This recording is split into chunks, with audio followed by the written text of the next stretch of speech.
Good morning, everyone. My name is Joaquin Esquivel. I'm chair of the State Water Resources Control Board. Today is Tuesday, March 1st. It is 9 a.m. and I would like to call this meeting to order. I'm joined today by my fellow board colleagues and staff. First, we have Vice Chair Doreen Diadamo and board member Nicole Morgan, board member Laurel Firestone, and board member Sean McGuire. We also have our executive director with us, Eileen Sobek, our chief counsel, Michael Loffer, our two chief deputies, Eric Oppenheimer and Jonathan Bishop. Our clerk of the board is Janine Townsend, and assisting her today is Margie Argel and Courtney Tyler. As you can see, this meeting is being webcast and recorded. You are either viewing us out of two ways, our customary live streams on YouTube Live or on our Cali PA website, or you're here on the Zoom meeting platform with us today. If you intend to comment on any of our items, you should be here on the Zoom platform. There are instructions at the top of the agenda, a link that you can go to in order to fill out a form and get the password and link here to the Zoom.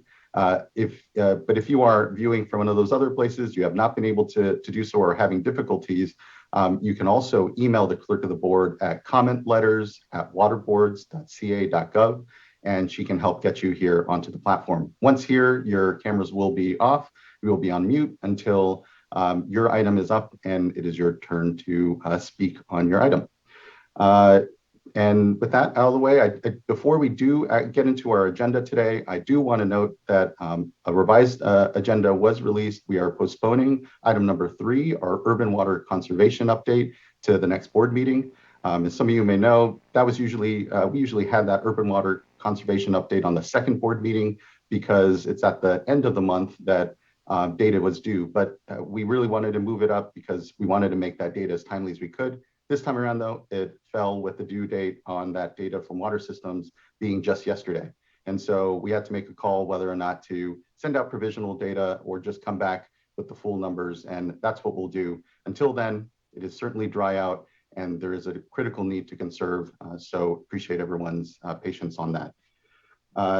Next, then, we can get into our agenda. And today we have, and appreciate this, 2 tranches of Superior Accomplishment Awards to present, and would welcome up Karen Mogus to begin so. Hi, good morning, Chair Esquivel. Good morning to you, Karen. Good morning. You can hear me? We can. Good morning. Okay, good. Good morning, Chair Esquivel and members of the board. I'm Karen Mogus. I'm Deputy Director, Division of Water Quality here at the State Water Board. And I am pleased to be here to present a Superior Accomplishment Award to Jody Pontareri, who I see is on the Zoom platform. Jody, if you are willing, I'd love for you to share your video. If not, that's okay too. Jody has worked on California's non-point source grant program for over a decade. For those of you unfamiliar with the program, the non-point source grant program awards millions of dollars every year to local organizations across the state for projects to reduce pollutant loads and improve water quality, implementing total maximum daily loads. Jody provided institutional knowledge and program stability during the transition between program supervisors back in 2015.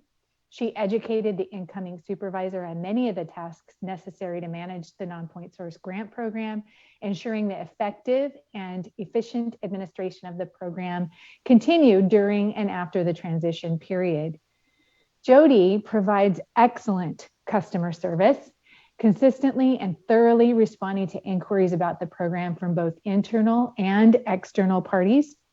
She has been the main contact for inquiries about the non-point source grant program, and she does not let any inquiry go unanswered. She's patient, she's kind, and yet she is dogged in providing the resources and support to all program stakeholders and colleagues. Jody also led the work to apply for the federal grant that comes to the state that funds the state and regional board staff that work on the program, as well as the local grant program. She also oversaw the development and release of the requests for proposals for many years and coordinated the review and the awards to the grant recipients in coordination with US EPA and the 9 regional boards. In any given year, multiple federal non-point source grants are active simultaneously. And so Jody had to use her exceptional organizational skills to track the federal funds coming into the state and the multiple subgrants funded by each year's federal grants. to ensure proper accounting and reporting of grant milestones. And for any of you who have worked on the non-point source program, you will know that the reporting portion has been notorious for being the least sexy part of the program. And Jody handled it with grace and excellent organizational skills. Jody's efforts have certainly left the non-point source program, the Water Board's organization, and California's water quality better off than when she was first hired. Jody has decided to retire from the state, and her last day in the virtual office was in January. You might have noted that I switched from past tense to present tense a number of times during my comments, and that is why. So please join me in congratulating Jody for this well-deserved award and wishing her well in her retirement. So virtual clap. Thank you very much, Jody. Thank you. I can't turn my camera on. I'm sorry. I don't know why. I'm trying to, but thank you very much. That was I'm actually trying not to cry. I just wanted to thank you, Karen, and thank the board and Chairman. I'm so grateful and I'm so honored, and I've learned so much at my during my time at the Water Board, and I really appreciate this. Thank you very much. Well, thank you enough, Jody. You know, your incredible dedication to the non-point source work and program, and especially on the funding side, is just well appreciated incredibly. And I can't help but just think, this is the 50-year anniversary of the Clean Water Act, and when you think about all the work that has gone into point source programs and the real challenge the non-point source pollution is to our watershed still yet, but still there, the incredible progress that we've been able to make as a state, it's been because of dedication from you and all your incredible colleagues in the program, Jody. So just thank you for the years of service. I'll be candid. I think sometimes public service isn't seen as one of those real career paths out there that that is often given the attention or light that it really needs to. And so just thank you for your years of service here, and in such a critical moment as well, as we really hand off to the next generation and begin to look at the next 50 years of these programs, and your work and dedication in the program, your diligence is what will allow us to continue to be successful in all these ways. And so just can't thank you enough. And thank you, Karen, for ensuring that Jody was elevated and recognized today. Anything else we'd like to add, board members or Jody as well? I can't help but feel, especially with your incredible experience here, is there anything best to leave us with? Oh, for me, oh no, just non-point source is such a big part of water quality, and I have just been honored to work in a program where I feel like we can really make a big difference on a continual basis. And it's just really been very gratifying and an honor to have participated in this. And I really thank you very much. Thank you. And don't be a stranger. We'll always be here and continue to look forward to staying in touch. So thank you, Jody. Thank you. Thank you very much. And thank you again, Karen. I really appreciate making sure to elevate just the critical work that's done here at the boards. And we have another Superior Accomplishment Award as well. I'd like to welcome up our Executive Director, Eileen Sobek, to present this one. Thank you, Chair Esquivel. Yes, today we're presenting a Team Superior Accomplishment Award for the Racial Equity Working Group members and others who contributed to advancing racial equity at the water boards. And this is a really special award. This is the only award that I've made myself since I've become executive director, because I feel like was that important to recognize this team and for that to be done at the highest level. As we know, the board has paid attention to racial equity and environmental justice issues for a number of years. But in the last couple of years, the board has recognized the need to elevate and prioritize that work. And the people that we are recognizing today have been leading that effort. First I want to recognize a few people who are not getting an award today. Our racial equity team consists of, at the moment, of two groups, a smaller group, the steering committee, and a larger group, the working group. We're recognizing the working group today, but we really do need to acknowledge the steering committee because the two groups have worked hand in hand. So the steering committee members, the co-chairs, Nefertari Cooley and Stefan Kahina, and the other members, Greg Gerhardt, Renee Purdy, Adriana Renfria, Sophie Froelich, David Rose, and Hope Smythe before she retired. The two groups worked very closely together, and the working group, I think, would acknowledge that they could not have done their work without the collaboration with the working group, with the steering committee. I'm going to read out the members. It's a long list, and then I'm going to say something about their work. But I will say I think that this has been a pretty unique group within the water boards. It's brought together members of the staffs from the state board, and from a number of regional board offices. It has included very senior supervisors and also entry-level employees, and some of whom have only worked for the board for a matter of months, and other members who have been here for decades. And I think that that's what we needed in this group. We needed a huge range of experience and positions to make sure that we were considering the magnitude and shape of this entire effort, which is really an attempt, a necessary effort to change the entire culture of our board. So it led to a unique group that spent a lot of time together. This group spent hours and hours and hours meeting and talking and deliberating. So let me start by recognizing the members of the group before I talk a little bit more about their efforts, and we'll ask them to, if they've joined us, to turn on their cameras so that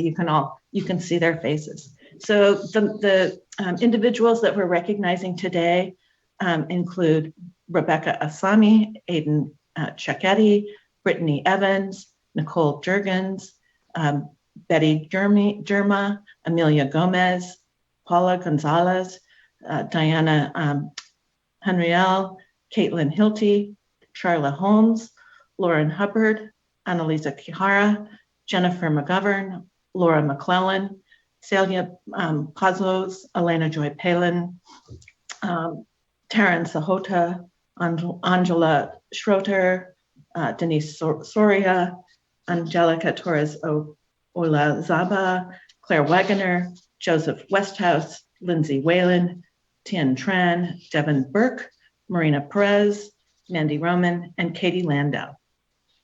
So it is it's a large group, but it's a large challenge, and we needed every single one of these individuals to help us on our journey. The work was emotionally taxing and technically challenging. It involves normalizing a large, complex organization around the topic of racial equity, which is principled on diving into dimensions of racism, the historic role of government, the concept of implicit bias and how to mitigate it, and the use of a racial equity lens in every aspect of our work. Prior to embarking on this effort, none of the team members really had specialized training or education in these areas. There's really no playbook yet for how to roll out and transform a 2,500 employee workforce into a racially just government agency. So we were learning, and hopefully we'll be teaching and leading the organization as we move forward. The culmination of the first stage of the work was when the state board adopted a first of its kind resolution in December condemning racism, xenophobia, bigotry, and racial injustice, and strengthening our commitment to racial equity, diversity, inclusion, access, and anti-racism in November 2021. The working group members that we're honoring today spent nearly a year developing the resolution and guided it through multiple rounds of employee, public, and board member input. Through the resolution, the State Water Board has taken an unprecedented step in acknowledging its historic role in perpetuating racial inequality and inequity, and committing to making racial equity, diversion, and inclusion and environmental justice central to its work. The resolution is serving as an inspiration and a model for regional water boards and external agencies. The resolution signals an openness to engagement with communities that have been underrepresented. We've got a lot of work left to be done.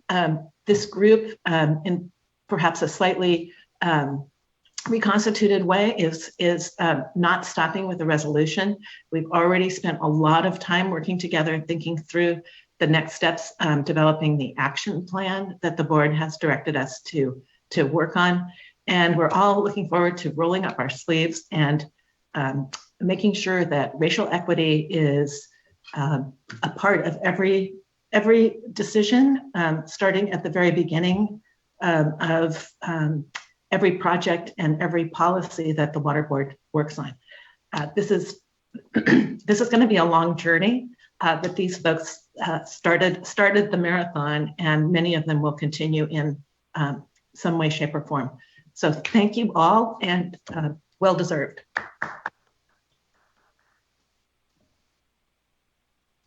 I am going to have a hard time, I think, finding the right words for my thanks to you all.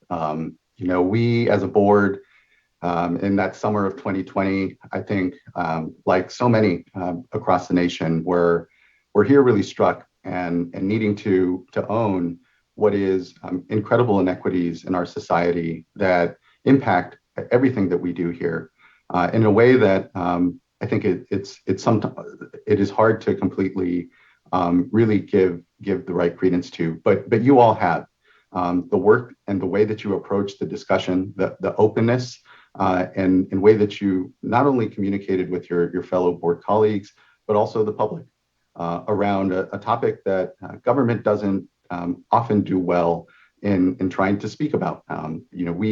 These are incredibly personal topics amongst us all, including societal then, and of importance to us as government agencies. But the words don't come easy. The politics around it can certainly be intense.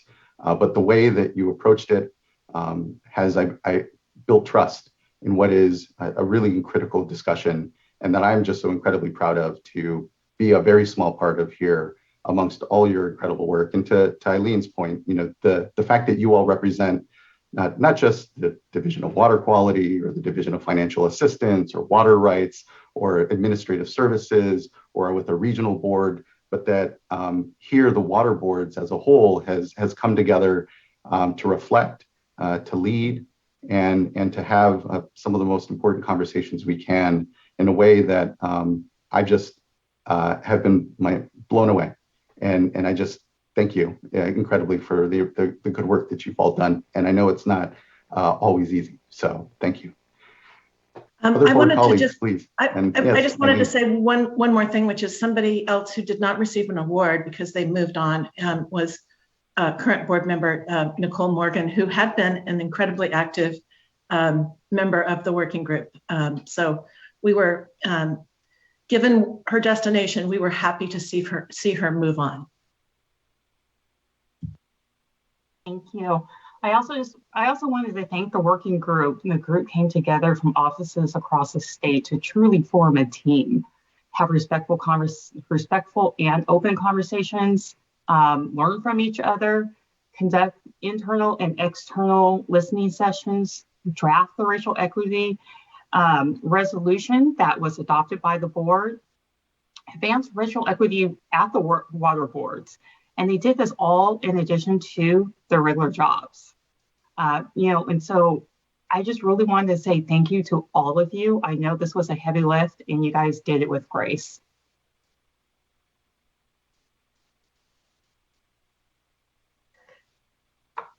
I'll add my thanks to the team. I think when I think about why we do the work that we do, how we can accomplish the mission at the Water Board, I really see the human systems and the institutional change and the work that people do within the water sector day to day that really most drives outcomes. And I think what this effort is doing is really institutionalizing that, really examining and working through that, all the way from, internally, how we work within our workforce, how we recruit, how we make decisions at all levels, within all aspects of our work. I have to say, I am amazed and grateful for the time, like both Executive Director Sobek and Chair Esquivel said that, although the intent and was to make sure that this is a core part of your work time, the reality is to really do justice to this. I know so many of you put in time above and beyond what the call of duty was, what your normal work hours were, what the work that you do within our organization and helping us live up to really the commitment that we have, that we've passed, that we've said with this first, this first stage of passing the resolution. And I'm grateful for everyone that has got us here. Also appreciate that, new people will be coming into this work, and others will be helping to continue it in a different role, and just, have incredible gratitude and faith that we will continue to do justice to, this mission that allows us to accomplish everything really that we need to do in terms of outcomes at the Water Board. So thank you all. I'm so glad we have this space to celebrate you, and look forward to the hard work ahead.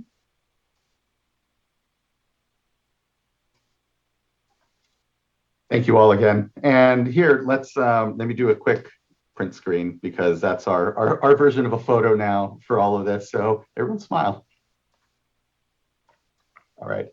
Thank you guys so much. And look forward to being able to start celebrating folks in person here coming in April as well. So thank you again, incredibly. And thank you, Ms. Sobek.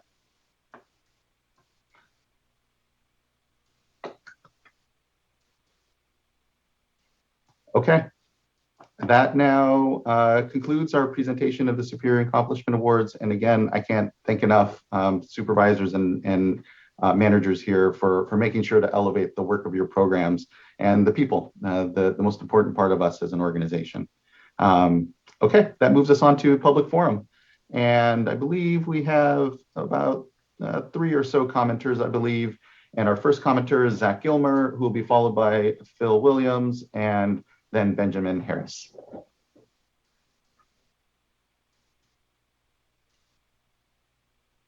Hello. Good morning. Hey, good morning. Thank you, board. I really appreciate it. Public comment, correct? That's what I'm here for? All right. Yes, so yes, I've been dealing with let's see here, how do I say this? There appears to be a bit of an overlap, or maybe perhaps miscommunication or lack of information available to cities in South Orange County.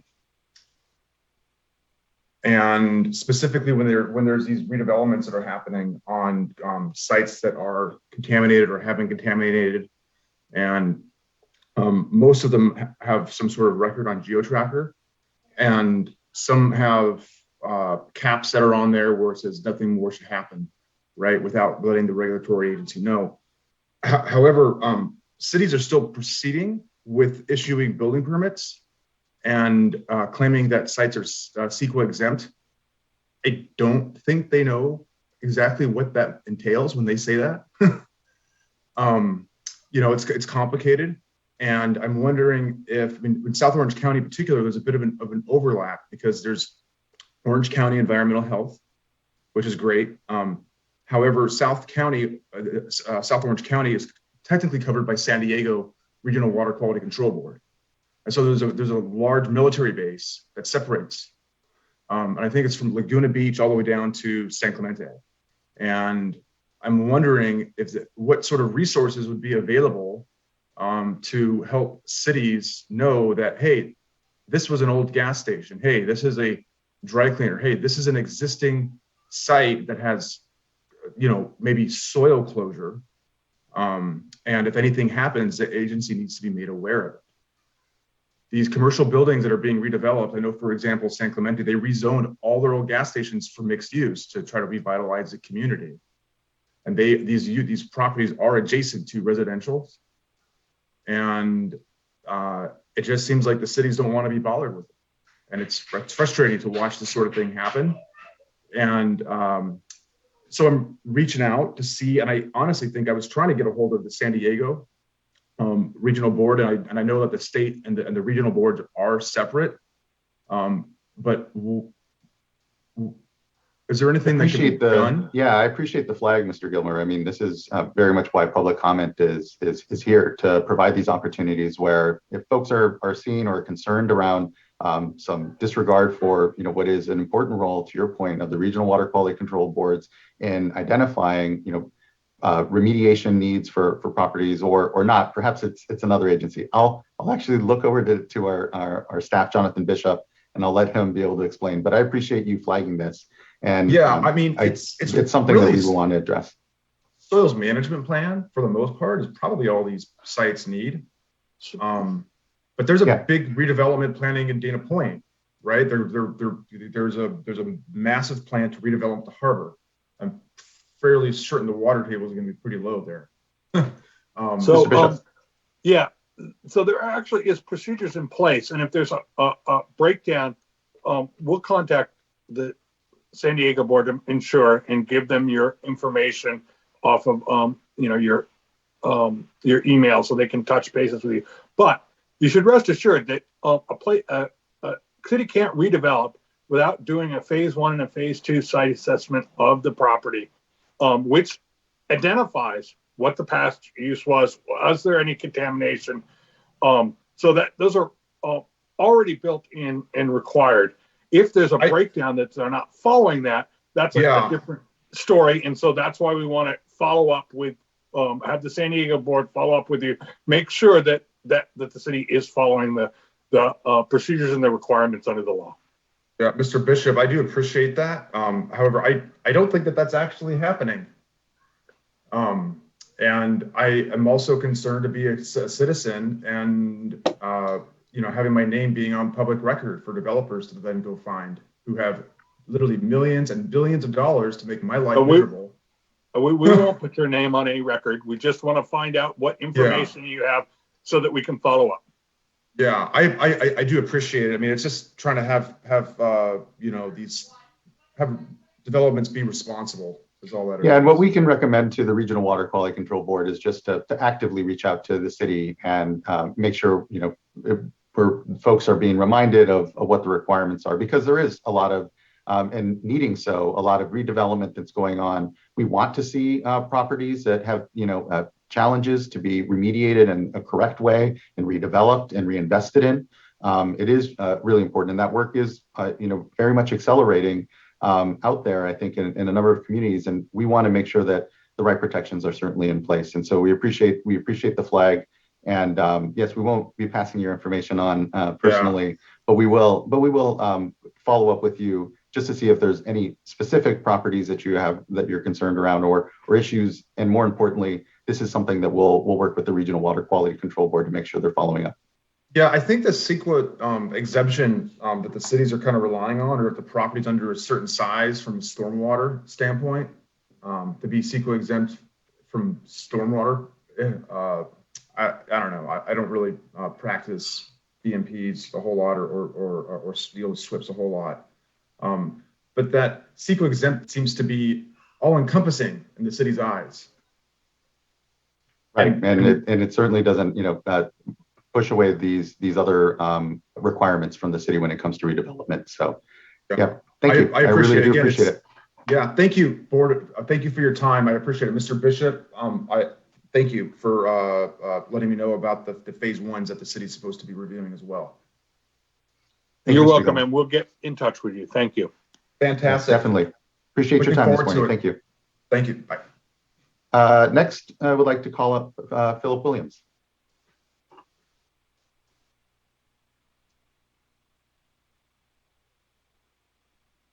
Good morning, Mr. Williams.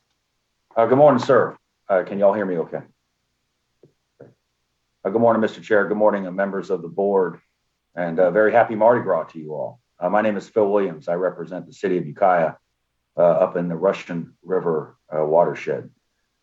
And we have some comments meant to lead to some constructive conversation, we hope. But as reflecting on Mardi Gras before it became the debauch that is generally known as now, I mean, it's intended to mark as a season in our lives during the year where we can enter into a time to reflect upon the past year, repent where necessary, and seek for ways to improve. These comments are certainly offered in that spirit, sir. As we prepare for another, unfortunate, looking like another dry year, now is the time to engage with stakeholders, such as the city of Ukiah, on ways to improve the emergency regulations from last year, particularly those in the Upper Russian River watershed. And to that end, we have several questions that we'd offer to the board's consideration, and I want to stress how much I appreciate Ms. Townsend's accommodation here with the slides. Slide, please, ma'am. When you passed the emergency regulations, you found for certain things, you found that they were necessary to protect releases of stored water to meet the imperative of supporting minimum human health and safety needs, to protect endangered and threatened and endangered fish, and to ensure sufficient storage in Lake Mendocino to meet minimum health and safety needs. And as a result, you found that the diversion of any water in the Upper Russian River watershed over that required for minimum human health and safety constituted an unreasonable use of water, the result of which was the curtailment of an entire region's ability to divert water in the time in question. Slide, please. So the next few slides just are a few questions offered to be constructive and lead potentially to some conversations with staff. Some conversations that the city has coming out of last year include the emergency regulations were found to be necessary to protect threatened and endangered fish. The 2008 biological opinion assigned an RPA of 25 CFS as measured at Dry Creek. But that same biop is clear that the fish in question are actually not in the main stem during the time at issue, namely in the summer months. I would point y'all and your staff to pages around 181 to 184 of that biological opinion to make it clear that coho, steelhead, and chinook just simply aren't in the main stem due to the species evolving in the main stem and that stream typically becoming dry through the years. So the question we would offer is whether a minimum in-stream flow of 25 CFS as measured at the confluence, is it necessary to protect listed salmonids, or is it there to ensure sufficient carryover storage or carriage water to keep the Russian River a conveyance channel? Again, Ukiah is not anti-fish by any stretch of the imagination. In fact, we're looking for ways to partner with some nonprofits to create habitat. But the question we have is the emergency regulations concern about endangered fish that the biological opinion makes clear just simply they're not there in the main stem of the Upper Russian River in the summertime. The next slide, please, ma'am. The next point, when you adopted the emergency regulations and you issued the curtailments, no consideration was given in the Upper Russian River watershed for the water right holders' respective priority or the availability of certain flows, such as abandoned flows from the Potter Valley project. As I said before, this resulted in an entire region being curtailed and brought down to minimum human health and safety needs. So the question we would offer is, why did the State Water Board not curtail in order of priority and based on available supplies? Here I would point you directly to quotes from your findings, particularly pages 10 and 11 of the findings for the emergency regulations, which identify abandoned flows, but then assigned those flows to junior water right holders. So the question we would have is, why the abandonment of longstanding principles of priority? The third question we would offer deals with the protection that the board provided in decision D1030. That decision was the one that created the right to store water behind Lake Mendocino. In ND 1030, the State Water Board established a protection for uses occurring prior to 1949 in an effort to ensure that the construction of that dam and the resulting diversion would not result in the impoverishment of the Ukiah Valley and that region. But no consideration in the emergency regulations was given, and there was no discussion about this pre-1949 protection. And so a question we would offer to you and your staff is, why did the State Water Board not make allowance for this pre-49 protection? And are there ways to do so while still balancing the many imperatives that we all face during the drought? Next slide, please, ma'am. And then two final questions we would offer relate to groundwater and the connection of groundwater to surface water diversions. Lately, State Water Board staff who have indicated a desire to include groundwater in the next round of emergency regulations, or as you amend the existing emergency regulations. As you all know, percolating groundwater lies outside your jurisdiction. But as I've said repeatedly and insist upon, right, the law is the law and the facts are the facts. If it is jurisdictional water, then it is jurisdictional water, and your jurisdiction is clear and ought to be followed. There is a well-established 4-part test for determining the boundaries of that jurisdiction. And the question we would offer is, how will that existing test be applied in the context of the emergency regulations? And what steps have been taken to engage with diverters in the Upper Russian River on this issue of interconnected groundwater?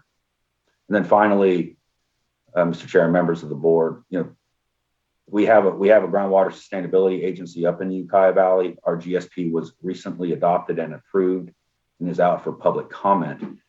In your final resolution from last June, when you adopted the emergency regulations, you passed resolve number 5, which was read into the resolution during the meeting. And in that, you directed your staff to work with stakeholders on improvements in water availability and use within the Russian River watershed. So the question we would have is, how will the studies in this GSP and their findings be incorporated into the emergency regulations in 2022? And mostly, how will that inform this discussion and this question about, the extent of the State Water Board's jurisdiction?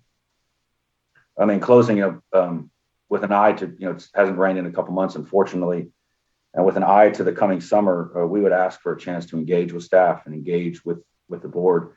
We would invite conversation on these points. We believe these questions are certainly intended to be constructive and drive toward kind of a durable and constructive solution for the region.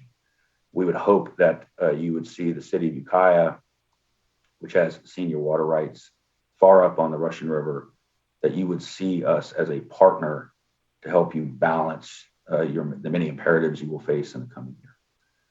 That concludes our comments. I would welcome any questions. Really appreciate your time this morning, Mr. Williams, and ultimately, really the collaboration that went on even last year and last summer, and appreciate the water sharing agreement that Ukiah was able to have to help folks on the North Coast, I think of Fort Bragg and others in water hauling. Thank you.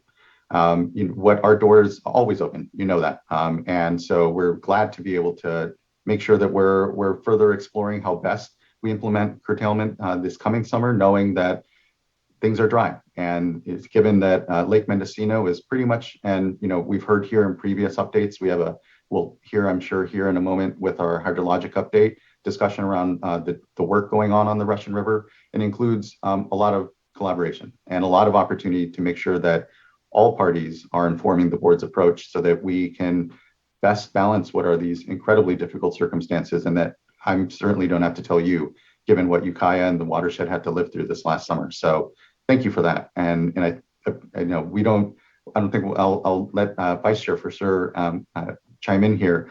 We won't have much back and forth here because we don't have time to necessarily, this isn't the moment to, but your questions are well thought out. I appreciate them, and I look forward to further engagement around it. And I appreciate the nod to this Lent season and what this time of reflection is supposed to be, as someone who's born and raised Catholic. Appreciate the nod to that. So thank you, Mr. Williams. Vice Chair, please. Thank you. I don't really have anything to add. I think that, we're all very much aware of the challenge and also of the dialogue that's going on since we adopted last year, and weekly, every other week communication. So really appreciate you giving us an update on your thinking, and also our staff and all the stakeholders that are spending a lot of time on looking at, how this could be done better. The only question that I have or request is that you did, Mr. Williams, have a couple of references that were not included in the slides. So if you could, I know on abandoned water, you had a reference. So if you could include that information as you forward those slides to Ms. Townsend. Yes, ma'am, I will do. And I do want to stress your staff, right, folks, as always, the punctilio of professionalism and dedication. So certainly my questions are not intended to take anything away. In particular, Mr. Ekdahl and Mr. Sambo and Brian, just a privilege to work with. So thank you for that. Really do appreciate that, and look forward to what I know will be a lot further discussion here. And as the Vice Chair said, do appreciate you coming here with, and we'll look back and reference the parts of the order that you have most concern with. So thank you. Yes, sir. Thank you, sir. With that, we have next Benjamin Harris, and I think we have one commenter after that, Jeff McQuillan. Hi there. Good morning, Chair Esquivel and members of the State Board. My name is Benjamin Harris. I'm the staff attorney at Los Angeles Waterkeeper. I just wanted to speak briefly today about a request for the board to consider making minimum flow determinations for the Los Angeles River through a formal proceeding. The LA River has recently been the subject of renewed attention for urban river restoration and revegetation, efforts with which LA Waterkeeper greatly supports. In tandem with restoration, there must be protections for the river's flows in order to support current and potential beneficial uses. Much of the river's flows during the dry season currently comes from treated wastewater discharges from the 3 nearby wastewater treatment plants. Over the past few years, we've seen numerous proposals for projects to recycle wastewater from these plants. The results of the State Board's LA River Flows Environmental Project, conducted by the Southern California Coastal Water Research Project, have already proven to be helpful and informative about the possible impacts from wastewater recycling on the river's flows. And LA Waterkeeper is an advocate for ways to enhance local water supplies, especially including wastewater recycling.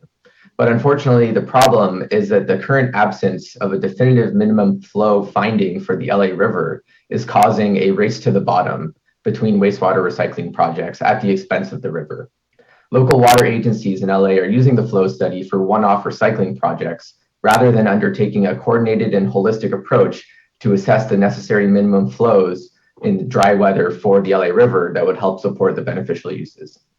And as an example, this past December, the city of LA moved forward with a large proposed wastewater recycling project at the Donald C. Tillman wastewater plant under a mitigated negative declaration, claiming that the flow study proves there would be no significant impact to the river's environment, despite forecasted reductions in flows by over 10% on some stretches of the river. Other local agencies have similarly told reporters that they plan to recycle 100% of their wastewater discharges into the river in the future. As a result, the river's flows has become a timely issue in Los Angeles and is generating extensive media coverage, which purports to pit advocates for enhanced local water supplies and wastewater recycling against advocates for the river's vitality. LA Waterkeeper believes this is a false dichotomy. We can strike a healthy balance between the two, especially if we had an overarching determination on the minimum flows necessary to support the beneficial uses in the river. It appears that the board staff intends to assess the requisite minimum flows for the river for these purposes on an ad hoc basis through individual 1211 change petitions for wastewater recycling proposals. We believe this ad hoc approach is unwise, as it would still require staff to have some implicit minimum flow threshold in mind, but without public engagement or transparency about what that threshold is and how it can be applied consistently moving forward. Making minimum flow determinations in a formal policy process will allow for input from the public and will create the certainty that we need to move forward with wastewater recycling as much as possible and in a manner that protects the LA River's flows and beneficial uses. We greatly appreciate and acknowledge that the board has highly limited resources and that there is a need to prioritize other minimum flow determinations in Northern California rivers, especially for salmon habitat. However, we hope that the board understands the vital need for minimum flow determinations in urban rivers as well, such as the LA River. LA Waterkeeper stands by to help the board get any resources it might need to help make minimum flow determinations for the LA River in the most effective manner, and we would be happy to make a formal presentation to the board on the subject in the future if desirable. Thank you for your time and consideration, and I'd appreciate any questions if you have any. Thank you, Mr. Harris. I really appreciate your good comments this morning. I know that the LA River and water recycling and the balancing, to your point, our work with SWRCB and others has hopefully demonstrated our intention on just wanting to be mindful of what we know are a lot of pressures on our watersheds, a lot of complexity within the LA River watershed. I think of the stormwater capture work being done as well. And I think there's just a lot of incredible opportunity to your point, not see a false dichotomy, but just see the balancing that, the board here and all of us together are always called to do in these complex, but really critical decisions, and not allow non-decisions to be decisions as well. So either way, thank you, Mr. Harris. I appreciate the flag, and we'll have more to talk at some point here for sure. And by all means, board member Firestone. Thanks. Yeah, I'll just add to that I think this is a important opportunity for us to look at how we advance the ambitious water recycling goals that we have as a state, and also look at balancing that, and providing really a pathway for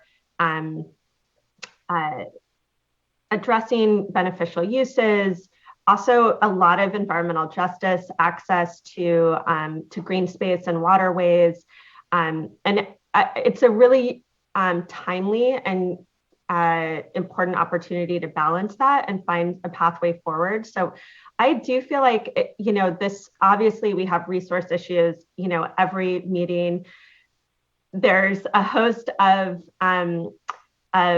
rivers where folks are rightfully pointing out that we need to establish in-stream flows. So not to say that there's not challenges in figuring out how we do justice to these needs throughout the state.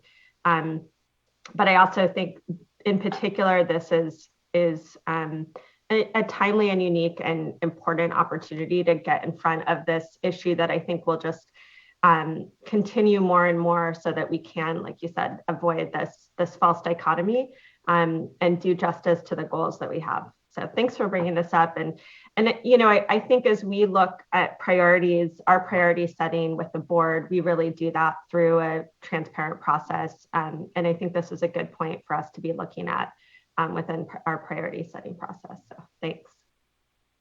Yeah, thank you, board member. And thank you again, Mr. Harris. What I also, think of here is the work that we've done these last years to really improve the reporting on water recycling, so that we're understanding, where is it going, to what use is it being put in, and discharges generally from plants. So, our new sanitary sewer general order is an opportunity as well to, think about some of this work perhaps. So anyway, thank you, Mr. Harris, and thank you, board member.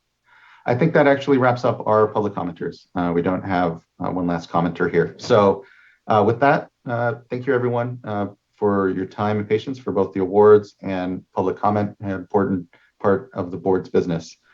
We can now get on to our agenda items, and the first being adoption, agenda item number 1, adoption of the board meeting minutes from the February 15th board meeting. Do I have a motion?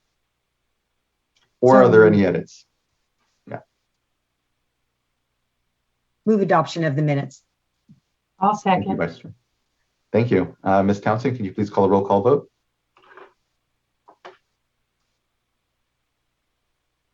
Yes. Vice Chair Diadamo. Aye. Board Member Morgan. Aye. Board Member Firestone. Aye. Board Member McGuire. Aye. Chair Esquivel. Aye. Thank you all. Thank you as well. Vote carries, board meeting minutes are adopted. We're now on to item number 2, an informational item on our drought update and current hydrologic conditions. I'd like to call up the minable Mr. Ekdahl. Good morning, Chair Esquivel and members of the board. Today, we're going to run through a drought update and general hydrologic conditions. Jeff Laird from the division will present the first couple of slides and I'll hop in partway through. And so with that, I'll turn it over to Jeff.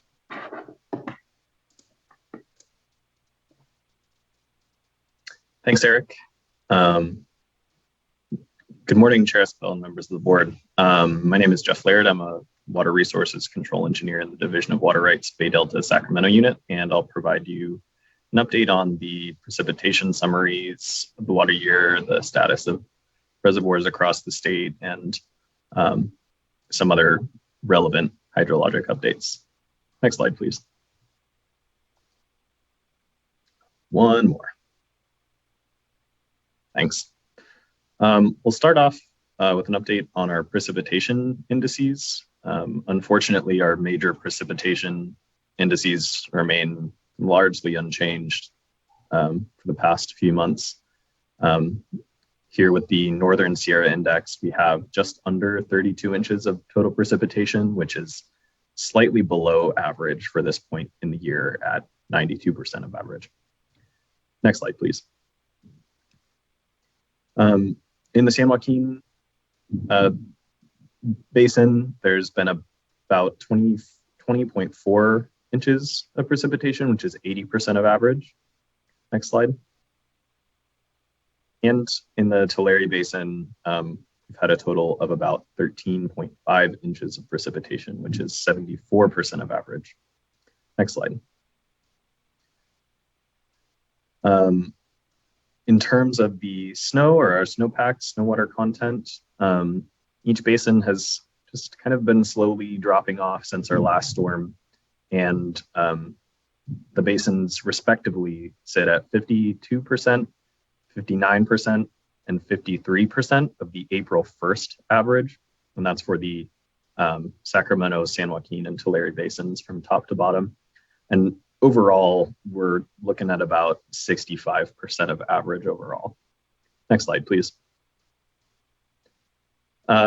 Just a quick update on the overall reservoir conditions across the state. The blue bars, you'll see, the blue bars and numbers are the amount of storage in each reservoir in terms of the percent of total storage. And the green lines represent the historical average for the state. As you can see here, most of the reservoirs are below average for this point in the year, and some kind of approaching what would be historically considered average. Next slide, please. Zooming in on a few key reservoirs. Up first, we have Lake Shasta. Overall storage is just under 1.7 million acre feet, which is about 37% of total capacity and 52% of average. Next slide.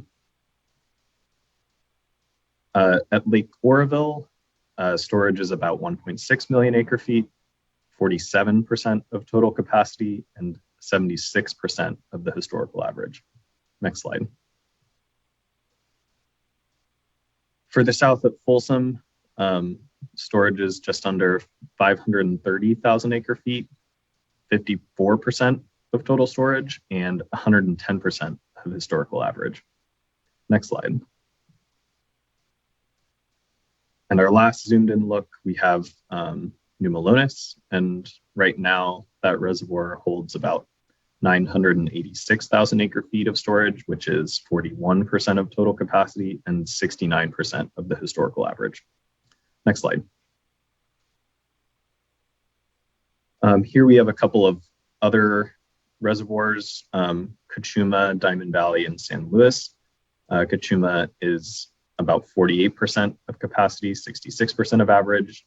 Diamond Valley Lake at 72% of capacity, and San Luis at 45% of capacity and 57% of average. Next slide. Here we have the Term 91 curtailment update.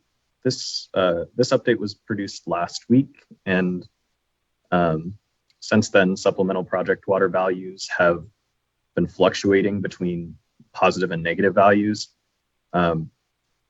Myself and other board staff are monitoring the conditions and will impose Term 91 curtailments when that's appropriate. Next slide, please.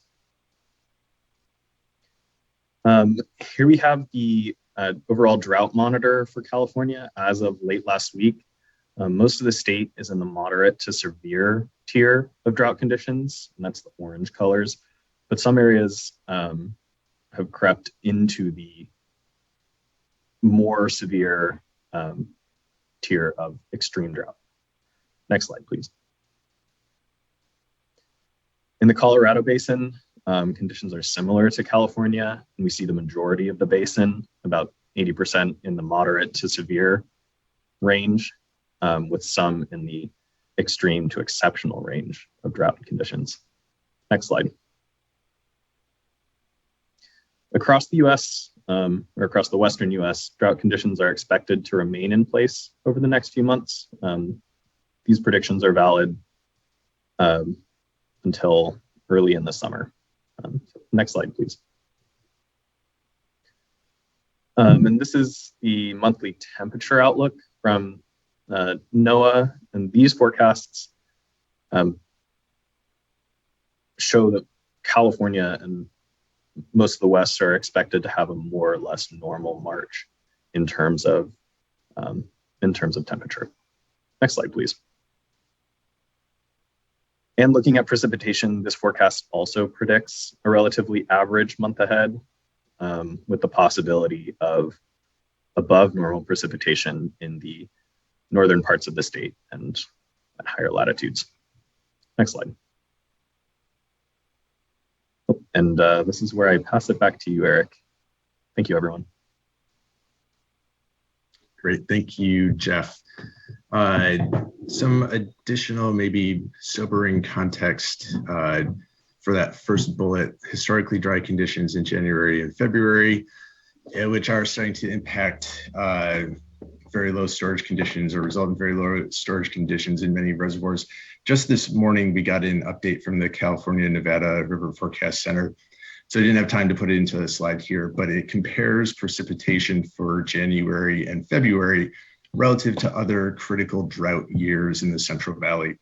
And I'll read these numbers off. They'll be a little bit hard to track because I'm reading them off. We'll put them in a slide for the next board update. But in the kind of keystone drought years of 1976 and 1977, if you look at those station indexes that Jeff showed the slides for, the northern, central, and southern part of the valley, the collective or cumulative water gained in January and February for 76 and 77 was about 15 inches. That's kind of, adding those all up. If you look at 2013, that number was about 7.5 inches, which is roughly the same as what we saw in 2020. If you look at this year, that number was 2.4 inches. And so it is the driest January, February timeframe by far in California's more than 100 years of record, almost by an order of 4, I think, or roughly when I do the math in my head. So that's a very sobering statistic to kind of start our really start the irrigation season, when you drive around and the trees are starting to blossom, things are starting to come out from dormancy, and so the water demand is going to start ticking up, if not already, then very soon. A very dry antecedent 2 months of January and February means that soil has dropped moisture content, and there's need for additional irrigation to wet things up. So we're starting in a pretty bad spot. And I don't want to be too alarmist in these presentations or these updates, but it does reflect very challenging conditions going forward, particularly if you look again at those reservoir storage levels in Shasta in particular, which is already significantly lower than where it was last year. It could be a very challenging summer for management of temperature and water quality issues for this upcoming season. So with that bit of sobering starting point, We are looking at the methodology that we're using for the Bay Delta curtailments, and that methodology does suggest that we should have increasing curtailments. Staff are in the process of reviewing additional information, and basically we're trying to figure out ways that are appropriate and within the methodology to maximize storage as much as possible, recognizing that putting water into storage now will help us throughout the season and throughout the year, particularly if we don't get any more precipitation or significant precipitation for the rest of the season. We do anticipate sending an updated curtailment status out today to the Delta Lyris, and we'll continue to do so about each Tuesday of each week. And we'll provide additional context on kind of what we're looking at in the methodology and opportunities we're trying to do to maximize storage wherever possible at the March 15th board meeting. Next slide, please. In Mill and Deer Creek, the curtailments have been in place since October 15th, and the diverters have maintained 50 CFS since that time. There were 2 stakeholder meetings in the month of February, one on February 9th at Mill Creek and February 24th on Deer Creek to discuss possible voluntary pathways forward to protect fisheries. My understanding was that those were productive conversations and that we should be receiving feedback in April related to those ongoing conversations. Next slide, please. Russian River. At present, we have suspended the curtailments through March 15th. But when we look at our methodology in the Russian River, based on kind of where we see precipitation and where we see stream flows headed, we do anticipate that after March 15th, curtailments may begin again in earnest. So that's a much, much earlier scenario relative to last year when curtailments really didn't start until August. Again, it won't be probably to the level of everyone in the watershed. It will be starting in order of priority with the more junior diverters. But based on the water availability forecast, we do see curtailments picking up in March and then into April. And a few other bullets on compliance status. 93% of those who have received a curtailment order have responded. And as always, that information is available on the Power BI dashboard. At our next update on the 15th, we do plan on going into a bit of additional information on the Power BI dashboard. March is Water Data Month, and so we're going to take the opportunity to try and highlight some of the stuff that we've done with data during this drought. I think it's been a significant step forward, and it's given us new opportunities to look at how to more creatively manage everything that we're doing and to respond to stakeholders and to provide information to everybody, whether they're diverter or interested party or somebody else. Next slide, please. Lake Mendocino storage, it's been hovering right about 42,000 acre feet for a couple of weeks at this point. And again, if there's no significant precipitation, we anticipate it's either going to hover right about there again or start dropping a little bit more quickly. Next slide, please. In the Scott and Shasta River, Scott has had curtailment suspended through Friday, March 4th, as long as flows are maintained at or above 200 CFS. As of this morning, they were at about 220. They've had a little bit of a system move through, is our understanding, and that's helped keep flows up above that 200 CFS threshold. And in the Shasta, again, we've suspended through March 15th, and flows at this point are above the 135 CFS flow requirement. And we update those. The Scott, we update sometimes multiple times per week. The Shasta, as long as it's above the flow threshold, we update a little bit less frequently, but still take a look every week at least. Next slide, please. Just again, a couple of metrics showing flow relative to the emergency minimum flows. The green arrows indicate updates to the curtailment suspensions, or where we've partially or temporarily suspended curtailments to kind of say, all right, they're suspended for a little bit longer each time. And then some blue text box showing the number of adult Chinook and coho that have been observed within the system. Next slide, please. And then likewise, similarly for the Shasta, you can see we've been above that 135 threshold for some time. Next slide, please. I did want to spend a little bit of time talking about some of the enforcement actions we've done in the watersheds we've looked at. Start in the Russian River, we have been taking a number of steps to address reporting or notices of violation. In the Russian River, we issued 450 notices of violations. That was on October 1st. A reminder that a notice of violation is really what it says. It's a notice. There's no formal action that takes place at that time. It's really kind of a heads up letter or notification. Hey, remember to do this, or maybe you missed the earlier letter or announcement. But we did move on to formal administrative civil liability complaints on October 20th for 250 of those 450. And then from there proceeded to formal administrative civil liability orders for 60. That was on January 7th. And we have about 15 ongoing pending complaint investigations within that watershed related to any number of things, but potentially including unauthorized diversion. In the Scott and Shasta, we also issued some notices of violation, largely related to failure to submit curtailment certification forms. The NOVs were issued on January 10th. We did proceed to some more formal ACLCs and ACLs. Those are in process, and we have about 30 pending complaint investigations within those two watersheds cumulatively. We also issued information order related to inefficient stock watering prohibition. We issued out 40, basically asking for information related to whether folks were still diverting or not, and have proceeded with some additional steps there. And those went out, I believe, on January 7th as well. So a quick update on the enforcement actions in some of these watersheds.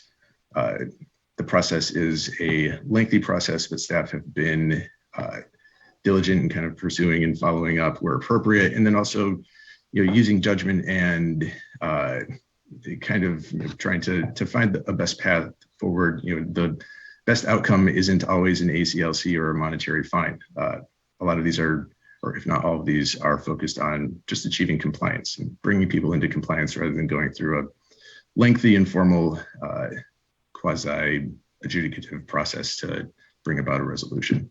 Next slide, please. As always, we have additional information and updates, our Drought webpage and our email subscription lists. And I believe this is the last slide for the division before we hand it off to the Division of Financial Assistance.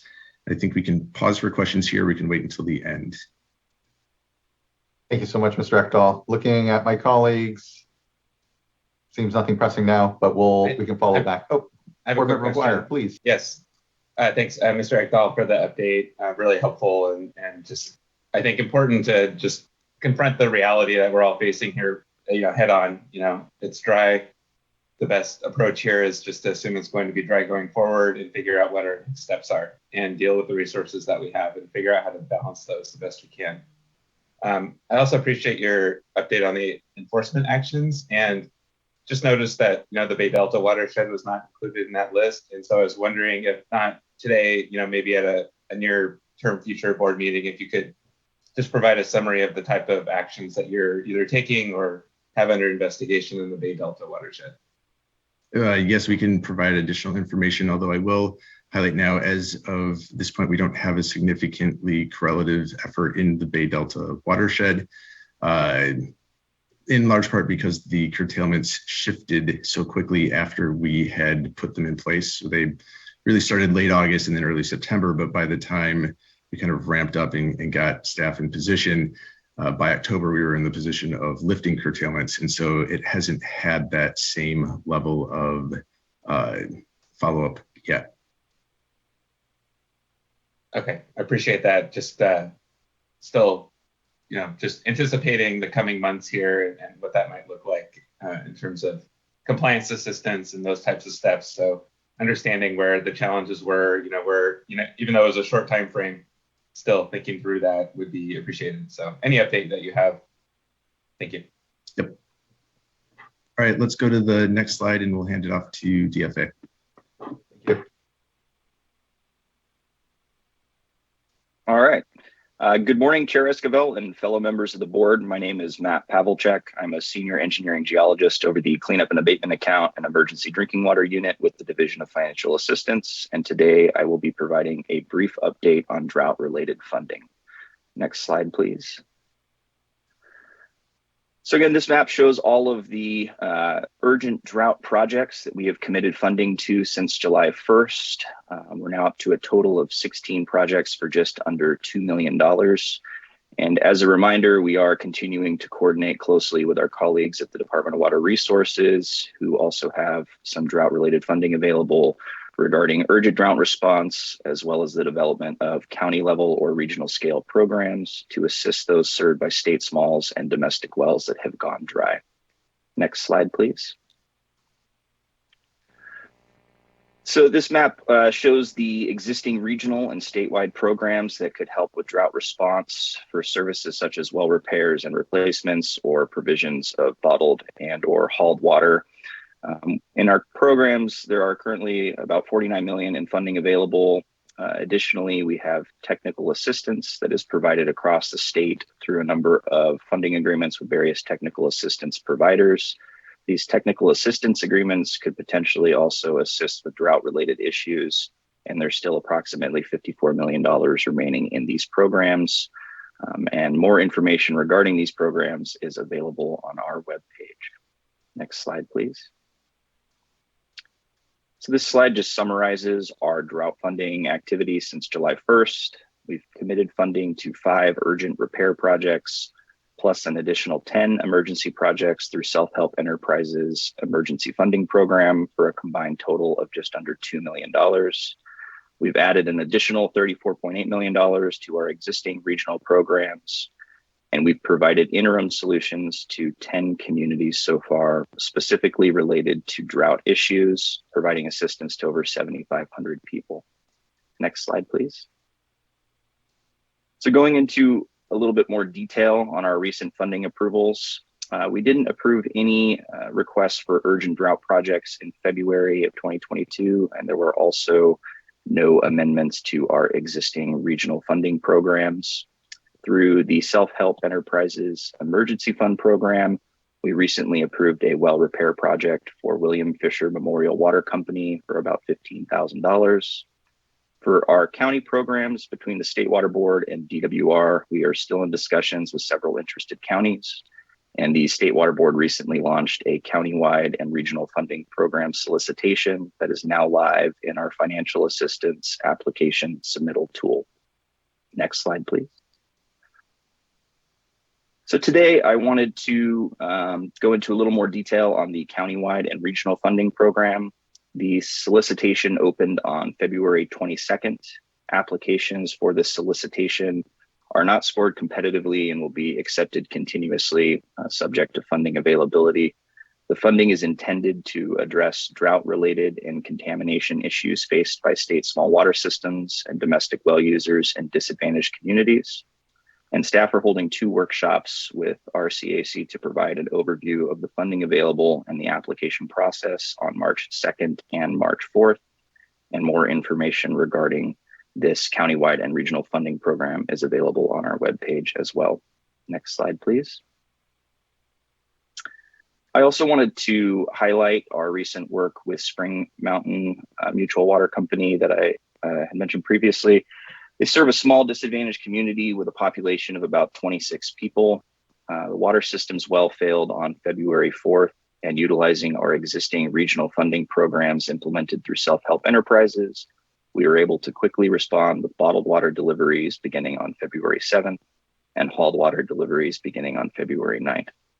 Through our programs with Self-Help Enterprises, all 23 homes have had tanks installed.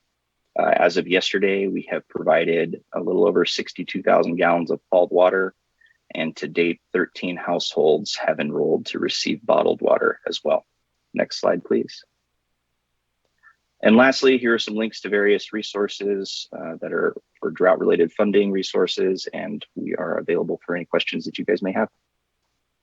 Thank you, Mr. Pavlicek. Really appreciate just the great work of the Division of Financial Assistance and Division of Drinking Water, truly, and Administrative Services. All of our teams here that have really stood up to respond to communities. Reflecting back on the last drought, we didn't have these programs. We were caught a bit flat-footed, and the state response really has evolved and grown from there here at the board with these programs. And then now the emphasis on making sure that these programs to support state smalls and domestic wells in other counties, and especially places like, I think, Glenn County and Tehama, places where we weren't, necessarily hadn't seen these sorts of impacts before, I think speak to the need for, and I appreciate the good work that's going on to anticipate continued dry conditions, to look at worst case scenario in the middle of next summer and imagine ourselves there and put here now the work into already having agreements in place and plans, and importantly, local leadership to own the challenge with support from the state to help bring communities through. That was the model for last summer, truly, when we even think of our comprehensive response in the Russian River watershed. And we just know that we're gearing up for the same. And so I just appreciate the good work of the Division of Financial Assistance and all our folks at Drinking Water as well, and know that it's been a continuum of just really further professionalizing the state support and response to what we know is not going to be the last drought, certainly, and really concerned about the severity that may deepen into this next summer. So thank you, and appreciate the good work. And Board Member Firestone. Echo that, and also just want to say I'm excited about that there's 12 counties already interested and stepping up in preparation. That's really exciting, and I appreciate staff's work in getting that up and running so ahead of time.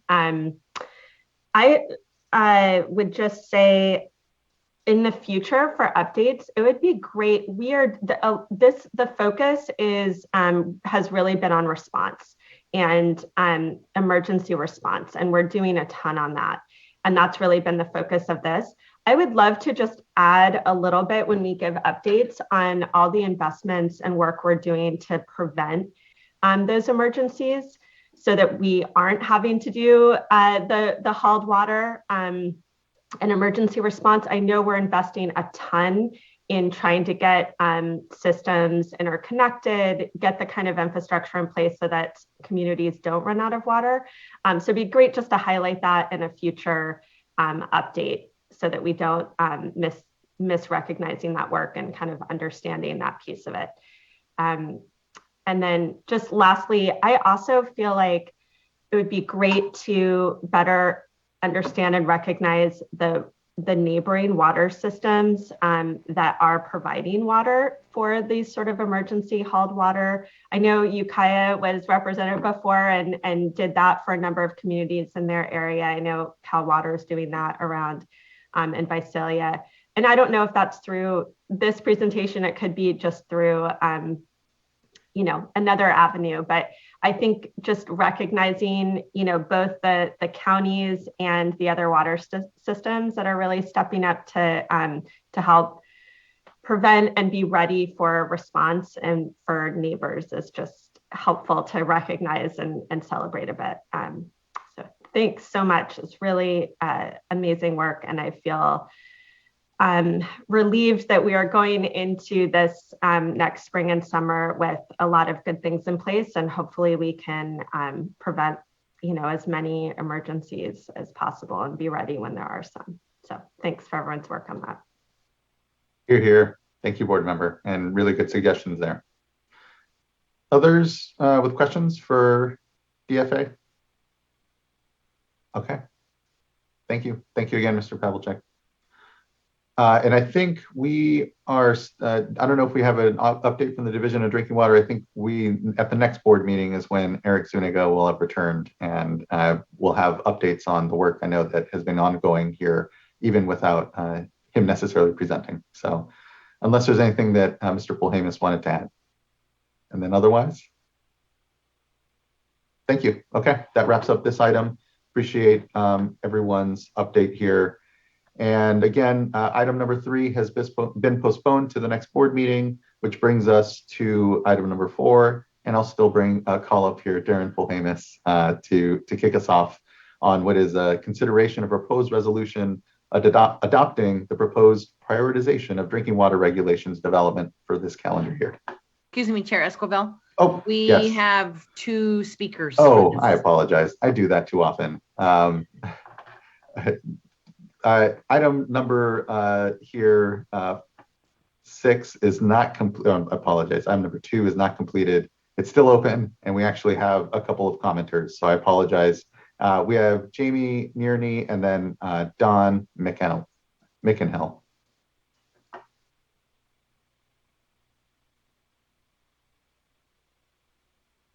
Moving along too quickly there. Apologies, Good morning. Ms. Nearney. No Good morning. worries.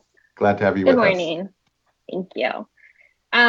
Good morning, Chair Esquivel and members of the board. My name is Jamie Neary, and I am speaking on behalf of Russian Riverkeeper today.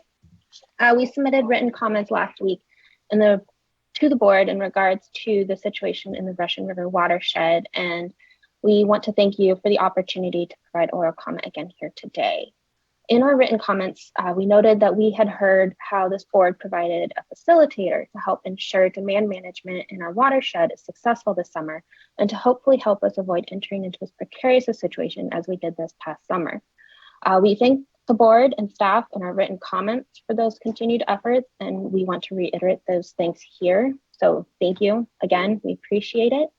And we really look forward to learning more about those conservation efforts, and would be happy to provide our local knowledge and perspective to any plans if the opportunity ever arises. As you are aware, the Russian River watershed and the community reliant on the watershed have been particularly hit hard by the impacts of drought these last few years. And efforts to date to conserve water supplies and reduce demand have unfortunately not matched the level of need necessary to protect our environment and basic human health needs in the face of multiple drought years. We highlighted several of these concerns in our written comments, so primarily want to use this opportunity today to draw the board and staff's attention to one of the larger obstacles we are seeing in the attainment of our water supply goals, and hopefully can see some addressing of this issue in any voluntary plan or agreement made with water users in the watershed going forward. Specifically, the lack of any real-time monitoring and reporting requirements for users has resulted in the inability to effectively regulate water use in our watershed, to the point where curtailment and other efforts meant to protect our water supplies have failed to have the desired impact and were reportedly violated at some scale. Staff have been working hard to address potential violations, as was just presented, and we thank staff for those efforts. But unfortunately, there's still a certain reality that any repercussions or investigations are not going to be happening so timely as to protect the water supply when we actually need those protections. So having some sort of real-time monitoring would help with this by placing a check on water users and would allow for more immediate response by agencies. With 2022 looking to be another dry year, our community and our environment cannot afford to go again with this large of a policy gap. And with a mode of measuring accurate real-time water use for all users and increasing that level of transparency, it is really impossible to know where resources such as staff and funding need to be better directed to protect our water supplies for all beneficial uses, which in effect makes the jobs of everyone involved a lot more difficult. And we would just like additional consideration given to this issue. And thank you. Appreciate the opportunity to give comment. Thank you so much, Ms. Neary. I really appreciate your good comments and the constructive engagement that the Riverkeepers have had in all of this work. I appreciate the nod to just having better data, better real-time data that allows us all to be better decision makers. And here, most concerned about the decision making in the watershed itself, at the local level, the most important decision making that goes on. And absent a real understanding, and especially during these times of scarcity, of who's taking water out when, and how do we best balance these, incredibly pressing needs, multiple needs, but simply not enough to water to fulfill them is really important. And appreciate the comments, and know that we will continue to look for the resources. And here, importantly, excited that we did receive, through the leadership of the governor and legislature here, $30 million for a water rights data system upgrade. So as the years ahead here, as we go and begin to actually implement something there, I hope what we have is the faith and trust of water diverters in watersheds to want a tool like that for themselves as well, knowing that it can help protect the priority system and help us really manage through what we know will continue to be a difficult time. So thank you. I appreciate your good comments. Next, and thank you for your patience and sorry for the quick skip there. So thank you. Next, we have Don McEnhill. Good morning, Chair Esquivel, members of the board. I'm Don McEnhill, also with Russian River Keeper. And neither Jamie and I were signed up for a public comment on February 1st. So we'd like to offer belated congratulations to the Russian River Water Rights and Drought staff for their well-deserved award on February 1st for building the plane as they were flying it and really making time to talk with stakeholders, including Russian River Keeper. They were very generous and we really appreciate it. Just briefly in regards to Mr. Williams from Ukiah and his comments, we'll share it with the board, share it with Mr. Williams, but Sonoma Waters conducted snorkel surveys of the Russian River in the summer, and steelhead presence is well documented in the summer months, especially in the area between Hopland and Cloverdale and the Narrows. So just that little bit of information. Back to my regular comments, as you know, we're seeing dramatic changes in climate. And in the last 20 years, dry years are becoming as common as wet years. And we're very much in a paradigm shift of climate change. And as you well know, new tools are needed to manage water allocation while protecting the environment and uses of water for people. The IPCC report issued yesterday stated incremental change is not going to do the job. We do need transformational change. We're certainly talking with the legislature and the governor's office about those transformational changes and how we allocate water and protect the environment. And certainly Planning and Conservation League's report on reforming water rights is a great start of small changes we can make today. Sam, Eric, and the Russian River team have been hearing our calls for proactive demand management linked to storage levels in Lake Mendocino since 2020. Curtailment orders are just not a great tool for a crisis that occurs with the frequency that we expect. And so we applaud the efforts of all the stakeholders and staff to create conservation programs. That is a far better tool in our opinion. That said, last summer we saw the curtailment orders violated in so many cases, and we appreciate your attention on that, staff especially. As we all know, the CHP could never ticket every speeder on the road, but they do write tickets in the most egregious offenses and speeders, and that does have a deterrent effect. In the same way, we really applaud staff's efforts to enforce against violations of the order that resulted in Lake Mendocino dropping well below targets last year. Last year, the grape growers had a normal crop, according to reports out 2 weeks ago on crop production in the wine industry. The river did not have a normal year. And in fact, people who work in the vineyards who told us about violations could not plant vegetable gardens for their families in places like Hillsburg, where I live. We encourage you to continue to create that deterrent effect for violations of both curtailment orders and future conservation programs to protect the river and senior rights holders.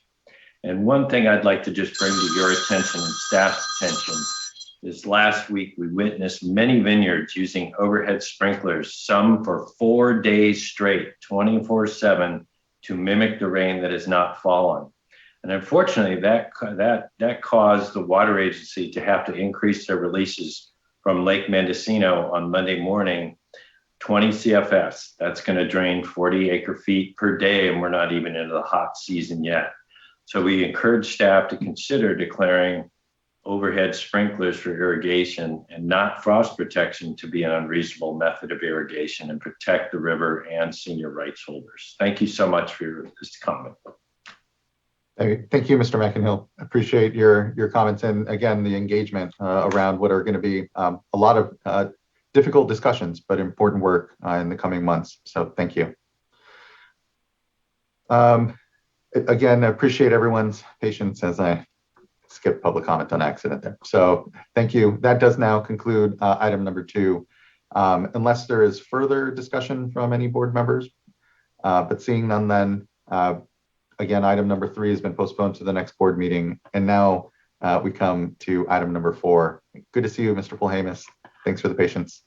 No worries. Thank you, Board Chair Esquivel and board members.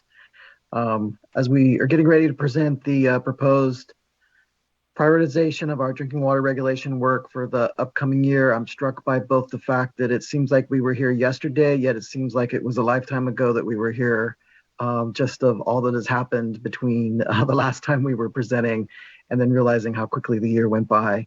So there's a lot of regulations that we're going to go through today, some new ones. I'm joined by our head of the unit that runs the regulation shop, Melissa Hall, and she will be giving a presentation, and I will stay on and obviously be here for questions as we go along. So Melissa, if you'd like to proceed, please do. Great. Thank you. Good morning. Next slide, please.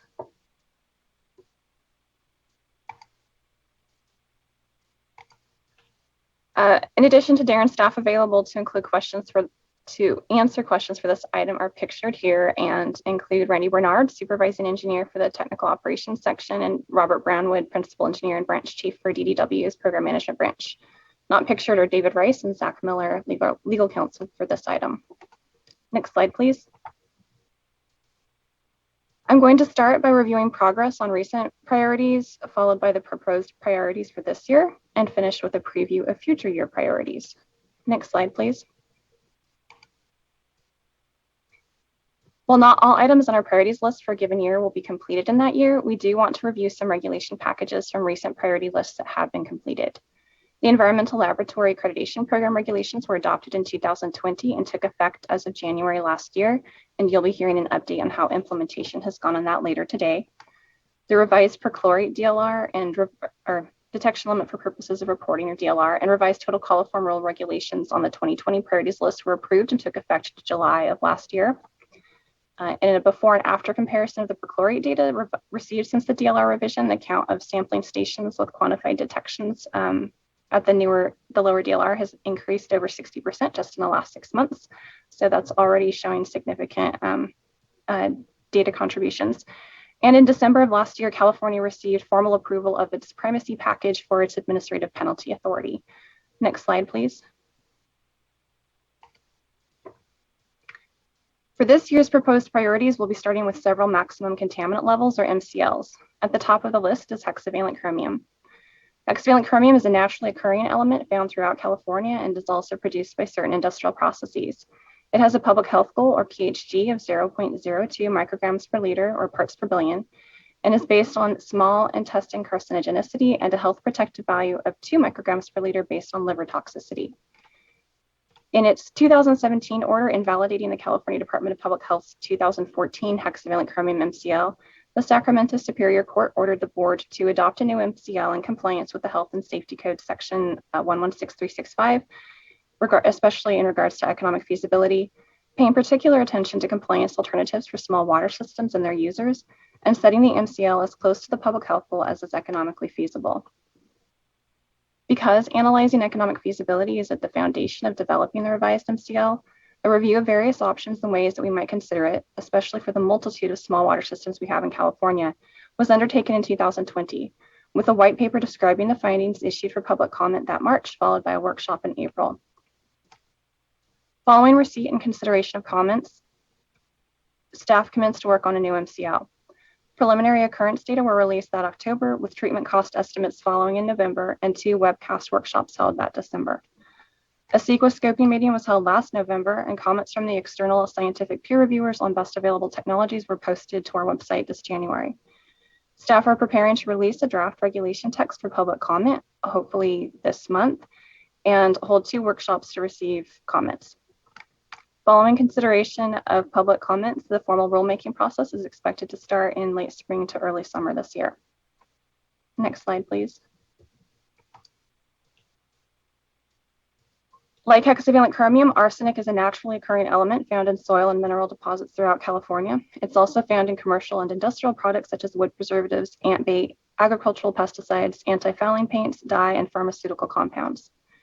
The current state and federal arsenic MCL is 10 micrograms per liter with a detection limit for purposes of reporting, or DLR, of 2 micrograms per liter. The Office of Environmental Health Hazard Assessment, or OWHA, has issued a public health goal of 0.004 micrograms per liter based on bladder cancer and a non-cancer health protective value of 0.9 micrograms per liter based on cerebrovascular disease. US EPA has established an arsenic maximum contaminant level goal of 0. Staff are proposing to evaluate lowering the current MCL, with DLR revision planned to proceed in advance of the MCL as part of the metals DLR rulemaking package scheduled for this summer. We're hoping to be able to hold a workshop on preliminary occurrence data and cost estimates by early next year and follow with the notice of proposed rulemaking by late 2023. Next slide, please.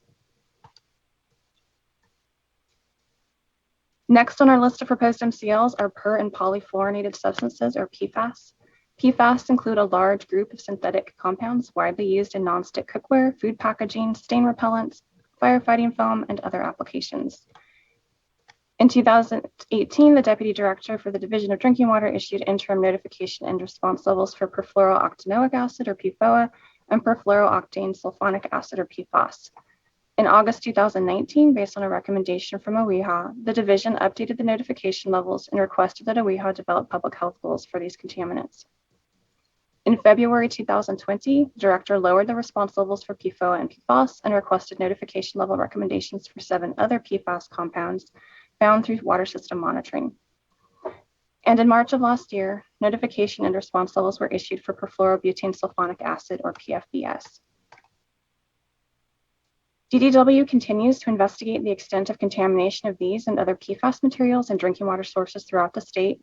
In 2019, monitoring orders were issued for approximately 600 source water wells, and based on the monitoring results, general orders were issued in late 2020 for about 900 wells located near prior detections, and earlier last year to address Department of Defense sites.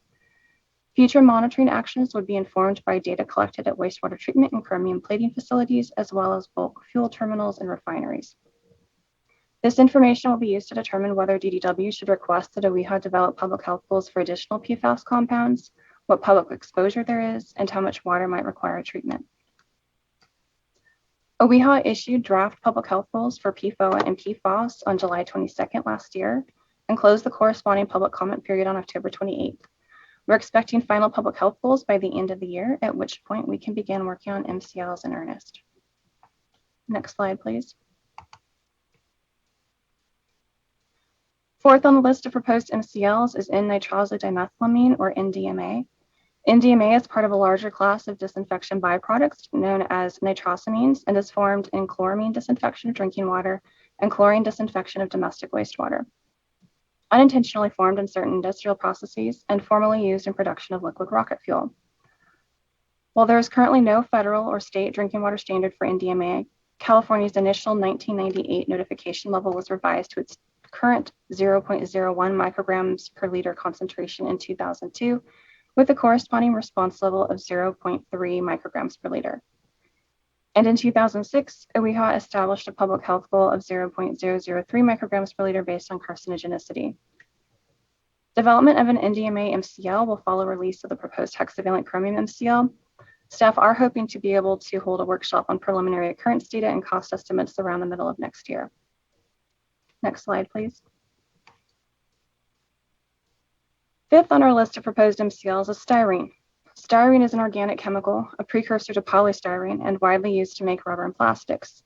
Styrene currently has a maximum contaminant level of 100 micrograms per liter and a detection limit for purposes of reporting set equal to the public health goal of 0.5 micrograms per liter. OWHA updated the public health goal in 2010 to reflect its carcinogenicity and concurrently established a health protective value of 4 micrograms per liter based on genotoxicity and adverse impacts during gestation. Source monitoring shows little occurrence of styrene, with 5 micrograms per liter as the highest reported detection since 2010. Based on occurrence data, staff expect the attainment of at least the health protective value will be feasible. Rulemaking package development will take a backseat to hexavalent chromium, but we're currently projecting issuance of a notice of proposed rulemaking in early to mid 2023. Next slide, please. Last on our list of proposed MCLs is cadmium. Cadmium is another naturally occurring element found in soil and mineral deposits, also in metal plating discharges, runoff from waste batteries, plastic pigments, and galvanized pipe corrosion. Cadmium currently has an MCL of 5 micrograms per liter and a detection limit for purposes of reporting of 1 microgram per liter. OEHA updated its 1999 Cadmium Public Health Goal in 2006 to 0.04 micrograms per liter based on kidney toxicity. While this MCL rulemaking will also track behind hexavalent chromium, a DLR revision is expected to be proposed with other metals later this year, with the MCL following next spring. Next slide, please. Moving on from the MCLs, we have the lead and copper rule. For background, fixtures and plumbing materials are the primary sources of these contaminants in drinking water. Regulation is based on percentages of sampled homes exceeding action levels requiring consumer notification and corrosion control rather than MCLs, with compliance assessed at the tap. US EPA's 1991 lead and copper rule has been revised 3 times now, most recently in January 2021, when EPA promulgated long-term revisions to the rule. On January 20th of last year, under an executive order, the long-term revisions were identified as an agency action requiring review. EPA delayed the long-term revisions effective and compliance dates to December 16th of last year and the compliance date to October 16th of 2024, while engaging with stakeholders for input on changes that should be made to those revisions. EPA intends to review and propose improvements to the lead and copper rules long-term revisions under a lead and copper rule improvements rulemaking to be completed by 2024. The lead and copper rule improvements, or LCRI regulations, may include revisions to sections on lead service line replacements, tap sampling, the lead action and trigger levels, school and childcare sampling, risk communication, small system flexibility, and corrosion control. The lead and copper rule improvements may extend the effective date for portions of the long-term revisions. However, EPA does plan to maintain the October 2024 compliance date and long-term revision requirements for the lead service line inventories. Next slide, please.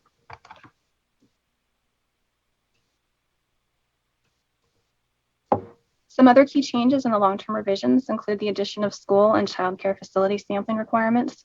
Sampling would occur at least once over a 5-year period, or an average of 20% of facilities sampled each year. There are new tap sampling procedures, including sampling the 5th liter at lead service lines using wide mouth sample bottles for sample collection. There's now a lead trigger level at 10 micrograms per liter to prompt reevaluation of corrosion control. Requirements for lead service line inventories and replacements for the entire service line, including this customer side, as well as new public notification requirements. Staff are participating in national implementation work groups and evaluating the most efficient means to pursue primary enforcement authority, or primacy, for this rule, while also potentially making state-specific modifications to further enhance public health protection. Next slide, please.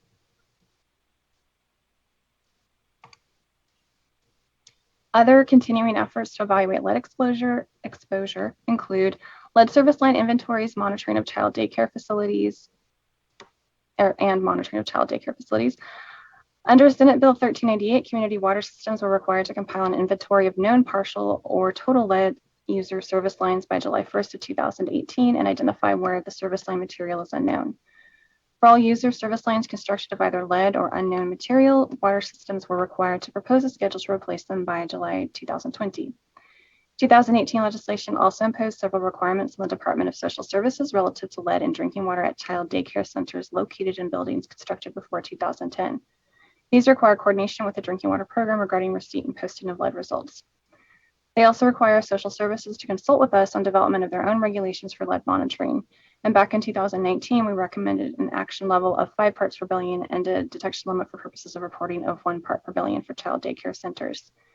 In July 2021, the Department of Social Services did release written directives for lead testing of water in licensed childcare facilities. These directives will be functioning in lieu of regulations until they complete their regulations, which they expect to take place sometime in 2023 or later. Next slide, please. Third on the list is cross-connection control. Cross-connections are defined in the regulations as an unprotected actual or potential connection between a potable water system used to supply lead for drinking water for drinking purposes and any source or system containing unapproved water or a substance that is not or cannot be approved as safe, wholesome, and potable. The purpose of cross-connection control is to reduce the possibility of foreign substances entering the water system. Assembly Bill 1671 modified the Health and Safety Code to require development of these regulations by January 1st, 2020. So we are running behind on these, and provides that these may be done by policy handbook without going through the regular rulemaking process, but with at least 2 public hearings.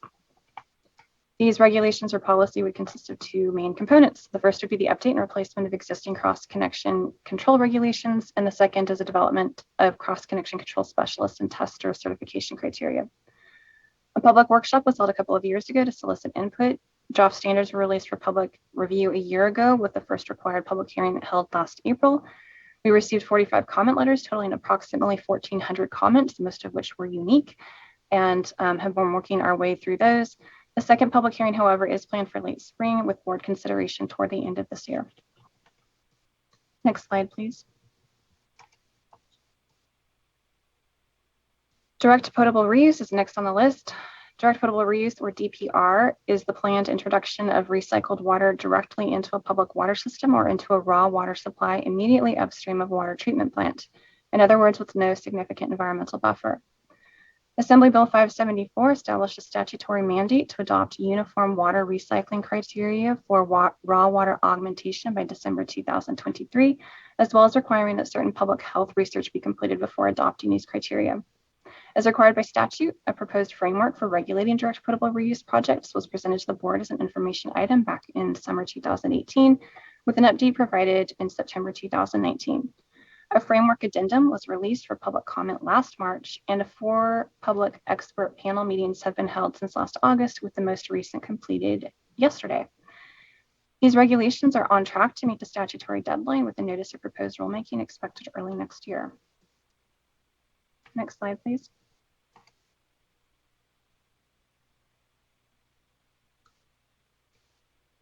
Next slide, please.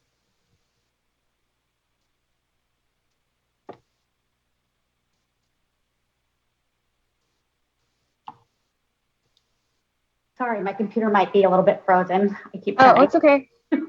Okay, so microplastics are a contaminant class of emerging concern for which there's no current regulatory standard, either at the state or federal level.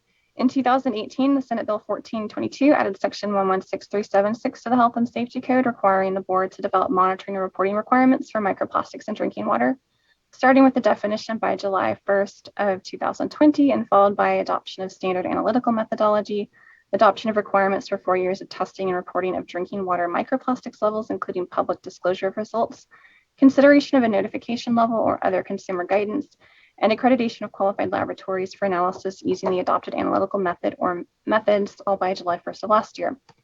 The definition was adopted on time in June 2020. For the remaining work, we are running behind schedule due to COVID-related lab closures that first couple of years ago, but held a workshop on the proposed analytical method, potential monitoring and reporting requirements, and health effects last November. Method development and validation involved more than 30 participating labs from 7 countries, including both expert specialists in this area and interested municipal and commercial laboratories. For this work, the state board is authorized to implement these requirements through adoption of a policy handbook that's exempt from the regular rulemaking process under the Administrative Procedure Act. Staff plans to bring that to the board for consideration in late spring. Next slide, please.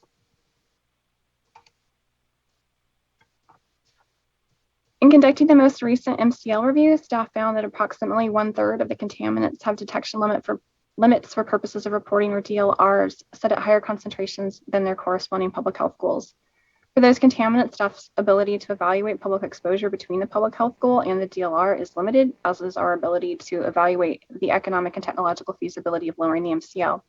So staff has been coordinating with the Environmental Laboratory Technical Advisory Committee, or LTAC, to identify reporting limitations of analytical methods and to evaluate laboratory capacity and costs for reporting to lower concentrations.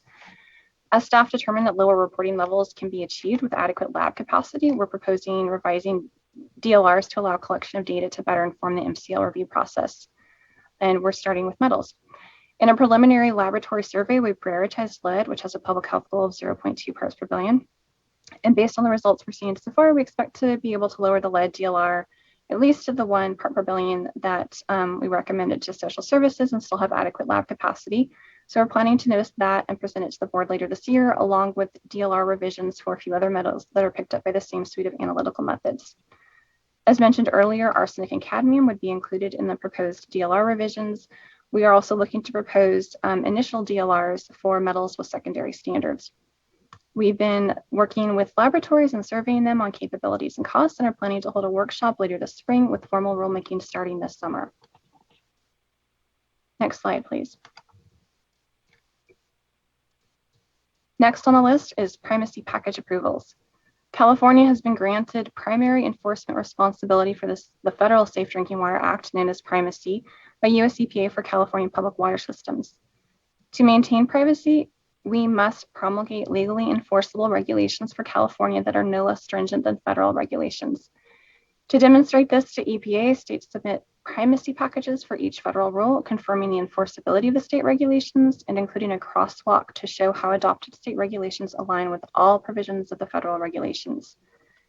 California currently has a backlog of primacy packages, and clearing this backlog has been a high priority for EPA. EPA Region 9 staff have recently provided formal and informal comments on several primacy packages. In response, staff are proposing to submit revised primacy packages for the public water system definition, for which we had a successful legislative proposal that took effect at the beginning of this year, the groundwater rule, the recently approved revised total coliform rule, the public notification rule, and the consumer confidence reports rule. Of these, only the last two will require revisions to the actual regulation text and require board action. Work on addressing EPA's comments on the public notification rule is underway, and we expect to be ready to proceed with formal rulemaking in the latter half of the year. Formal rulemaking for the consumer confidence reports regulation is likely to wait on upcoming federal changes to their regulations. Next slide, please.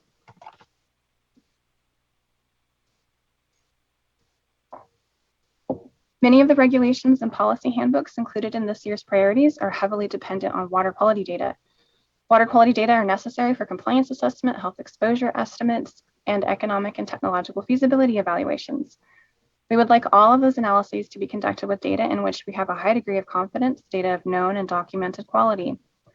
The electronic format currently specified in regulations for submittal of drinking water analytical results is no longer adequate for drinking water program needs. In addition to the current data system, or the recently replaced data system not being compliant with US EPA's cross-media electronic reporting regulation with respect to electronic signatures to ensure the integrity and enforceability of data submitted, California has additional drinking water standards and data quality goals beyond minimum federal requirements. The Division of Drinking Water's Quality Assurance section has been working to develop a data intake system or format that would allow us to receive the data California needs ahead of transmitting the federally required data to EPA's data portal, and has been rolling that out over the last several months.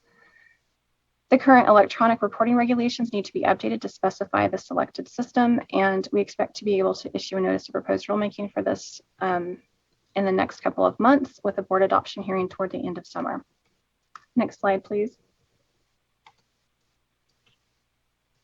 2018 legislation also added a directive for regulation development to the water code for on-site treatment and reuse. By December 1st of this year, the State Water Board is required to adopt regulations for risk-based water quality standards for on-site treatment and reuse of non-potable water for non-potable end uses in multifamily residential, commercial, and mixed-use buildings. Regulations would not address untreated gray water systems used exclusively for subsurface irrigation and would not address untreated rainwater systems.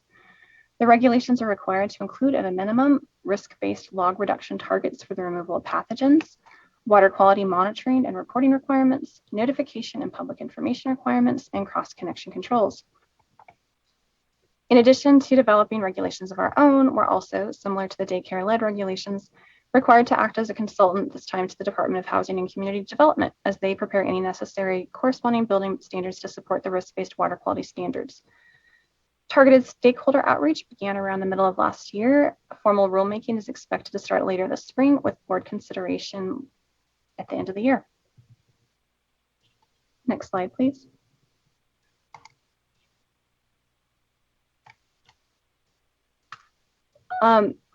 We're also doing a update of our recycled water regulations. They were last updated in 2000, so it's been a while. California Water Code Section 13521.2 requires an update by January 1st of next year and requires that update incorporate provisions from the Cross Connection Control Policy Handbook. So these are tracking right behind those. We are proposing a notice of, we're planning a notice of proposed rulemaking in early summer this year with board adoption at the end of the year. Next slide, please. Next are notification and response levels starting with harmful algal blooms. Last year, the Division of Drinking Water requested that OEHA prepare notification level recommendations for microcystin and Cylindrus spermopsin and an evaluation of anatoxin A and saxitoxin data leading to notification level recommendations if appropriate. For background, microcystin is a hepatotoxin released by some species of blue-green algae or cyanobacteria. It can cause skin conditions such as rashes, hives, and blisters, gastrointestinal symptoms, allergy or asthma-like conditions, and liver damage. Pets and other animals that drink the water can also be sickened by this, so it's more frequently more noticeable for dogs, I think. In 2015, US EPA issued health advisories for this. Cylindrus spermopsin is another toxin produced by cyanobacteria and for which EPA has also issued health advisories based on adverse effects to the liver and kidney. Anatoxin A is another cyanotoxin associated with deaths in domestic animals, livestock, and waterfowl due to neurotoxicity, especially respiratory paralysis. And EPA prepared a 2015 health effects support document in 2015 in which it found insufficient studies and occurrence data to support a health advisory at that time. Saxitoxin is another neurotoxin produced by some cyanobacteria. It's more commonly associated with paralytic shellfish poisoning. OEHA did provide initial recommendations last spring as shown on this very full slide, with the EPA health advisories also shown for comparison, and we'll be providing updated recommendations to reflect acute health effects this spring, after which DDW intends to proceed with notification and responsible proposals for anatoxin A, microcystin, and Cylindrus spermopsin. We don't currently have a validated analytical method for saxitoxin, so we will be working with our contract laboratory to remedy that prior to issuing notification and response levels. As with last year's PFBS notification response levels, we would be following the new public notice process. Next slide, please.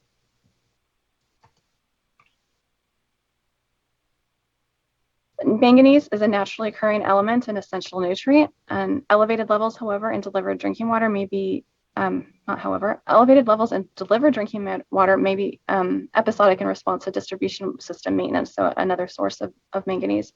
At high concentrations, however, it has been found to be a developmental toxin with extended ingestion at elevated levels, causing impairment to memory, attention, and motor skills. While there is no primary drinking water standard for manganese, we do have a secondary MCL of 50 micrograms per liter, above which manganese may cause discolored water and staining of plumbing fixtures and laundry.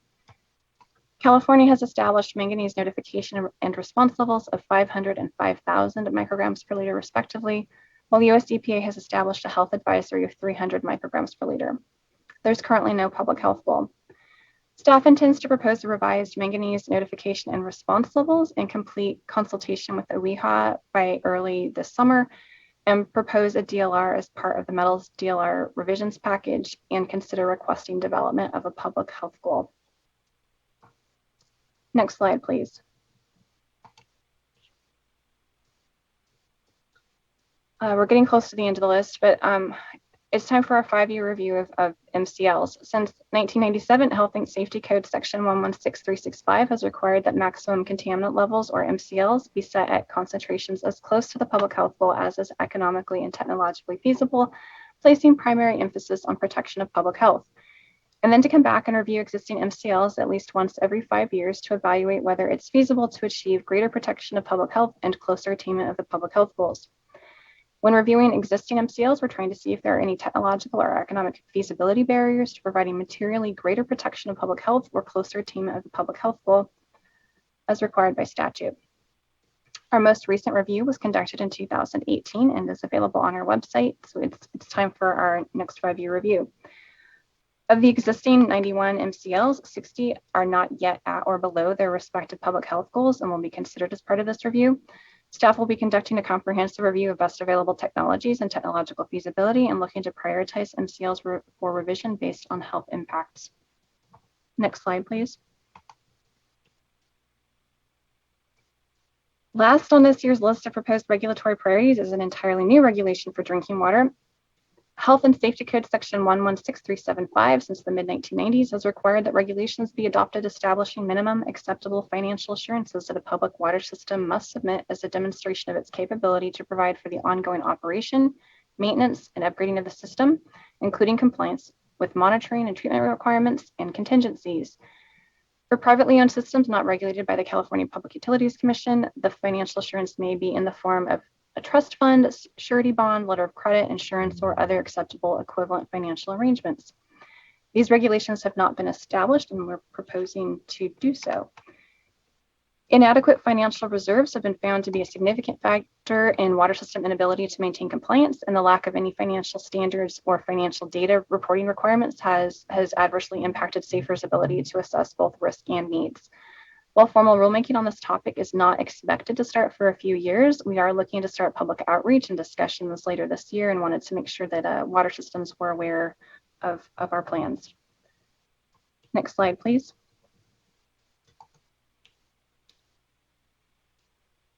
In addition to the proposed regulatory priorities for this year, we wanted to provide a sort of regulatory priorities preview of additional topics and contaminants that we're keeping an eye on and setting up for eventual rulemaking. In 2020, OEHA issued revised public health goals for each of the 4 contaminants comprising total trihalomethanes, so chloroform, dibromochloromethane, dichlorobromomethane, and bromoform. The revised public health goals will be considered in this next MCL review. OEHA has also developed draft public health goals for the haloacetic acids. Both haloacetic acids and trihalomethanes will likely be grouped for a combined MCL rulemaking for disinfection byproducts in the next few years, with, depending on the timing, NDMA possibly joining the group. In 2019, the Division of Drinking Water formally requested that OEHA develop a public health goal for 1,4-dioxane so that MCL development can proceed, and OEHA is actively working on that. We're reviewing available information on nitrosamines to evaluate whether to establish notification levels or request public health goals for additional nitrosamine contaminants, and have been working on a multi-laboratory validation for N-nitrosomorpholine or NMOR so that we can collect the necessary data. We're also keeping an eye on Legionella and other issues associated with premise plumbing and are considering updating monitoring requirements for secondary standards.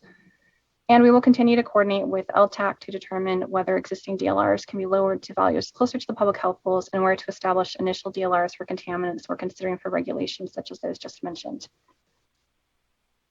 Next slide, please. So here's the total condensed list of priority regulation work for this year.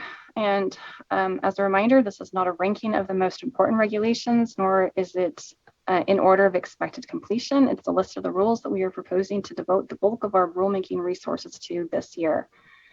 Many of these regulations are being developed concurrently by staff across our program management branch. Next slide, please. Finally, to give you a better idea of what the timelines look like for these, this slide shows the projected rulemaking or policy handbook schedule for those expected to reach significant milestones within the next fiscal year. And again, not all of the priority regulations will be completed within the timeframe shown, but we expect that quite a few will.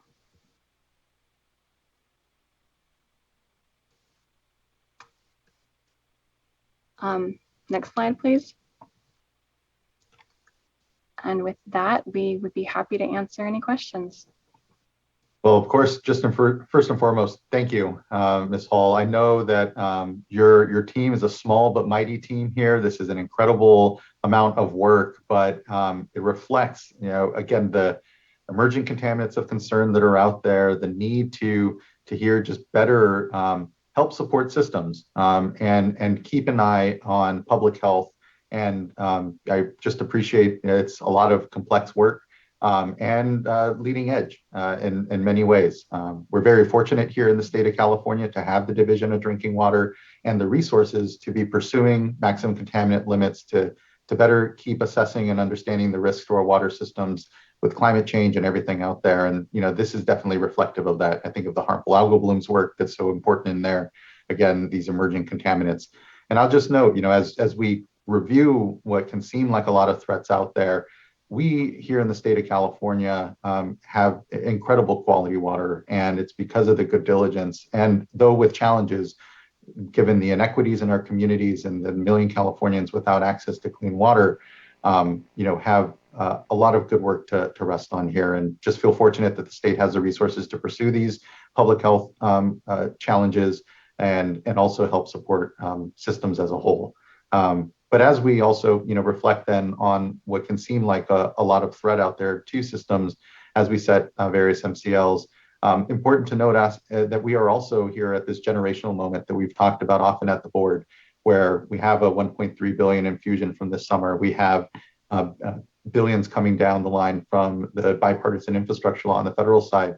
And that's what these dollars then support, is meeting these health goals, but also helping buoy affordability and support affordability in our communities, and not just having a sole focus on the regulatory side here. So being able to have that as a resource here, as we contemplate what our priorities are and the setting of these, knowing that they come at cost to systems, is a delicate balance that I just appreciate.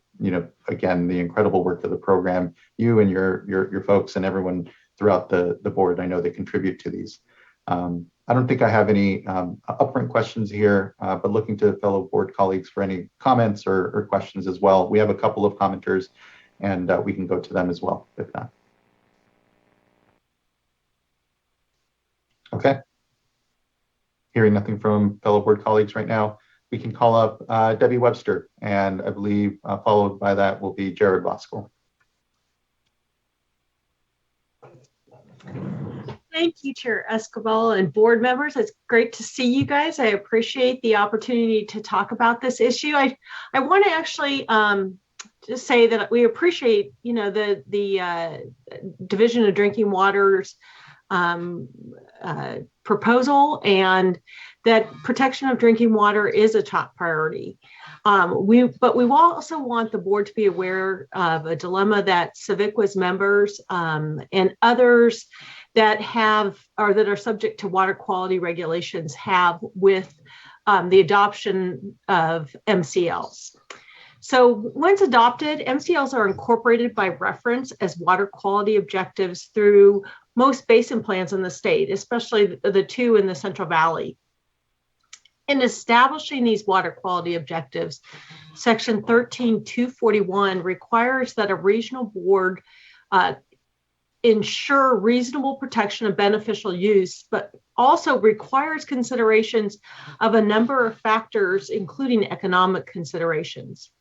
And although we understand that the Division of Drinking Water may not be the appropriate unit within the water boards to perform the analysis, and that their charges to consider the cost and feasibility of drinking water to drinking water providers, it is the water board's duty to consider the water code factors prior to adoption of new MCLs for hexavalent chromium, Pfas, and other constituents.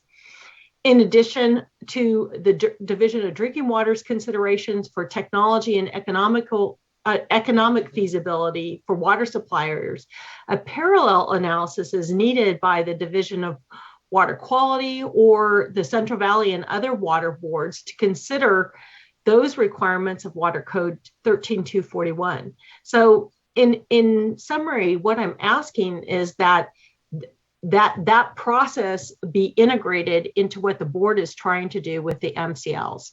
And so I'm happy to answer any questions, but I really do appreciate the opportunity to comment.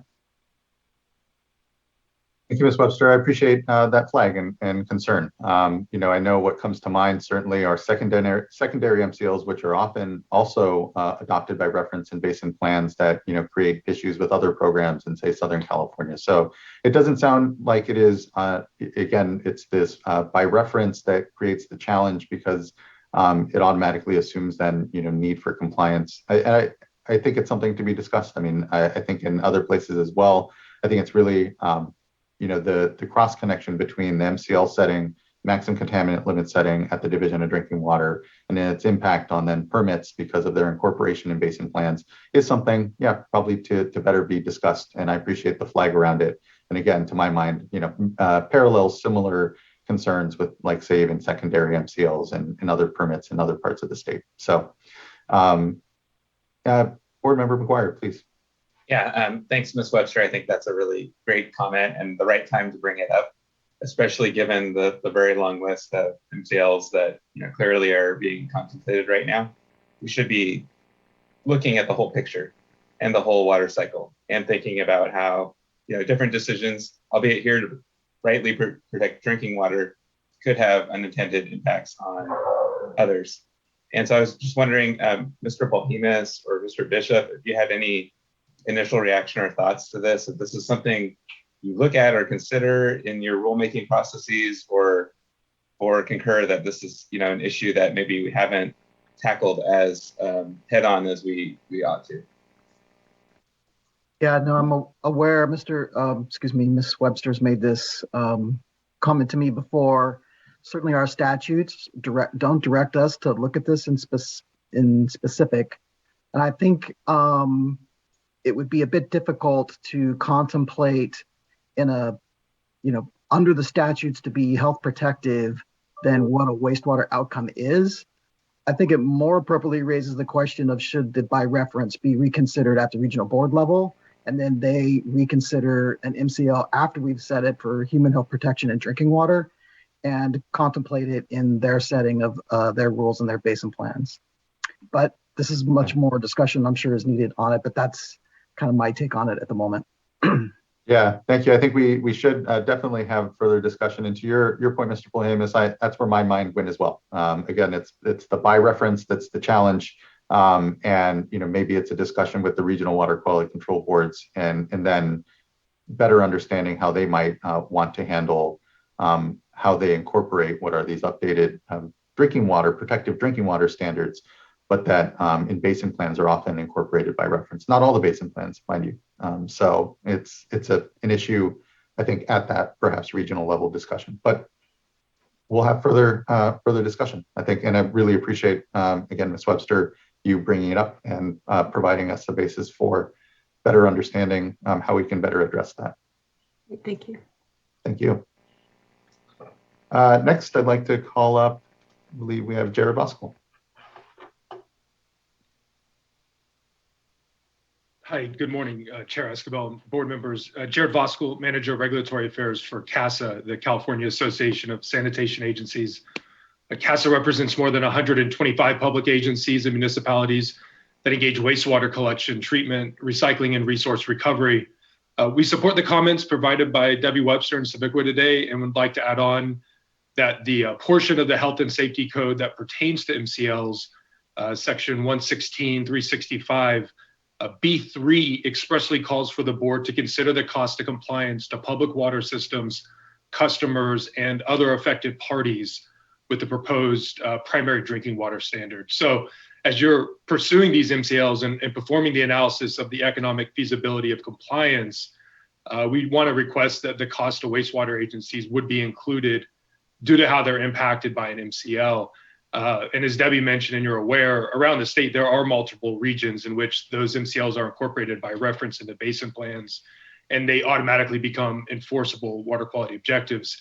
I think maybe with exception perhaps of NDMA that was mentioned today, our members receive various contaminants from others, but they're not utilized in the treatment process. And due to these facilities not being designed to treat for such compounds, they may actually bypass treatment. And thus, depending on the extent that compliance issues may arise under an MCL and a water quality objective for our dischargers, these drinking water MCLs result in increased treatment costs. And that could be potentially capital for upgrades, as well as O&M for expansions of facilities. And those cost impacts may decrease affordability and drive up utility user charges. So as your analysis is being performed, we want to ensure that dynamics factored into your processes and the costs are incorporated into your analysis. And as you kind of alluded to, if there's further discussion we can have offline to look at alternatives, we would welcome that opportunity to connect with your team. Thank you.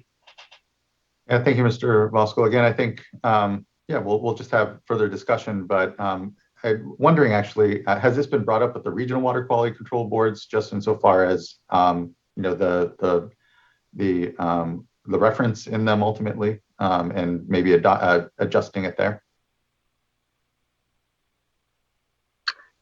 Not to my knowledge, Chair. Okay. Okay. Yeah, and I'm wondering, Mr. Voskuil, if you, any of your agencies have brought that up with any of the regional boards? I believe the Region 5 board, Debbie's engaged with them. Okay. She could confirm that, but I think Okay. elsewhere we have. Okay, that works. And again, let's definitely have further discussion. So I appreciate the flag. Any further questions, comments from fellow board colleagues on the priorities?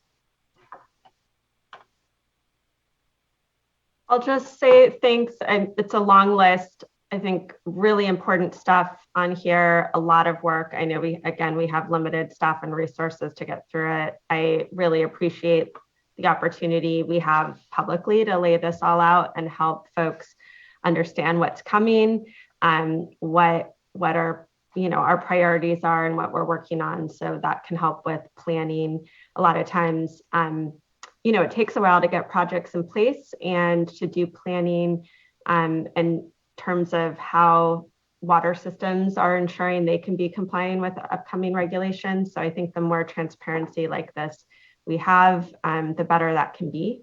And really appreciate the work. And just again, I really concur with the priorities here. I think they're each really important, and looking forward to the work. Thank you, board member. I did want to note, I think Elena Joy, I apologize. I did see your hand up when I was in the middle of public comment, and I meant to make sure and come back to you. One of our colleagues in the program. Is there a point or something that you would like to have said?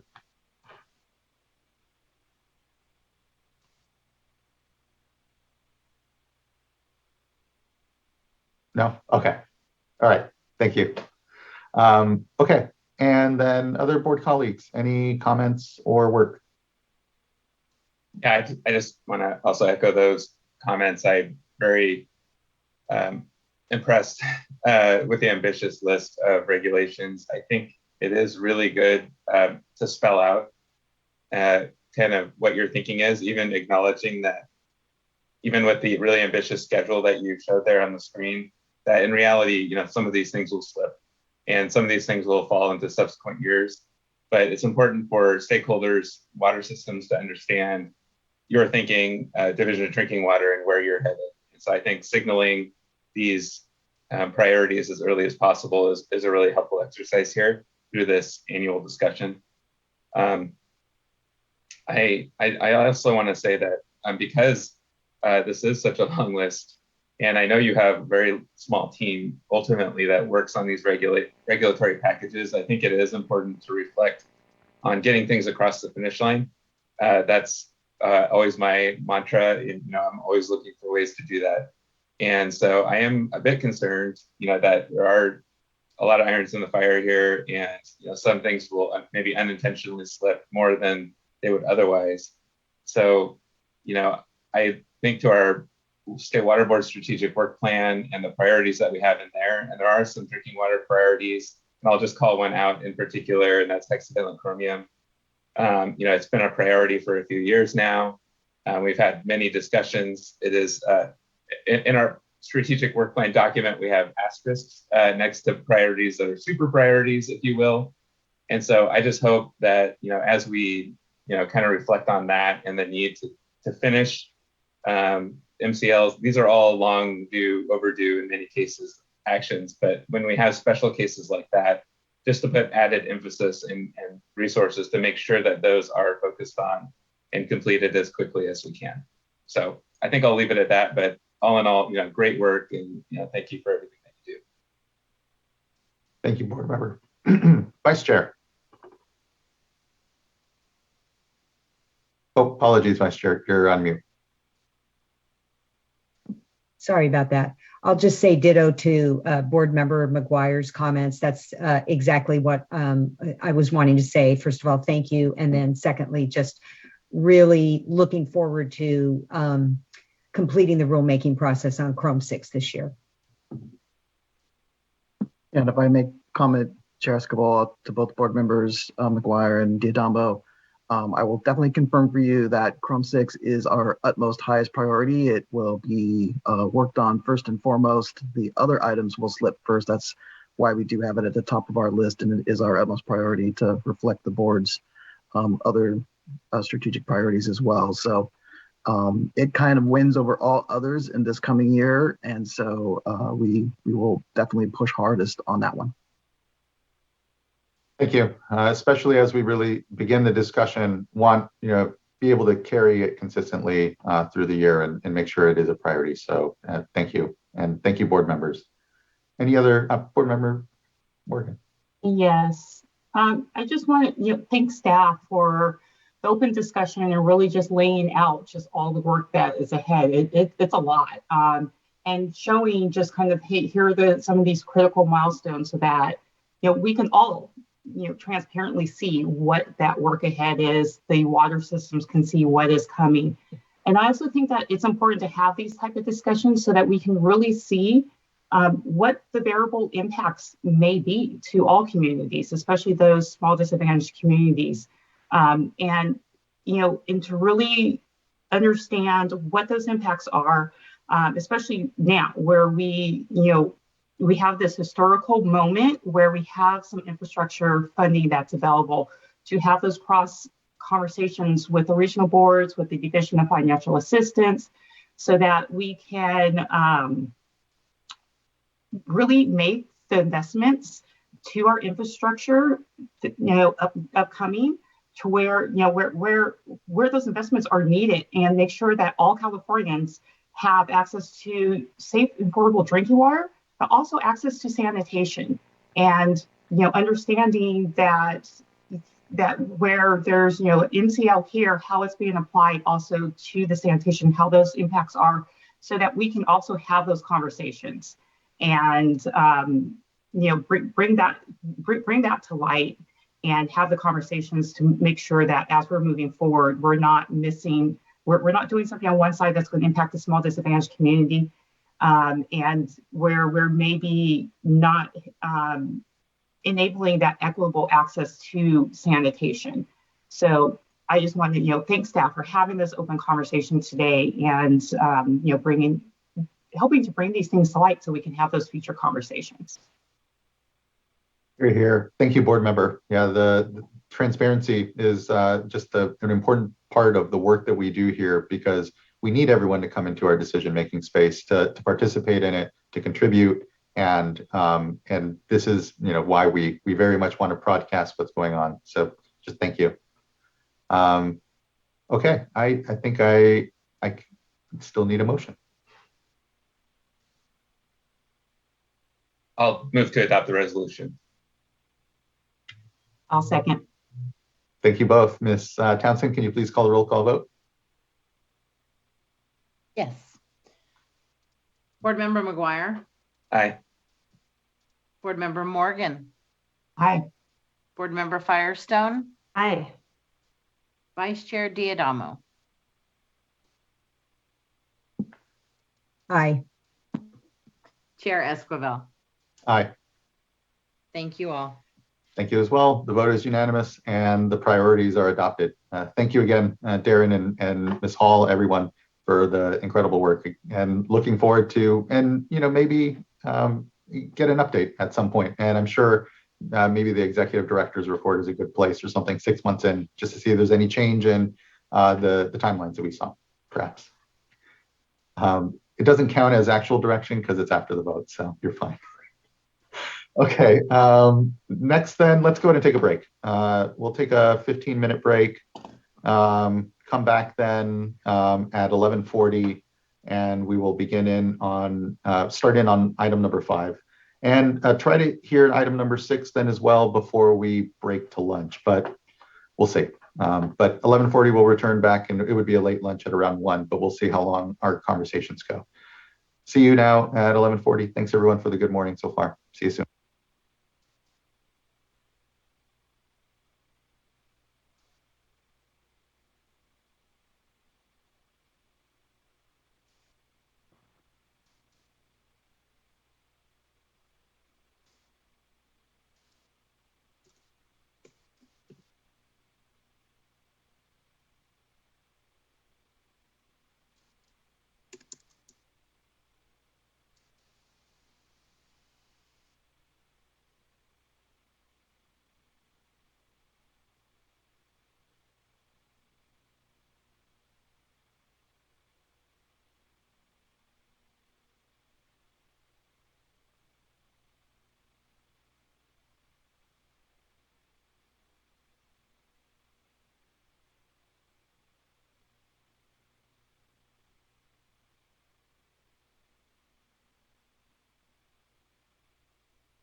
All right, everyone. It is 11:40. We can begin together back. I appreciate everyone's patience this morning. Hope you had a good break. Let's go ahead and proceed to item number 5. I believe we have Mara Irby, who will lead off the presentation for us here. Good morning, or yes, good morning still. Yes, good morning, Chair Esquivel. Thank you. Good morning, members of the board. I'm Mara Irby. I am the new Hearings and Special Projects Unit Chief in the Division of Water Rights. With me to present this item is Amanda Pearson with the Office of Chief Counsel and Connie Mitterhofer, the Division of Water Rights Hearings and Special Projects Section Manager. This morning, we are bringing a proposed draft order to the board for consideration for adoption that denies a petition for reconsideration of Order WR 2019-0149 from G. Scott Fahey and Sugar Pine Springwater LP. I'll give a bit of background on this case and the underlying order, and then I'll pass the presentation to Amanda to cover the petition from Mr. Fahey, the draft response, and the comments that have been received. Next slide, please. G. Scott Fahey and Sugar Pine Springwater LP, collectively Fahey, diverts from 4 springs in the Tuolumne River watershed under 2 permits with 1991 and 2004 priority dates. Fahey sells the water diverted from these springs to water bottling companies. Because the source is fully appropriated from June 16th through October 31st of each year, Fahey typically operates during that period under an exchange agreement with downstream senior diverters, the Modesto Irrigation District, MID, and Turlock Irrigation District, TID. Fahey also has permit terms to protect interests of the city and county of San Francisco, their interest in MID and TID's reservoir, New Don Pedro. Next slide, please. The draft order under consideration this morning concerns a request for reconsideration of Order WR 2019-0149, which found that Fahey unlawfully diverted 25.33 acre feet over 178 days in 2014 and 2015 when water was unavailable at his priorities of right. It includes a cease and desist order requiring Fahey to cease unlawful diversion, comply with his permit terms, and complete certain corrective actions according to a schedule. It also imposed administrative civil liability in the amount of $215,000, with the possibility of reducing that amount to $50,000 with the timely completion of certain corrective actions. Going to the next slide, I'll pass the presentation to Amanda to cover the petition, proposed draft order, and the comments that we've received. Thank you, Mara, and good morning, board members.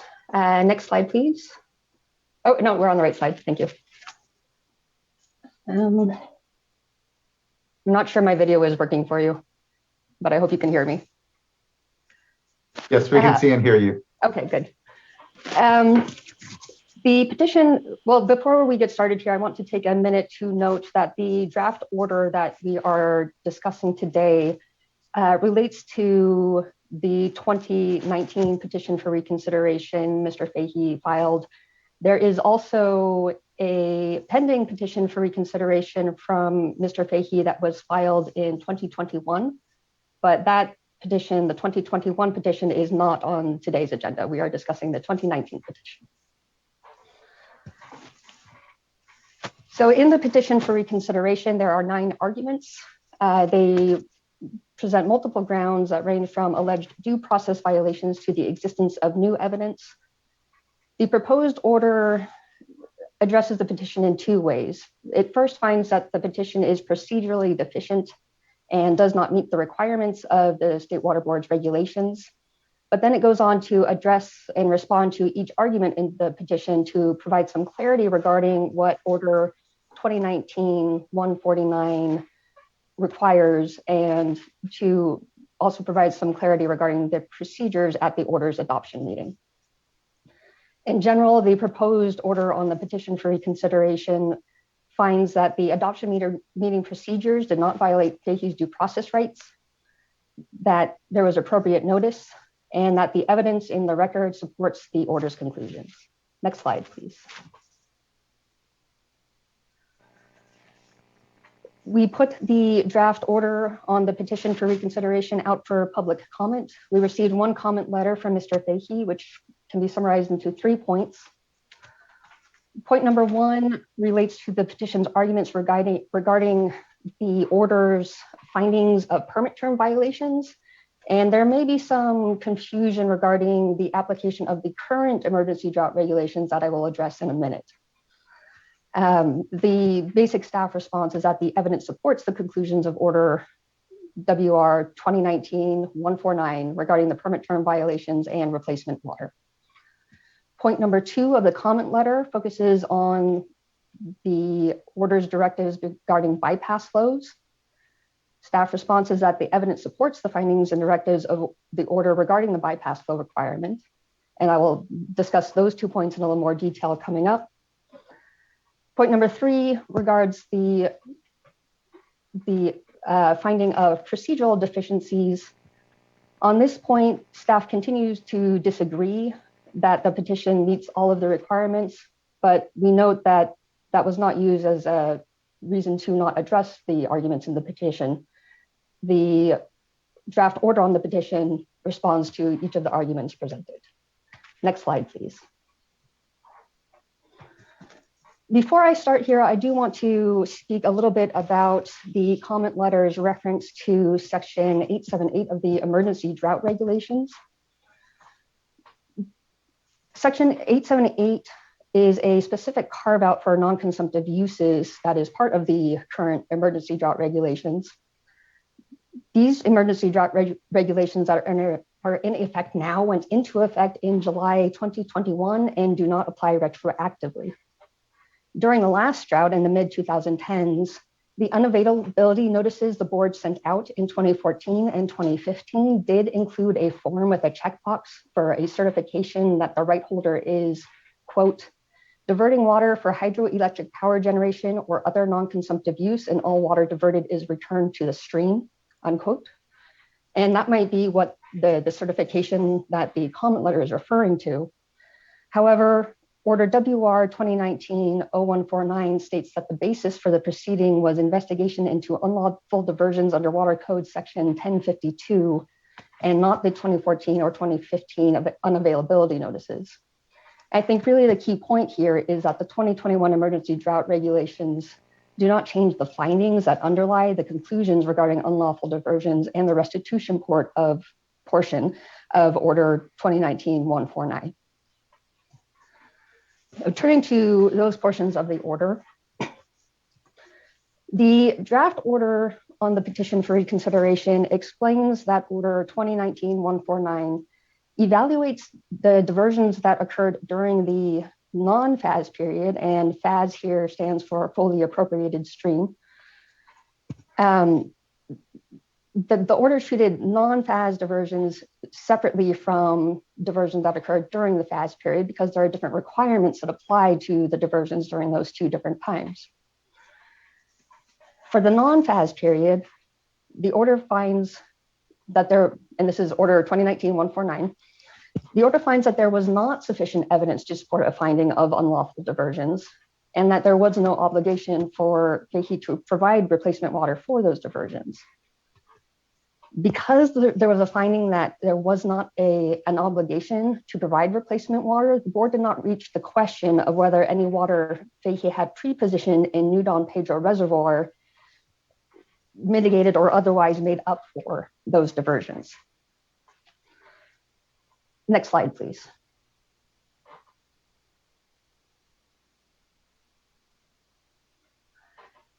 In contrast, for the Pfas period, Order 2019-149 finds that there was sufficient evidence to support a finding of unlawful diversions totaling 25.33 acre feet over 2014 and 2015.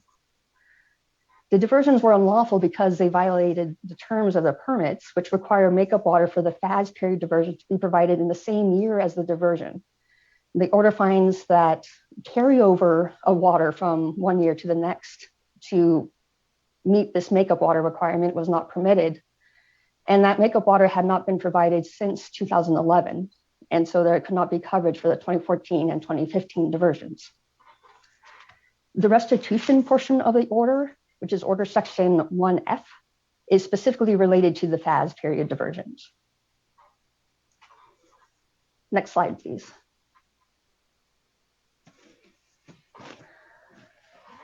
To address the comment letter's discussion of the bypass flow requirements, we want to note that there was some conflicting evidence in the underlying proceeding regarding compliance with the bypass flows, but the ultimate conclusion in order 2019-149 was that the record demonstrated that Fahey had failed to take sufficient measures to show compliance with the bypass flow obligations. The order therefore directs Fahey to submit annual documentation that does demonstrate compliance with the bypass flow obligation. The comment letter discusses the intent of the bypass flow obligation, but the staff response is that the evidence the order relies on discussing the bypass flows includes documentation that was submitted by Mr. Fahey and supports the conclusion that there had not been a sufficient demonstration of compliance with the bypass flow obligation itself. And so the directive to require documentation that shows compliance with that bypass flow requirement is an appropriate remedy. Next slide, please. The staff recommendation is adoption of the proposed order. That concludes the staff presentation, and I believe the next slide is just for questions. Thank you, Ms. Pearson, and thank you, Ms. Irby. I don't have any questions at this time. Looking to my fellow board colleagues in case they do. Seeing none, I think. Vice Chair. Sorry. I'm a little slow to get to the buttons this morning. Okay. I just want to compliment our staff and thank them for spending the additional time, even though it wasn't necessary. I think that this additional clarification is helpful. These agreements between the parties are confusing, and I just recall as being the hearing officer that, you know, it just takes a lot of time to sort through. And so I think it's helpful information to have out there, and I'm comfortable with what staff is proposing. But of course, want to hear what my colleagues have to say and if there are any other comments. Thank you, Vice Chair. I appreciate that. And looking to board colleagues, in case there is comment, we do have one commenter, Mr. Fahey, and we can hear from him before we have further discussion if that works. Okay. Let's call up Mr. Fahey.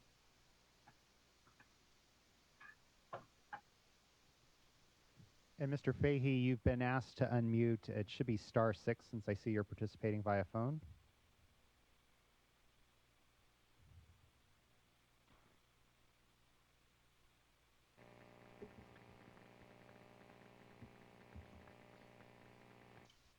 Once again, Mr. Fahey, if you're able to hear us, I know you joined us by phone. We're asking you to unmute, and on a phone that is *6. There we go. Good afternoon, Mr. Fahey.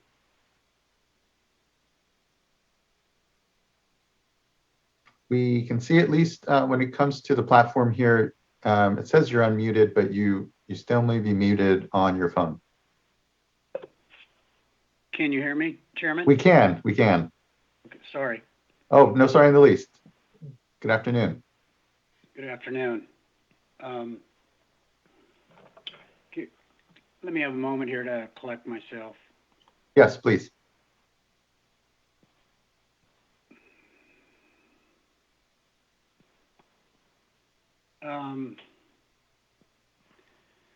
Chairman Escobar, Vice Chairman D'Amato, board members, thank you for your opportunity to provide my comments. I could sit down with Mrs.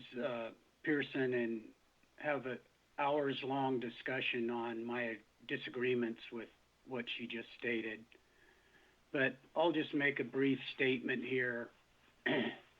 I'm trying to comply with what you folks require. I've provided everybody the information they need, and things still aren't clear on how to proceed. And I've always been under the impression that the reason the board has this process of orders is so everybody does understand the playing field going forward. And that just has not been accomplished here. So I'd like to read a brief statement, and I really would like some questions so we can get some type of dialogue going here to resolve this problem so I can comply with everybody going forward and divert year round like my permits allow me to. Thank you very much for your time. This order consists of 108 pages describing what the State Water Board believes Sugar Pine should have done for its 2014-2015 curtailment diversions to be lawful. To meet those requirements, immediately after the hearing 6 years ago, Sugar Pine began to document and provide biannually to Modesto, Turlock, and the City and County of San Francisco, and annually to the State Water Board, the monthly amount of water Sugar Pine diverts, replaces, and credits to future water placement requirements. Last year, with the 2021 drought curtailment looming, on April 2nd, a Sugar Pine curtailment exemption request was submitted to the State Water Board's enforcement manager, but nothing happened. Therefore, 60 days later, I addressed State Water Board meeting, June 1st meeting, requesting a Sugar Pine curtailment exemption. The State Water Board directed the Division of Water Rights to consider the matter. The Division of Water Rights did, and on June 1st, an Assistant Deputy Director responded via email with an exemption denial based on reasoning contrary to this order. When I say this order, I mean 0149. Then, by resolution, the State Water Board adopted emergency regulations and issued the 2021 curtailment order. Therefore, without a Sugar Pine curtailment exemption in hand, as the judge in the California water curtailment cases explained, all diversions legally must be curtailed when a curtailment order is authorized by emergency regulations. As a result, the Sugar Pine diversions subject to this order ceased. The preemptive attempt to avoid damages caused by the curtailment of Sugar Pine's diversion this order deems lawful failed. Prior to the 2021 curtailment, I documented and reported everything Sugar Pine did that this order asserts I should have done prior to 2014-2015 curtailments for those diversions during curtailment to be lawful. Nonetheless, in 2021, Sugar Pine was still denied the right to divert when this order states such diversions shall be lawful. Either there is no legal basis for this order, the 2021 curtailments of Sugar Pine's diversions, or both. Another curtailment is now looming. I am sure it will occur. I have continued to do everything this order asserts is required to be exempt from the next curtailment, and if need be, I shall request the 2022 curtailment exemption.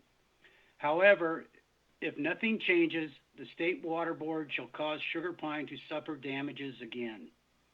I believe it is best the State Water Board continues its reconsideration of this order, withdraw it, or convene a hearing to put to the fullest extent the beneficial uses of the Tuolumne River which the Tuolumne River is capable. Thank you. I would be glad to answer any questions and would really appreciate a conversation to try to move this forward so I can comply with my terms and conditions of my permit, whether under emergency regulations or standard operating procedure. Thank you very much. Appreciate your time today, Mr. Fahey. I apologize, but I think there's still some ongoing confusion just around the board's order here, its reference, and then what are ongoing curtailment and work that the board has done this last year and is contemplating further. I look at the order, its reasoning, and as to your point, the 100 pages of documentation in response to previous points you've tried to bring up here. And I think that regrettably there seems to be still some ongoing confusion. Ms. Irby, is there anything though that you'd like to respond to and what Mr. Fahey has said? I think the bulk of Mr. Fahey's statement, like you were referring to, alludes to issues with the most recent curtailments in 2021 and looking into this year, which isn't directly relevant to the reconsideration order that's being proposed today. But we do intend to continue to work with Mr. Fahey on the current year issues and to help get those resolved and clear up confusion as it still seems to exist. I appreciate that. I know engagement in the water rights system can be not an uncomplicated thing. And so, Mr. Fahey, know that the board is here to continue to bridge and try to be very clear on the requirements and understanding of your right and how best it needs to be expressed, both in times of curtailment, but then otherwise as well. So hoping that this adoption of this order here continues to bring that clarity on the issue. Chairman, and so, I have one more question, please. Yes, Mr. Fahey. This is for Ms. Pearson. I do not understand how Water Code 1058.5 emergency regulations, when they were adopted in 2014 and 2015 under Resolution 2014-0013, and I believe it was 2015-001, 14 was 3.1, and I believe 15 was 1.3. Okay, emergency regulations are adopted. In those emergency regulations in 2014 and 2015, you have 878D, which says other diversions, which do not change the flow in the watershed. I met all the elements of 878D during the 2014-2015 curtailment. I created a net increase in the volume of water in New Don Pedro. I did not decrease the amount of water in the watershed because the Kathy Maroka, the enforcement manager of the Division of Water Rights, did not elevate my claim to the deputy director for a review and approval. My claim and my petition under 878B was not disapproved. Why do you refuse to consider that by statute I meet 878B and I did not consume any water within the system during the 2014 and 2015 curtailments? I don't understand why you say I did not comply with the elements of that statute. Please explain that. Thank you. Mr. Fahey, I apologize. I'm not going to allow a complete back and forth here with staff on your question here. It's fundamental to what was before the proceeding, before the vice chair, and there was plenty of discussion around. So I appreciate your engagement today, and Mr. Chairman, let's sort it out at this level so we don't have to get the courts involved. This is not going to go away. You and I and everybody else involved in this need to sit down and sort this out.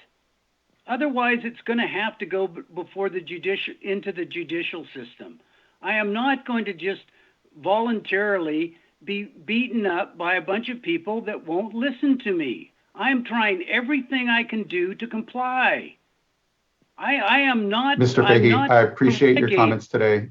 We're not trying to pick on you. This is, we have provided plenty of recourse and response through the course of both the hearing before the vice chair and then now the adoption of the petition and then on our order now on reconsideration. Okay, thank you. Thank you. I apologize. I think there is some fundamental No, you don't need to apologize. disagreement. So thank you. Yeah, that's fine. Okay. Yeah, we just Thank you, Mr. disagree. Fahey. Yeah. Comments or questions from other fellow board colleagues here?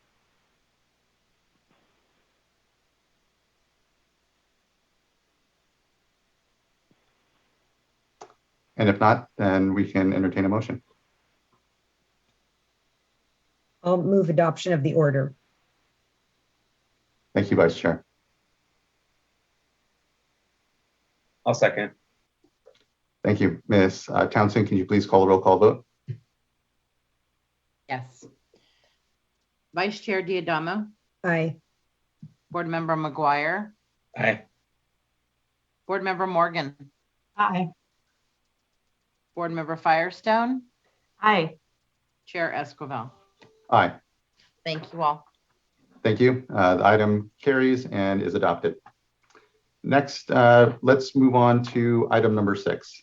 This is a consideration of a proposed order denying Yuba County Water Agency's request for abeyance in proceedings on its petition for reconsideration of the water quality certification for the Yuba River Development Project. I believe we have Kristen Cannell here to present.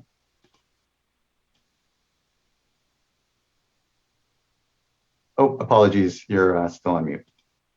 Shoot, I hit the thing twice. Thanks, Chair Esquivel. Good morning and or afternoon, since it's noon. I'm not sure which one applies at the moment. But hello, Chair Esquivel and members of the board. My name is Kristen Gangle, and I'm a senior environmental scientist in the Division of Water Rights. With me today from the Division of Water Rights are Aaron Ragazzi and Parker Thaler. Additionally, we are joined by Stephanie Postal and Mariana Aoi from the State Water Board's Office of Chief Counsel. Item 6 is a proposed order denying the Yuba County Water Agency's, or YCWA's, request for abeyance in proceedings on its petition for reconsideration or petition of the water quality certification or certification for the Yuba River Development Project. On January 11th, 2022, YCWA submitted a request to hold in abeyance its petition of the certification for the project. As background, in addition to YCWA, the California Department of Fish and Wildlife, or CDFW, and a group of non-governmental organizations comprised of California Sport Fishing Protection Alliance, Friends of the River, Sierra Club Motherlode Chapter, Trout Unlimited, and the South Yuba River Citizens League, which I'll collectively refer to as CSPA et al., filed petitions for the project certification. On January 14th, 2022, board staff contacted these petitioners requesting input regarding placing YCWA's and other petitions in abeyance. The 3 petitioners responded as follows. YCWA does not object to any of the petitions being put in abeyance. CSPA et al. Do not want their petition held in abeyance, and they object to any petitions being held in abeyance. And CDFW is neutral with respect to whether the petitions are held in abeyance. Staff considered this request for abeyance, including the feedback from the petitioners, and have brought YCWA's request before the board today. YCWA has requested to hold in abeyance its petition of the project certification to enable settlement discussions on certification issues, which include minimum in-stream flows, that are currently prohibited by the bar on ex parte communication. YCWA's request characterizes settlement of certification disputes as, quote, necessary for YCWA to conclude a Bay Delta voluntary agreement, end quote. YCWA's request also states that granting the abeyance would align resolution of the issues raised in the certification with the board's projected timeline for initiating environmental review of a voluntary agreement framework. No public comments were received on the proposed order. Staff recommend denying the request for abeyance for the following reasons, which are discussed in greater detail in the proposed order. First, there's a lack of agreement among the petitioners regarding the petitions being held in abeyance. California Code of Regulations, Title 23, Section 3869, Subdivision C, provides that the board may hold a petition in abeyance, quote, if agreed upon in writing by the petitioner and the applicant, end quote. as CSPA et al. Have not agreed to their petition being put into abeyance, one of the requirements for holding the petitions in abeyance is not met. Here, all three petitions address many of the same certification conditions. Thus, in this situation, it is not possible to hold one petition in abeyance and simultaneously move forward with addressing the other petitions. Secondly, while the board supports negotiated solutions to the complex water quality and supply questions, especially with respect to a voluntary agreement regarding the Bay Delta Plan updates, an abeyance is not necessary to promote such a solution. YCWA has been participating and can continue to participate in voluntary agreement discussions, even with the ex parte prohibition in place. YCWA and other parties can continue to discuss and may finalize potential voluntary agreement commitments without discussing with the board the project certification and issues addressed in the petitions. Third, putting the petitions in abeyance at this time and under YCWA's proposed terms would not help conserve resources of the board or the petitioners. Board staff and petitioners have devoted and continue to devote significant time to developing resolutions to the issues raised in the petitions. In addition, the issues raised in YCWA's petition are also being litigated in state court proceedings, and even if all petitioners agree to an abeyance, the board would need to continue to spend resources addressing these issues. For these reasons, staff recommend adoption of the proposed order denying YCWA's request for an abeyance of its petition on the project certification. And that concludes my presentation. Staff are now available to answer any questions. Thank you. Thank you, much appreciated. I know we have a few commenters here. Looking to folks on the board here, if there is any initial questions or discussion. Okay. Then let's move on to our first commenter. I believe we have Willie Whittlesey.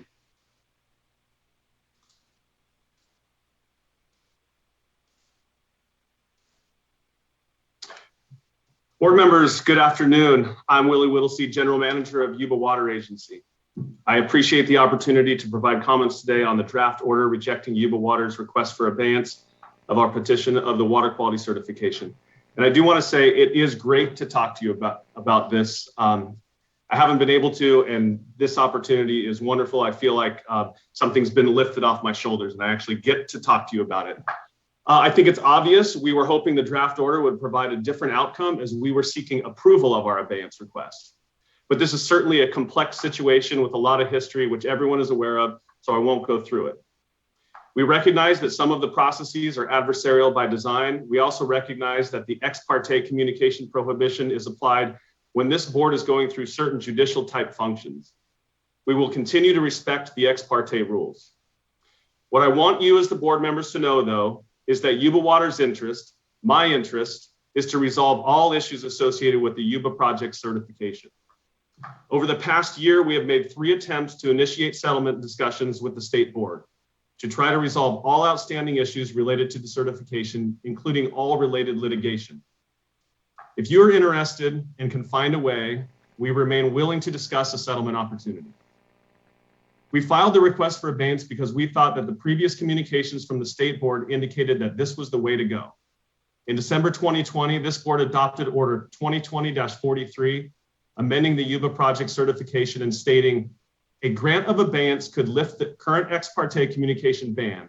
Lifting this ban could facilitate resolution of concerns with the certification terms or other issues. Additional communications following that order reaffirmed that an approved abeyance would lift the ex parte provisions and allow for discussion. We took this as a strong indication that a request for abeyance could be the path to engage you all directly as we work to resolve disputes related to the certification. Unfortunately, the draft order before you today denies that request. I'm not here today to ask that you reject the draft order. I am asking you, however, to not further limit the already extremely limited opportunities that we have to engage with you directly on issues related to the Yuba River watershed. One sentence in the draft order could be read as saying that the ex parte communication prohibition covers not just discussions about the water quality certification, but almost anything concerning the Yuba River. Specifically, I'm asking that you strike the following sentence from the last paragraph of section 4.2 of the draft order, which reads as follows. Continuing to avoid direct communication with board members regarding voluntary agreement matters as to the Yuba River provides another layer of procedural protection to ensure that voluntary agreement negotiations do not venture into improper ex parte communications. If nothing else today, I urge you to strike that provision. The voluntary agreements and other decisions related to long-term management of the Yuba River watershed will shape the future of Yuba Water Agency and the communities we serve. It will determine whether we can do things like the Hallwood Fish Habitat Restoration Project, where we're restoring over 150 acres of rearing and floodplain habitat devastated by hydraulic mining, in partnership with state and federal agencies, NGOs, and private industry. Or our collaborative efforts to demonstrate that forest restoration can be advanced at a watershed scale, and that water agencies have an important role to play given the benefits to our water supplies. Or our work to advance the atmospheric river control spillway, which is identified as a key component of the Central Valley Flood Protection Plan's investment strategy. Or the fact that all of our work, from flood risk reduction to watershed education to various community impact initiatives, are aimed squarely at helping to lift up Yuba County, one of the smallest, poorest, and most vulnerable communities in the state.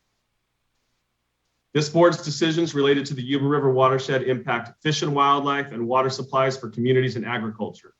They also affect statewide energy reliability, funding for flood risk reduction activities in the disadvantaged communities we serve, and more. I believe strongly that putting additional layers of restriction on communication about potential comprehensive, collaborative approaches to solving these complex issues like the voluntary agreements is unnecessary and not helpful. So I request that you delete that sentence from section 4.2 of the draft order. Thank you for your consideration. I hope that we'll have the opportunity to work with you to address the certification and other issues affecting the Yuba River watershed in the near future. Thank you.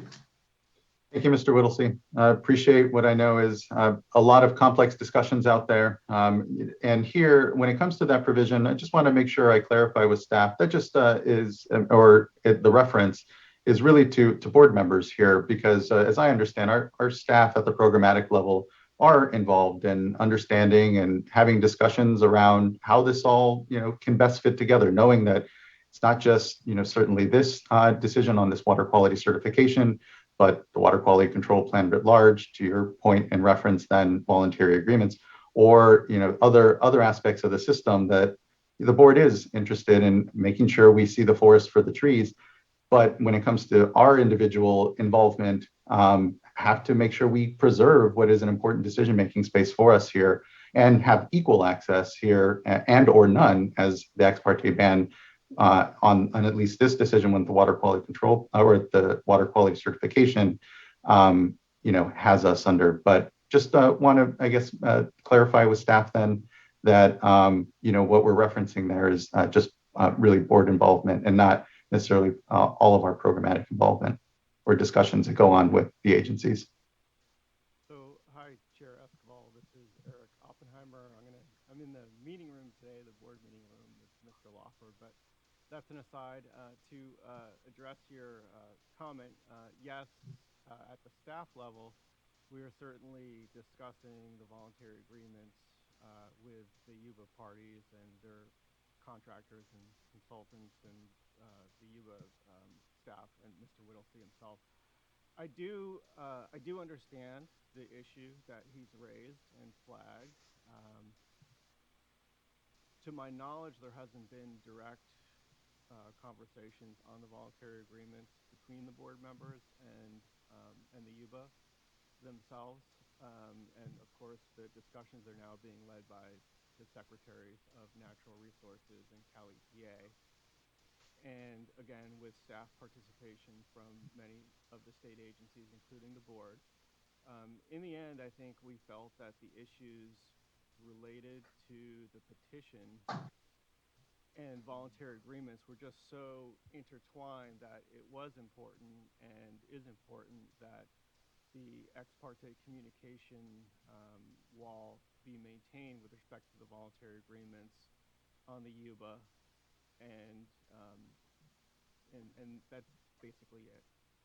Yeah, and I guess my this isn't an expansion of the ex parte ban or the wall on these discussions, as I understand it, and want to clarify that that's the case. And I guess the other point I was wanting to make there is it doesn't also prevent or preclude the board's here ability to understand and assess, all those moving parts and the big picture that's going on at the programmatic level, the important level that informs our decision making here. So, wanted to make sure that, I guess, if that was clear, that was clear. And Vice Chair. Okay, so I am reading this, maybe a different way.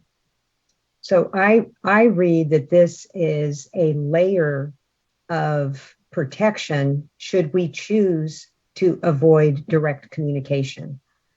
I see how it could be interpreted that we are required to continue avoid direct communication, but I'm not comfortable with it if staff's view is that it is requiring direct communication with board members.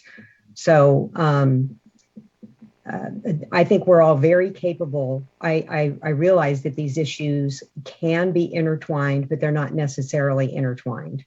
And I find that when I have communications with all parties, I'm able to be in a better position to be able to make decisions as a board member. There's no substitute for getting out, on the ground and hearing from folks about what they're thinking with respect to specific solutions.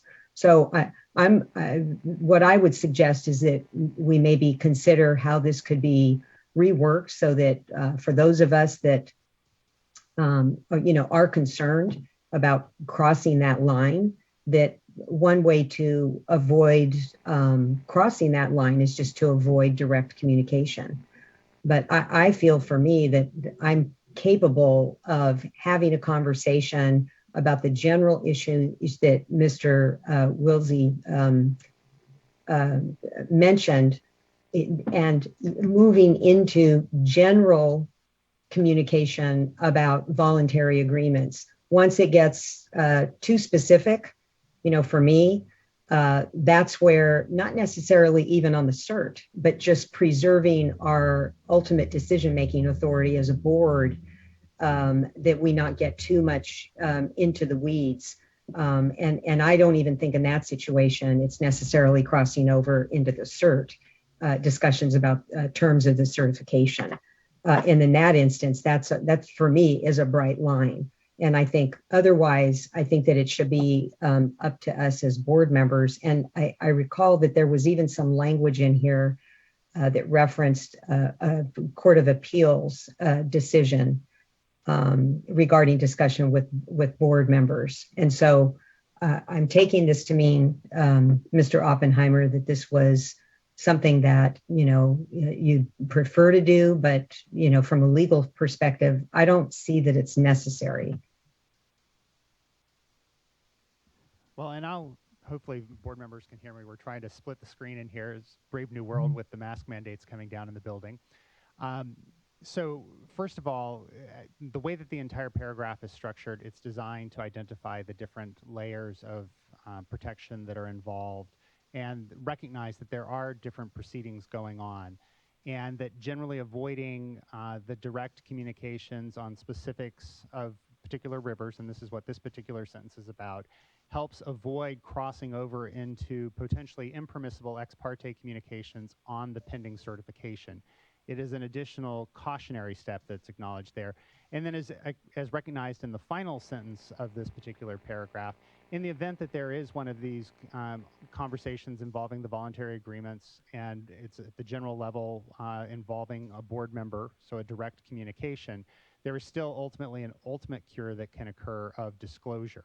But all of these are designed to go in sequence to protect the integrity of the pending adjudicative proceeding, and recognizing that there are crossovers and there's potential, and that's why in general there is a buffer that is set up to avoid the direct communications when you get down to the river-specific levels, for example. Just to clarify then, Mr. Lawfer, the second sentence, do you read it that is an additional layer that could be used in order to prevent that crossing over, but is not required. That's correct. And that's what we're saying. And in general, that's what the practice that's being used is to avoid getting too much into the weeds and talking directly on specific figures on individual rivers when there's a pending adjudicative proceeding on it. Okay. Thank you. Thank you, Vice Chair. And thank you, Mr. Lawfer, for the clarification. Mr. Whittlesey for the opportunity to clarify the intent there and have a discussion around it. And again, appreciate that it's not an uncomplex set of either procedures here at the board, but certainly circumstances out in the watersheds as we address drought and all these other challenges on our fisheries and the management. And so I appreciate it. But yes, do you have follow-up? Yeah, Mr. Chairman, I would like to say we do read this as not necessarily an additional layer, but just discouraging discussion between myself and my board members and the water board, yourself and the board members. We do great things in the Yuba watershed, and some of them may be tied eventually to the voluntary agreement. So we don't want to discourage that discussion. We have respected the ex parte communications, and we don't want this one sentence we're asking to be struck. We don't want it to cast an additional layer, even if it's a perceptive layer, not a legal layer. We don't want to discourage communication. We want to have open communication. We want to tell you about the wonderful things we do. For example, we want to build the ARC spillway for flood control. There may be a habitat component to that, to the way we're able to flexibly manage the flows. We want to be able to talk to the board about that. The Hallwood Habitat Project is another project. We absolutely want to showcase the wonderful work we're doing. It may be folded in the voluntary agreement. So I don't want to discourage the discussion. I want to have open dialogue. Yeah, I appreciate that. And here, recall that, Eric Oppenheimer and all our folks, those are the board too. They are how we implement and an ability to not necessarily, and here we're not saying it's an added layer as well. So, I agree with you, the communication, appropriate communication on issues is good, and how we have always communicated how we function best, as the Vice Chair said, listening to all parties involved here. So again, I appreciate that the perception from some may be that it further limits it. You're hearing it from myself, at least here, that it doesn't. And I think the Vice Chair has further to add as well. Yeah, and I'm sorry to take up a lot of time on this, but this is an area that really strikes a chord with me. So when I first came to the board, legislation had recently been passed regarding the ability for stakeholders to have discussions with us in the context of general orders. And so there's some additional provisions in there that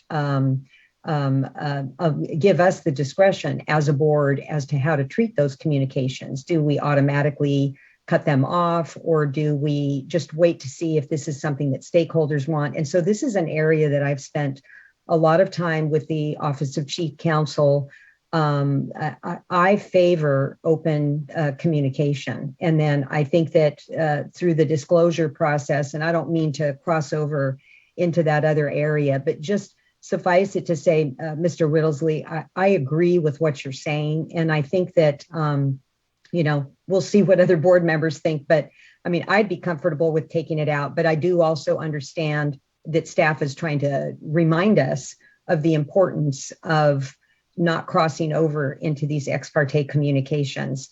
And I would just encourage you to, if you want to have those communications, reach out to us individually, and then, we can determine ourselves whether or not those are appropriate conversations to have.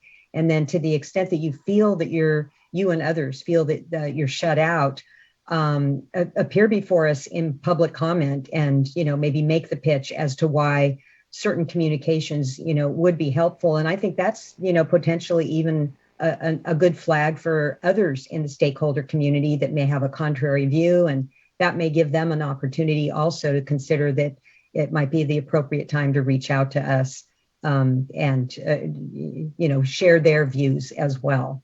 So again, I understand what you're saying. And in the end, for me personally, I favor those open communications. Thank you. Thank you, Vice Chair. And thank you, Mr. Whittlesey. Actually, it doesn't, we are committed to making sure we're out in the community. And I don't feel that this language in there adds an additional layer or hinders our ability to. And in fact, the Vice Chair and I next Friday will be out in Yuba. And so look forward to touring around with the local agencies and discussing the many challenging issues out in the community. So just thank you. I appreciate it. Any other, before we just let you off the hook there, Mr. Willis, anything from other board members or any discussion on this? It's an important topic and point amongst our work. So I certainly appreciate the concerns and the delicate nature of walking this line in between, crossing over into an ex parte area versus wanting to support, open and transparent communication about any issue that relates to the Yuba. And certainly, I'm also a proponent of open communication and feel very comfortable, Mr. Whittlesley, engaging with you and others in the watershed as appropriate. I know where that line is, and I'm comfortable talking as much as we can. And to that note, I think, I actually find this paragraph helpful. It is a helpful reminder that these are really interrelated issues. It is a bit difficult to sort out, and it's for me as a board member, it's good, common sense to just think through these issues carefully when we're engaging and having discussions like we should be having. And so, yeah, I'm comfortable with the language as it is currently. Thank you, board member. Any other comments from folks or thoughts on this? Again, and thank you, Mr. Whittlesey. Again, especially we're not looking to limit further what we know can be a complicated dance, as we as a quasi-judicial body here have, and in full judicial capacity when we're considering petitions and reconsiderations. Otherwise, just appreciate that it's a balance for us, and we're not looking to further limit it, but we have to remind ourselves of what those limitations are. So, well, Chairman, thank you for listening to my thoughts today. I appreciate it. Thank you. Next, I'd like to call up Chris Schutz.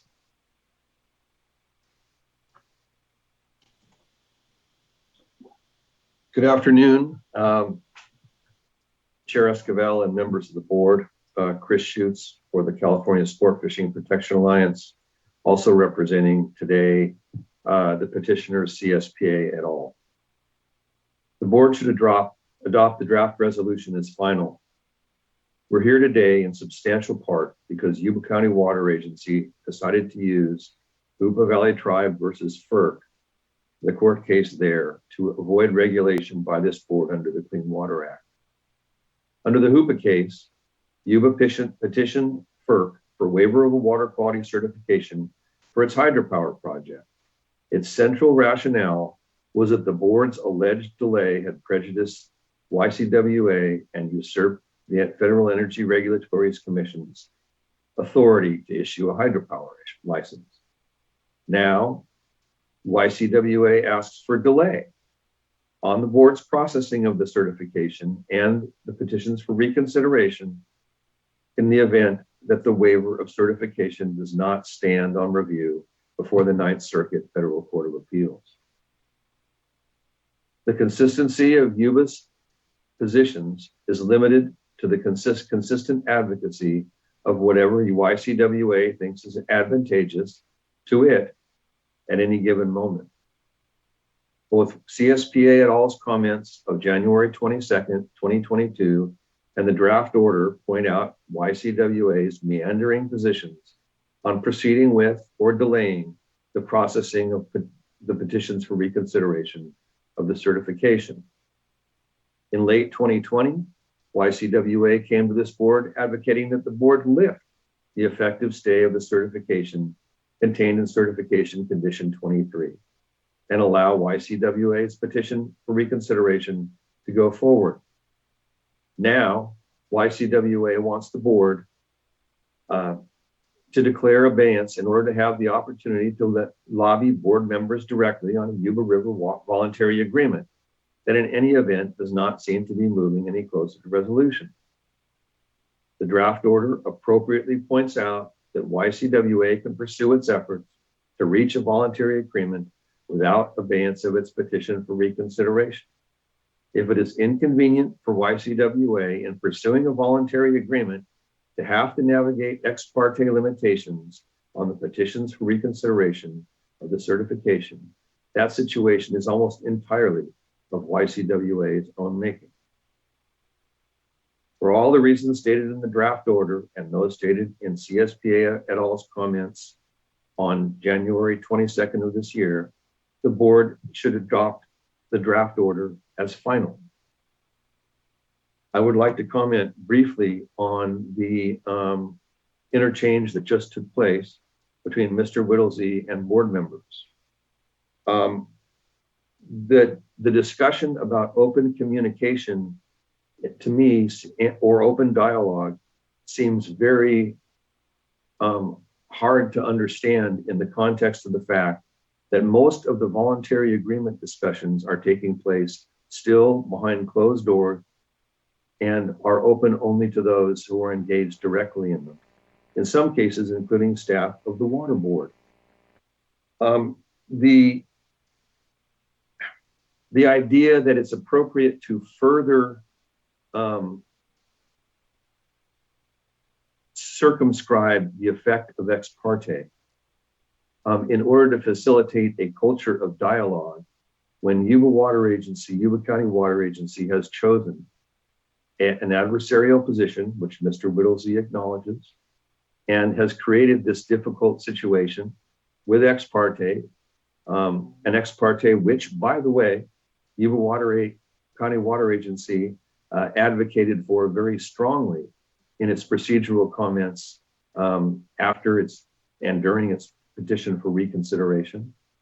The idea that that should somehow be lessened, or that it's appropriate for board members to choose when or whether or not they're subject to ex parte on things that could remotely or more clearly be considered to affect the petition for reconsideration of the certification seems really inappropriate. If Mr. Whittlesey and Yuba County Water Agency want to raise issues with this board having to do with the voluntary agreements or other matters relating to Yuba River, they should do that by coming before the board, either asking for an agenda item or talking in open comment. Further, they should have to give notice if in fact to other petitioners, if in fact they're planning to have any other communications with members of the board. And frankly, I'm a little concerned that it doesn't also extend to staff or some subset of staff.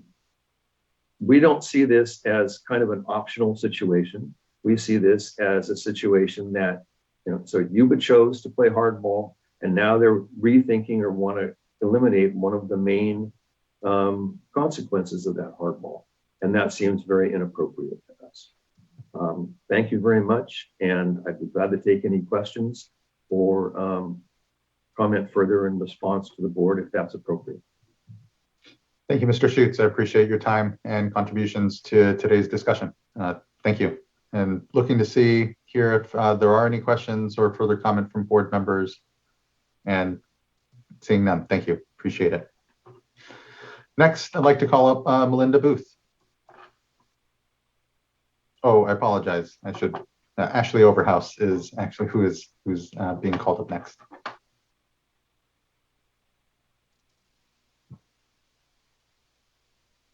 Good afternoon. Good afternoon. Thank you, Chair. Thank you, board members. I would just like to echo my colleague, Mr. Schutz's comments. I was only really trying to participate today to make sure that our perspective was voiced if other capacity issues arose. So thank you so much for your time. Echo Mr. Schutz's request to adopt the draft order as final. Thank you so much. Thank you, Ms. Overhouse. Appreciate the time. Okay. Further discussion here from colleagues? And if not, I can entertain a motion.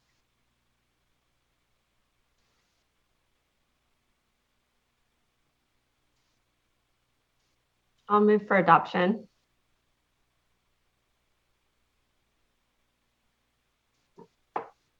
Second. Thank you. Ms. Townsend, can you please call the roll call vote? Yes. Board Member Firestone. Aye. Vice Chair Diadamo, Aye. Board Member Morgan, Aye. Board Member McGuire, Aye. Chair Esquivel. Aye. Thank you. Thank you as well. The vote carries and the item is adopted. Okay, it is now 12:40. Let's go ahead and take a 30-minute lunch, and we will then come back, we'll just say at 1:15. Thank you, everyone. I appreciate it, and look forward to the afternoon here. Have a good lunch. Thank you.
All right, it's 1:16. We can begin to gather back. Hope everyone had a good lunch, and we can now move on to our informational item number 7, which is a progress update on the first year of implementation of the Environmental Laboratory Accreditation Program. And Ms. Sotelo, great to see you. Great to have you here this afternoon. Hi, can you hear me? Awesome. We can. All right, good afternoon, Chair Esquivel and fellow board members. I'm happy to be here today to present to you the ELAP team presenting our 1-year update about the regulations that this board adopted in May of 2020, which was effective January 1st, 2021. I want to take this moment before we start our presentation just to say that the last 2 years has been a very challenging one for not only our laboratory community, also to the program. These regulations were not only new to the lab community, but also new to ELAP. So I see us in this continuous improvement learning mode. So while we will present to you today a lot of progress in the program, I want to recognize that everything is not going to always be executed perfectly. But we as a program are always open to conversations on improvement and course corrections on how to make us better so that we can help support our lab community. With that said, next slide. I want to introduce the ELAP team who's going to make the presentation today. First off is Caitlin Hilty, Supervisor of ELAP's Administrative Operations Unit, and then she'll hand it over to Senior Environmental Scientist Christopher Hammond. Take it away, Kate. Thanks, Christine. Good afternoon, board members. I'm Caitlin Hilty. As mentioned, I oversee ELAP's administrative operations, but I have been with ELAP now for almost 8 years this month in a number of different roles. And so I'm really honored and grateful to have been tagged to give you this part of this update today because it's been quite a ride. Next slide, please. So our presentation today is going to be in 4 parts. I will do just a quick background so that we're all on the same page and we know why we're here today, and then talk to you about the implementation assistance we've been able to provide to laboratories to help with the new regulations and the new requirements. After that, I'll hand you over to Chris, and he's going to talk to you about some observations that we've made over the last year. And then you'll hear from the chairperson of our Environmental Laboratory Technical Advisory Committee. Her name is Judy Morgan, and she is going to give you an update on what they have been doing. Next slide, please. Okay, so we are ELAP, the Environmental Laboratory Accreditation Program. We have 25 staff members, mostly environmental scientists and chemists, supported by some admin staff and management. We have technical expertise in both laboratory science and regulatory science. And as such, we provide a lot of consultation services to our fellow regulators who may need help determining what types of laboratory methods will best suit their data quality objectives. We have a really active enforcement unit who investigates fraud and inappropriate lab practices, and we accredit labs. That is our bread and butter. We have over 600 labs. We're about 620 right now. We're the largest program in the country by far. The next biggest state is Florida, and they have 475. So we're up there. Next slide, please. The Water Board hasn't always been our home. As you know, we were at the Department of Public Health and then were transferred over to the board in 2014 with the Division of Drinking Water.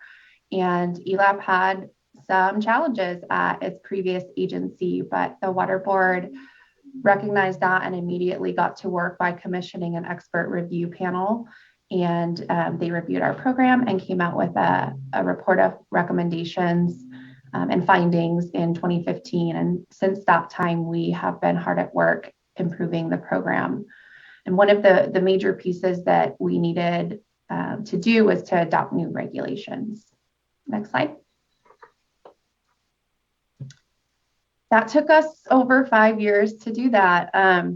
We worked with both of our advisory bodies. So we have not only our LTAC, which is made up of primarily members of the regulated community from ELAP labs, but we also have an advisory committee made up of our state agency partners, representatives from the regulatory agencies that use the data from our laboratories, and they advise us on what they need from the labs they're running the analysis and providing the data that they use to make decisions on. We released 3 administrative drafts of our regulations and asked for public comment on all of those and incorporated feedback from our stakeholders into each one. And then we brought the final package to you in May of 2020 when you all adopted it. Those regulations became effective on January 1st, 2021. And we committed to you that day, and the board committed to the community to provide support and assist laboratories in transitioning to these new requirements. We also committed to providing updates to you, and that's what brings us here today. Next slide. There have been some pretty significant changes in the new regulations, both for ELAP, as Christine mentioned, as well as for the laboratories. One of the major things is that the old regulations were very vague. They didn't provide a lot of specificity on what was required or what the processes were to become accredited. And the new regulations rectify that. This is certainly an area that we are learning as we go in terms of implementing these new requirements and, refining and fine-tuning processes. But overall, we are seeing improvement on what was to what is now. The next piece is third-party assessment. So we have, in the new regulations, some laboratories are required to use an external assessment provider to have their assessments performed.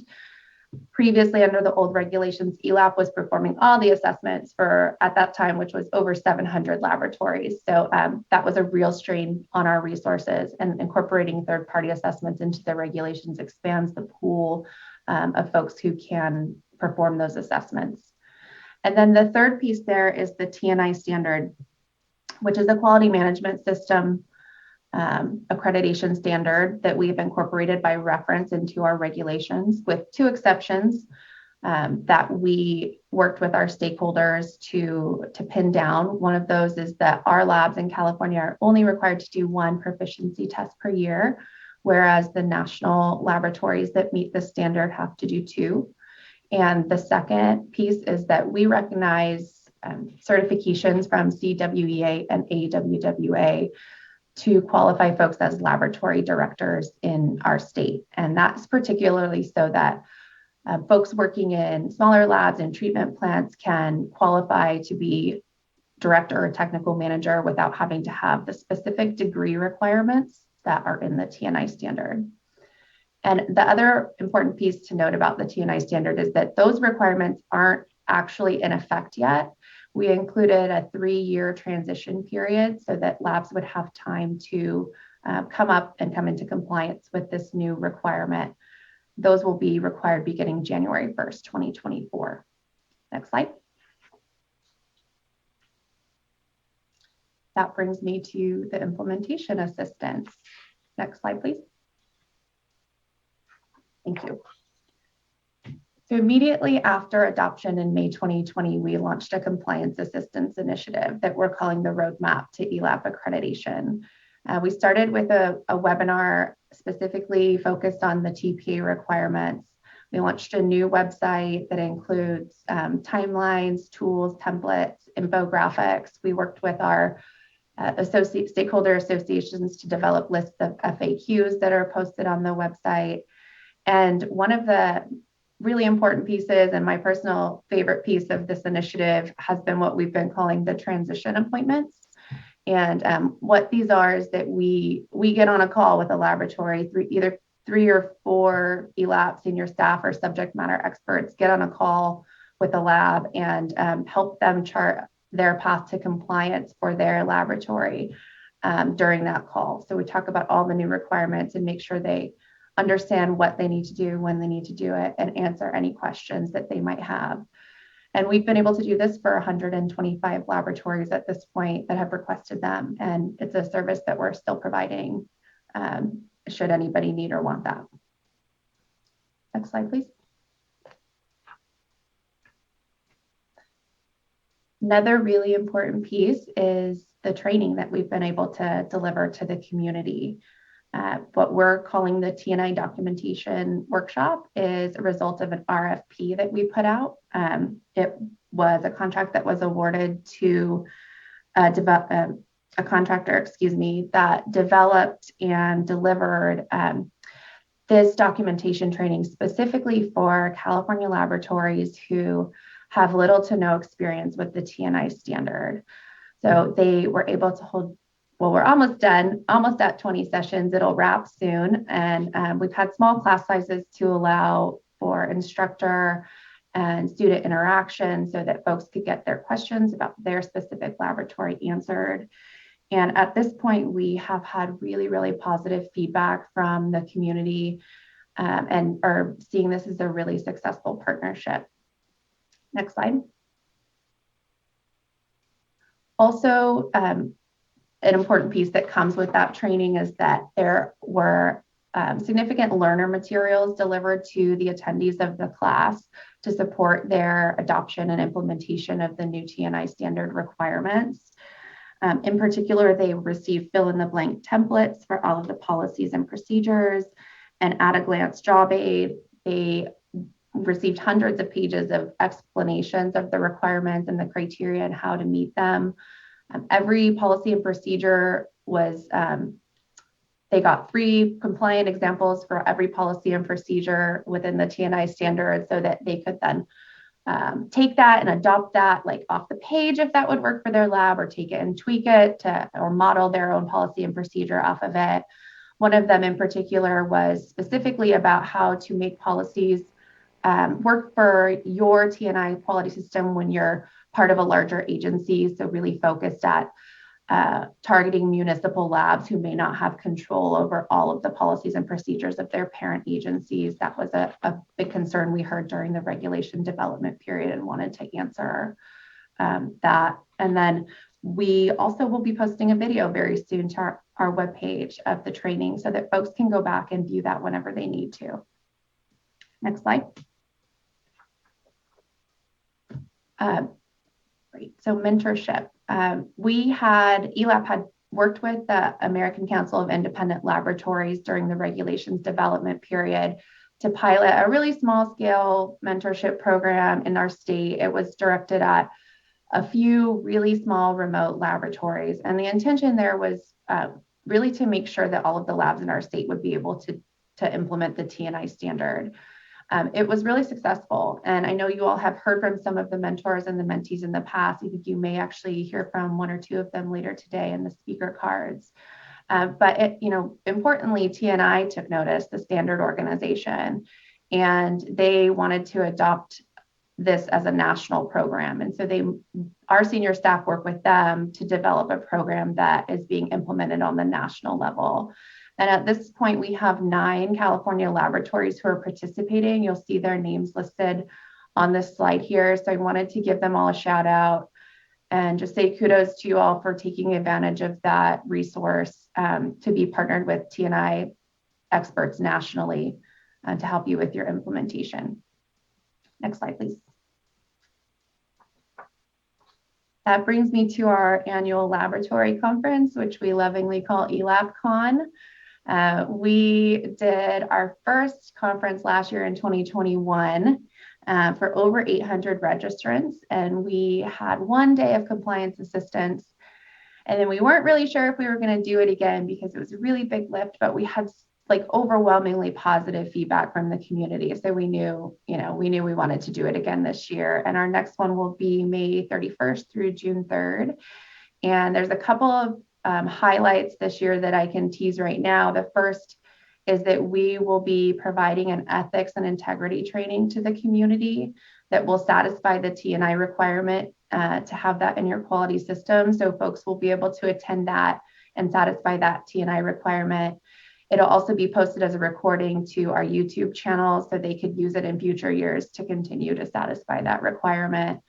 And then we're also doing a full day of TNI training. We're bringing back our contractor from the documentation workshops and having them give one final training to the community that's really focused in on lessons learned from the 20 workshops that they were able to give up to this point, focusing and looking for particular issues and areas that were challenges for our community. And so we're super excited to be able to provide that as kind of the send-off training from that really successful workshop. So looking forward to that. There's also some very exciting speakers coming, but I won't do any spoilers right now. But we're really looking forward to it. So next slide. That's it for me. I'll hand you over to Chris. Thanks for the opportunity. Hello, board members. Thanks, Kate, for highlighting all of the wonderful work that ELAP has toiled over for the last year. I'm here to kind of bring things together and show kind of what we've observed over the first year of regulations. As Christine and Kate mentioned, year one with any new regulation is really a learning experience for any agency, ELAP in particular. We're observing impacts to the laboratory community and impacts to the program as well. And we're going to hopefully highlight a few of those. So next slide, please. So the first that I'll talk about is our assessments. Assessments are a required component of accreditation. The laboratory needs to have an assessment once every 2 years, and we switched the order on it. So before, a laboratory would apply and eventually they would get an assessment at some other date. Now the process is reversed. The laboratory can request an assessment from either ELAP if they're eligible or from any one of our third-party assessment agencies. The laboratory gets a choice of what agency they want to choose from, and they also get a choice of what date or time works best for them. The laboratory needs to get that assessment before they send in their application, but we have all of the assessment agencies that further expand our pool of available assessors. The data we have from year one isn't a whole year's worth of data. The TPA, or third-party assessment agency, memorandum of understanding was only signed in March. So signed in March, so there's a little bit of delay in being able to get on site and get an assessment for a laboratory there. And then of course, COVID is still ever present and impacting operations. However, one good part of the COVID epidemic that we're having is that ELAP was able to sit down and do a desk audit of the backlog. And this is a historic amount of laboratory assessments that needed to be performed because ELAP gets part of its direction from US EPA as part of the Primacy agreement to administer the drinking water program. And the EPA requires an assessment once every 3 years.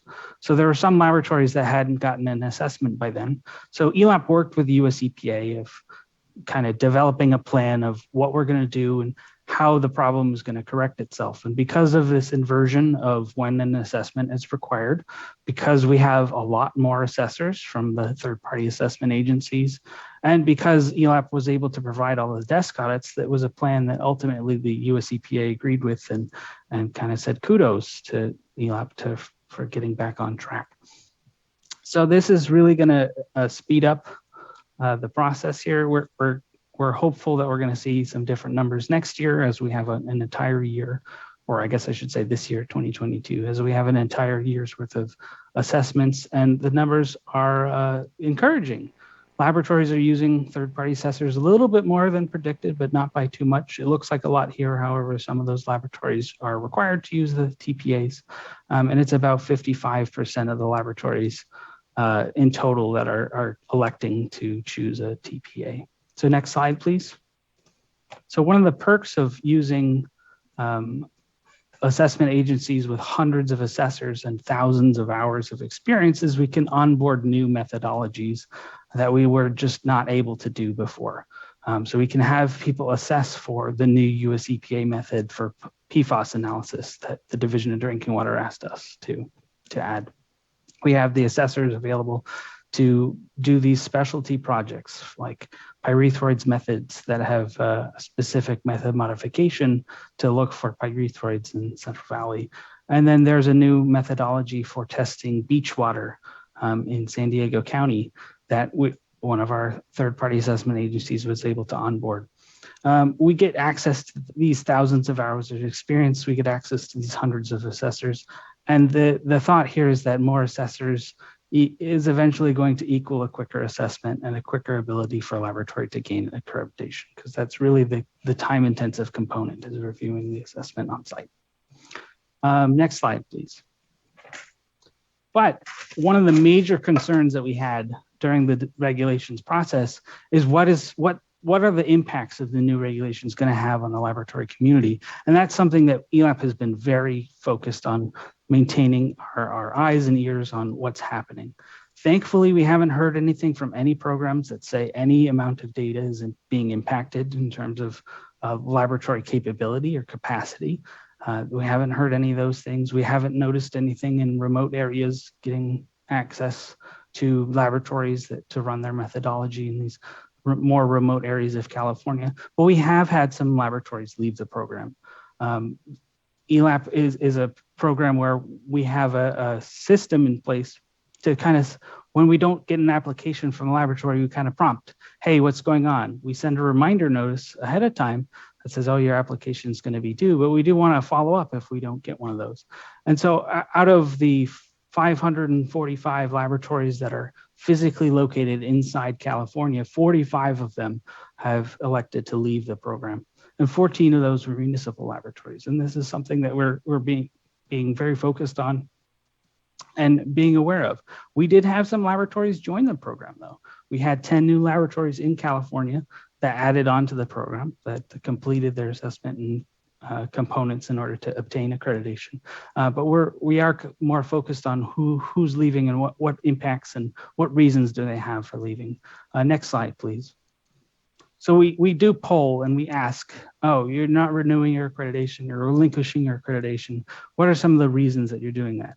And we kind of broadly put them into big buckets, the largest of which is business related. And just to kind of highlight the many things, otherwise it would be just called other, which isn't really helpful, but just to highlight some of the components are some laboratories consolidated locations. So they had 2 laboratories and now it's just one. They didn't need both of them there. Some laboratories said we're not entering into the program because we just don't have the revenue to justify why we're in the ELAP program. Some of them, unfortunately, were COVID related and some of them were staffing related. We had one example of the sole laboratory operator retired and there was no lab staff to take over his duties. So unfortunately, those situations are like that. However, there are some laboratories that took a look at their ELAP fields of accreditation or lists of the tests that they do and say, you know what, actually, we don't report any data to the state. We're not required to have ELAP accreditation. And so they elected, you know what, we're just going to keep our laboratory for process control. We're going to step back and we're going to forego ELAP accreditation because it's not necessary. And these are usually for things that are considered field tests. They're specifically exempt from statute, from needing an ELAP laboratory. And that's because the time frame for analysis is very short. So it's something that it's kind of infeasible to get to a laboratory. Things like pH and temperature, right? You need to measure those when you're collecting the sample. And if you take it to a laboratory, it's not necessarily the most accurate measurement. We did have some laboratories say that they're leaving the program because of ELAP's fees, which is unfortunate. This is something that ELAP is aware of, that's an issue, and we are looking into options of kind of if we can do anything with the fees. There are numerous challenges there that I frankly don't understand, being the technical staff here. And we had 4 laboratories that said they were closing because of the upcoming T&I requirements, which is unfortunate, given the compliance assistance that we have had. But it is something we're keeping a very close eye on and just kind of seeing how this is going to change in the future, because we anticipate there are going to be more changes in the future as more laboratories become more familiar with all of the T&I requirements and what's going to be required moving forward. So next slide, please. So moving forward, like I said, this is, year one is really a great learning experience. Unfortunately, we can't learn everything as soon as we implement it, and we're noticing that with laboratories too. And we're not here to say, oh, I got you and we have you on something. What we want is we want laboratories to succeed. We are making all of these compliance assistance documents. We're planning on making more. We have some great suggestions from laboratories for things to improve on. We just released a tool last month to help laboratories with scheduling assessments and planning all of the components that have a regulatory deadline. We have more documents coming out soon. We have one of them that's been sent out to a couple of other agency or organizational bodies that for review on how exactly ELAP names all of its methods and where a laboratory can look to identify exactly what name they have. We have other plans coming out soon. As most laboratories are aware, the US EPA promulgated a rule change on the methods that are allowed to be used for Clean Water Act compliance. And frankly, the way we did it last time hasn't worked so great. And we're noticing some experiences that laboratories have had. The way we did it before, I don't think that's the way we're going to do it this time. We are still discussing internally on exactly how ELAP is going to roll this out. There are challenges with whatever option we're going to choose, just because of the way that our system works, the way that ELAP's laboratories work, and the interaction that we need to have there. But we have some great suggestions from laboratories again. We have some laboratories that have come forward and say, hey, I know this is coming. When, can I do this? Can I do X? Can I do Y to take a proactive approach? So that's really encouraging. We are also going to be learning from our third-party assessment agencies. Part of the perks of the memorandum that we signed is they have to provide us a bunch of statistical data of kind of what's the most common laboratory finding, right? As Kate mentioned a little bit earlier, we have one of the workplace trainings about what's the most common sticking point in the training. And we kind of anticipate that that's going to be a rotating part of our annual conference because of the overwhelming feedback we've gotten from the first one. I think that's something that's here to stay and that you're here to keep moving forward. Year one was really focused on the 2016 T&I standard. And that is because by far that is going to be the most intense work that the laboratory is going to do. We knew that was going to be the case going in. We know it's the case now. We've seen that with all of the laboratories we've talked to.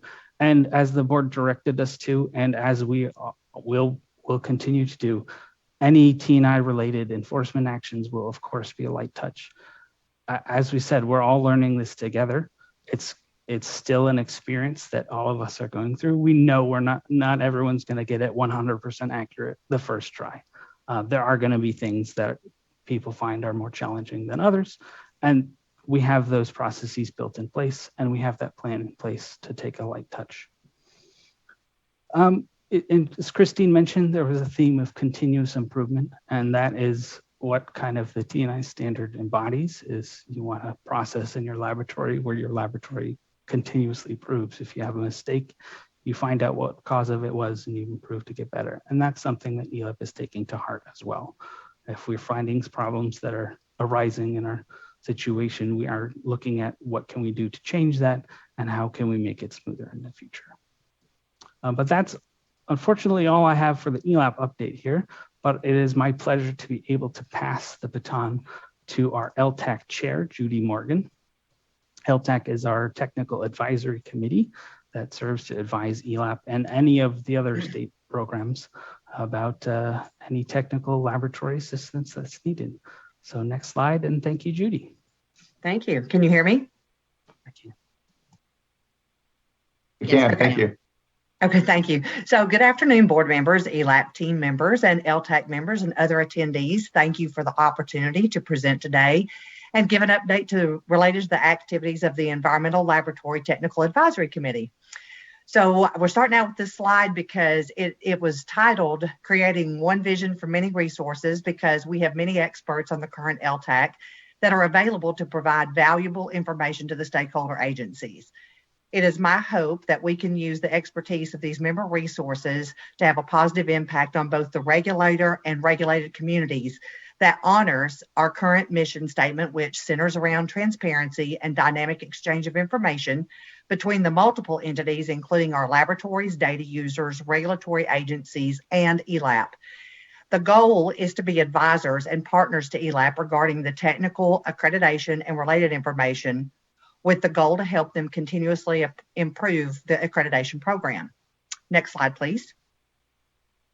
So quick introduction of me. I'm Judy Morgan. I'm the VP and Chief Compliance Officer for Pfas Analytical Services, and I've been in the industry for 30 plus years, and I have served in almost every aspect of laboratory operations. My most important involvement is in the stakeholder community, and it's what I enjoy the most. And it is the time spent with the trade organizations, the federal advisory committees, along with the committee and board memberships for TNI, third-party accreditors, and related organizations who have influenced accreditations, certifications, methods, and standards. Next slide, please. Quick overview of our members. This is our industry experts, and we have a very well respected lineup of industry experts, and I'm honored to serve with each and every one you see listed here. The total committee is 16 appointed members. We currently only have 15 because we lost one due to an industry change, but all are selected by the deputy director of the division. And as noted, each person represents a variety of expertise in the areas of environmental testing, lab accreditation, method development, and validation. Each term is a 2-year term, and there are 2 types of members representing the regulated and non-regulated community. So we have voting members from the scientific and lab community and non-voting members representing the state agency partners and the public. Next slide, please.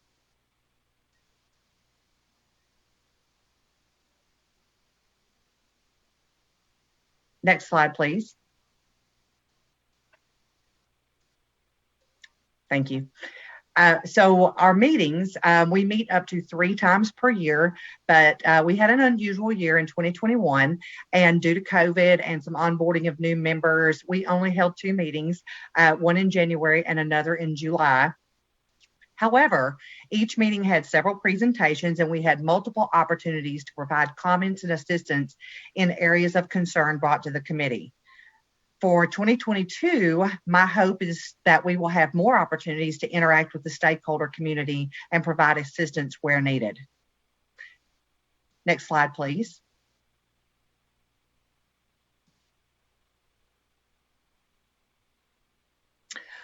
Notable topics covered in the meetings were numerous, but the following characterizes those that necessitated interaction and input from the LTAC members. So the subcommittee on method development criteria, following the January meeting, it became apparent that a need exists to have a process to drive method selection, development, validation, and suitability when a need in regulatory monitoring arises, when contaminant levels change, or when matrices of interest are expanded due to new or suspected contamination. In these circumstances, existing technology or methods may or may not be appropriate. The request was for LTAC to assist with a path forward. As a result, a subcommittee was established to assist in putting together a process to allow for consistency in method establishment, validation, and suitability where technology needs are to be identified to best meet the stated data user need. As it stands, many documents exist within specific programs, both state and federal, to make similar determinations, but the goal here was to create a document that can be used as a guide for minimum method development criteria and to be used to assist in determining if it has been validated appropriately for the need and, of course, is suitable for the data user and in purpose for site monitoring, as well as other relevant determinations for contamination characterization. So there was a mission statement that was developed for this document that the committee put forth as an effort of development. And I'm going to read the mission statement from the document. The purpose of this document is to provide guidelines that establish a framework for method validation, evaluation of suitability that can be applied to any analytical method, technology, analyte, or matrix to be used in characterizing new and emerging environmental contaminants. It will serve as a guidance for stakeholders to determine method suitability, data quality objectives, and ensure scientifically valid data. This document will also serve as guidance for production of data validation package that will meet the needs of the stakeholders. That is directly from what is currently the draft document that we hope to get to the finish line with relatively soon. I just kind of wanted to put that out there as an introduction to what's coming.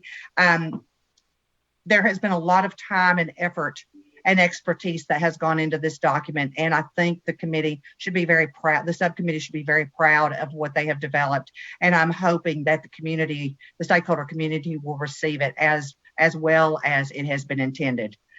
So I go on to say that this document was developed to provide guidance to create that data validation package to meet the specific needs. The future of the document is it is currently titled New Methods Validation Guide, and it has been developed, and it must still go before the entire LTAC committee for comments and feedback. From there, we will determine the final timeline and next steps for the use of the official document. Item number 2 on our slide, we received great information from the DDW and the areas of interest, and there were many great presentations that were presented that characterized several areas of interest. Presentations addressed federal updates to approved methods, discussion around the need for better methodology where specific needs arise, and updates from the ELAP program. I have to say that as the LTAC chair and just generally as a member, I learned a lot from the presentations that were given by the attendees at the LTAC meetings. And I'm certain that as time goes on for 2022, it will be just as good. And I'm looking for some new opportunities to learn some more things and interface with the community. Lastly, on this slide, we have advice to the water board's programs. And there were a couple of things that came about during the meetings. Microplastics was one, so it was a very informative account of the attention and focus on the contamination of the environment from microplastics. The presentation characterized the agency needs, the method development activities, and related accreditation considerations. Secondly to that was a topic that covered imidacloprids, and there was an overview of the need for the appropriate analytical methods and technology of monitoring of the imidacloprid residue in the groundwater and the environment. Specific details around this effort can be found on the LTAC website. It is notable that both circumstances allowed for review, expertise, and advice from individual members of the LTAC. My hope is that we will have more opportunities to engage in similar discussions such as these, as this is where we believe LTAC offers the greatest advantage and resources. Next slide, please. So our upcoming actions for LTAC for the remainder of 2022, my hope is to increase the visibility of LTAC and solicit topics of interest from the stakeholder community. While the monitoring needs and community focus are ever changing across the U.S. from state to state and in the federal community, it is important that we engage with the stakeholders who can benefit the most from the existence of this committee and the support that we have to offer. So this leads us to the focus of LTAC for the future. Next slide, please. Redefine and redirect the focus of LTAC. It is important to state the focus of both LTAC and California ELAP, that the focus is on collaboration and continuous improvement. To the extent possible, we want to work with the regulatory community to close the gaps and address challenges that have been in the industry for many years. I have been in the industry for many years myself and must comment that ELAP has made significant strides to improve the program and engage with the lab community. I am proud to be a member of LTAC at this point in the industry. The service to the labs has been an area of focus that has benefited tremendously over previous years. In the past, there were numerous lab complaints addressing a variety of issues. California ELAP has taken the criticisms and provided the path for improvement that puts them above several other state programs. One of the noticeable changes is how ELAP has provided more opportunity for training and assistance. And this is something that we just heard in their update and report. And it's really amazing. And I can honestly say it is way over and above the norm for any accreditation program. I'm aware of so many programs that do not offer any assistance to the laboratories, whether for regulatory interpretation, certification, or accreditation related questions. And in these cases, labs will go to neighboring states or third-party accreditors for assistance. So to see California ELAP do this is a huge plus on the service side of being able to work with the labs. And it's a bringing together of the two communities that I can tell you I'm quite frankly proud of. In addition, not every state has an LTAC to assist with regulatory needs and changes. Many agencies will state a need without the realistic understanding of how the process must work or how to best work with the stakeholder community to find the best solution. It is an exciting time for both ELAP and LTAC, and I look forward to the future and working together. Next slide, please. I want to thank the board members for requesting this update and the opportunity to share. Thank you to ELAP and the others for your attendance, and the time from each of you is appreciated. So I leave you with thoughts for the future and what are your ideas? Thank you so much, Ms. Morgan, for your passion and leadership at LTAC, to your point, at a very exciting moment. I think back, it's been 5 years now that I've been at the board. And when I came in, we were in the middle of what was a very, tense discussion around the task force's recommendations to the board around how to improve the program, the identification of TNI. But still there in 2017 when I joined, as we saw, adoption still wasn't until 2020. We wanted to make sure we did the work with our labs as we further refined and developed ultimately what was adopted in 2020. But to see this first year of implementation seemed to really shift the discourse and the discussion around supporting what are, I think, sometimes very, very well just take it for granted, the work in our laboratories and critical work that they do to support all of our decision making, to protect clean water, to continue to ensure as a very foundation, clean water is part of our modern economy here. And just the sophistication of the threats to our water quality, whether it's Pfas and its new methods and requirements that are needed, or as we've heard earlier in the Division of Drinking Water's overview of the MCLs are pursuing, what is a whole host of things that we need to be mindful of. And our labs are the core of all of that work and that decision making. And so just thank you for your passion and leadership. I thank Ms. Hilty and Mr. Hand as well for the presentation, and for everyone, of course, in the program, and for the responsiveness to what was board direction and concern around the impact of implementation. And as Mr. Hand said, we're still just in year one, so we'll be interested to hear how the industry continues to shift, to grow, and here all collectively continue to improve and be part of a national discussion as well with other labs. And I just appreciate the leadership incredibly. So just thank you for your time, your continued passion and commitment here, because it is iterative. It doesn't end. The improvements that we can all be open to and criticisms certainly as well, as we try to continue to here collectively do our best. So just thank you.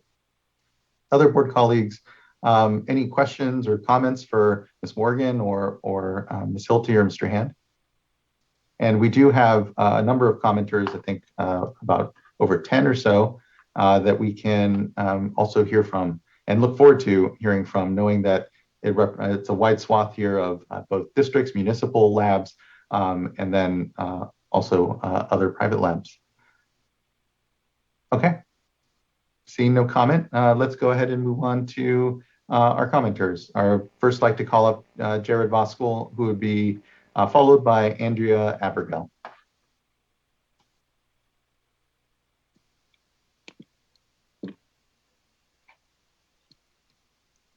Hi, sorry, 1 second, I have the message popped up.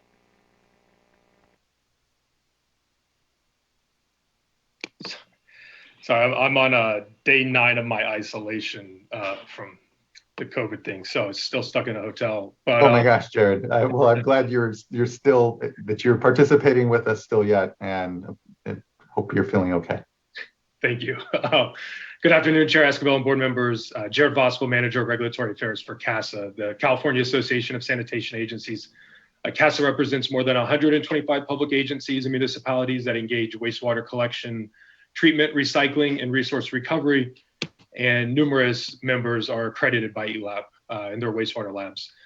We'd like to congratulate your team for all of the work they've completed since the regulations were adopted nearly 2 years ago, and since they've been in effect for a year now. CASA, CMUA, and Aqua had submitted a comment letter to Ms. Morgan with Ms. Sotelo CC'd last fall about the ELAP LTAC update to the board today. And that had been predicated by the further fee increases so that we could understand what the drivers were for those, as well as begin to track certain parts about the program as it evolves and changes with the new regulations rolling out. And so we appreciated receiving this information today from your staff and the LTAC chair. I'll note it is concerning to see such a precipitous drop in the first year of the regulations of labs maintaining their accreditation. I think one slide had reported 31 commercial labs and 14 municipal labs had dropped accreditation. I think information I had received, there were more like 50 government labs that had dropped. And so I think that's 15 to 20% of the municipal labs in the state. Yeah, I appreciate that, Mr. Voskel. I heard that from our staff. Our staff called all the labs that you listed, and there were a number that were still in service. And so I appreciate your data. I think the data that we're making sure our program is tracking, I hope it is the best available there. If there are discrepancies or you have labs that closed that we're not reporting, we really do want to know. But our staff did follow up specifically on the list that you provided and didn't match up. No, I appreciate hearing that, and I'm glad to hear that. I think perhaps some of this might derive from somewhat of a separate item, but related. It has been brought to our attention that the status of the ELAB's GIS map, which allows users to look up labs, evaluate their accreditation status, making sure it's active and not expired, as well as list their accredited methods. We'd heard there had been a delay between successful accreditation renewal and then that GIS map reflecting that. And so instead of displaying labs that were currently accredited, looked like they had expired. I think for business reasons, we had heard this was a concern because we don't want, labs don't want the public thinking they're out of compliance. And it seems that ELAB staff should be able to keep this up to date and within the context of those increased fees, which are supporting the ELAB personnel. This is a database we want to make sure is up to date and accurate. So if we can help on that side, or if there's some kind of, data point that we need to just make sure gets tied into that tool, that would be beneficial.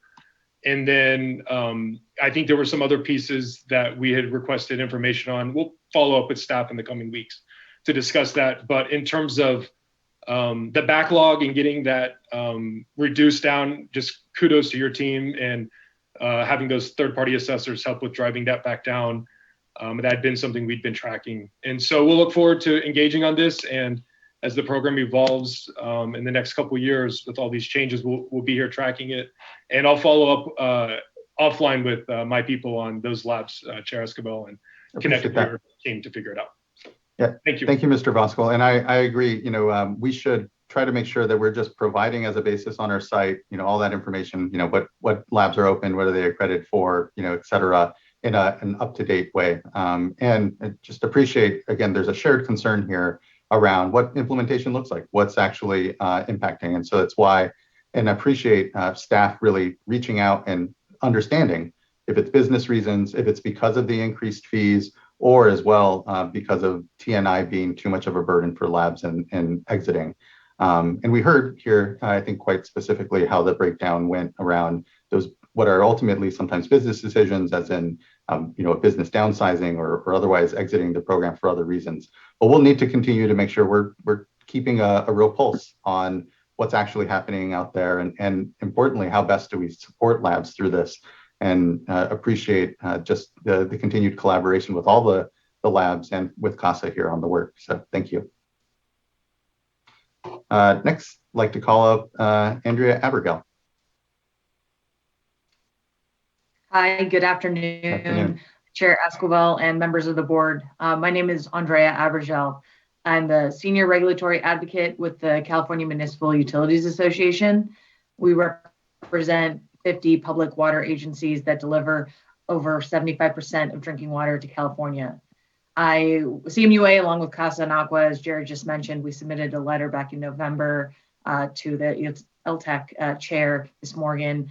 And my comments are going to be briefer than originally anticipated, just because Jared just went, and I see that Nick from Aqua will be following me. So just wanted to raise attention to the increases for the fee schedule that was released in October 2021 that show 13% increase, which is troubling, and just especially so given the prior year's fee schedule increases. In the November letter, we did request a better understanding of that rationale and details behind the recent fee increases. And additionally, we wanted a report about efforts taken to hire 4 new staff to the Water Board's Drinking Water and Radiation Laboratory, and generally a report on program statistics. I do want to echo Jared's comment on the backlog. We appreciate the update given today on the efforts to reduce the backlog and for efforts to address the impact that COVID has had on performing the on-site assessments.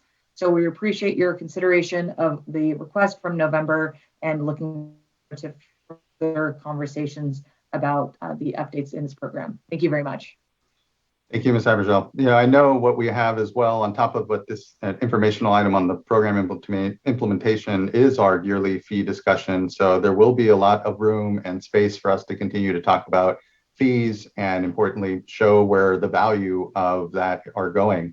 I think important to note that I think prior to the program coming to the board, there hadn't been a fee increase in a long time, and really harmed, as we found out through our task force and discussion around the program, the resources that we really were having. But I appreciate and hear the sensitivity to not just the lab fees that can impact municipalities, but also drinking water fees as well, and here or wastewater. So just thank you. I appreciate the flag and sensitivity to it, and here look forward to us better explaining where the value of those dollars are going here in the program. So thank you. And next we have Nick Blair. Good afternoon, Chair Esquivel and fellow board members. My name is Nick Blair. I'm a regulatory advocate with the Association of California Water Agencies. I'll also be brief since I'm speaking in tandem with Jared and with Andrea. So we appreciate the opportunity to speak today, and we want to reiterate that we can understand this is an uphill push, that staff is working hard as we've worked through the COVID pandemic and is learning as you're going along. So I will be brief. To reiterate the previous 2 speakers, we have concern with the fee increases, as was previously discussed. But another issue to be brought up is the labs are currently using methods that are listed and are not always offered for accreditation. And in the past few years, method analyte combinations previously offered have been removed from the list. And this combination of issues has been problematic for some of these labs because this often happens without advance notice. And as told by some of our members, labs will just find out when they try to renew their accreditation, or they're told that they've failed a performance testing sample because they used a combination name that's no longer found on the list. And it sounds like in the past, the board has understood this issue. And so maybe we need to continue to look at how this can be fixed. So I think, as you noted, the program is new and you're continuing to find new ways to improve it. So hopefully that is one of the ways that we continue to move forward with making this program even better. And so, just want to finish by reiterating what Andrea and Jared said. And thank you for the time to speak today. Happy to answer any questions. Thank you, Mr. Blair. I appreciate your comments and the flag of potential issue there. So thank you. Appreciate the constructive comment. Thank you. Next, I'd like to call up Debbie Webster, who will be followed by David Kimbrough.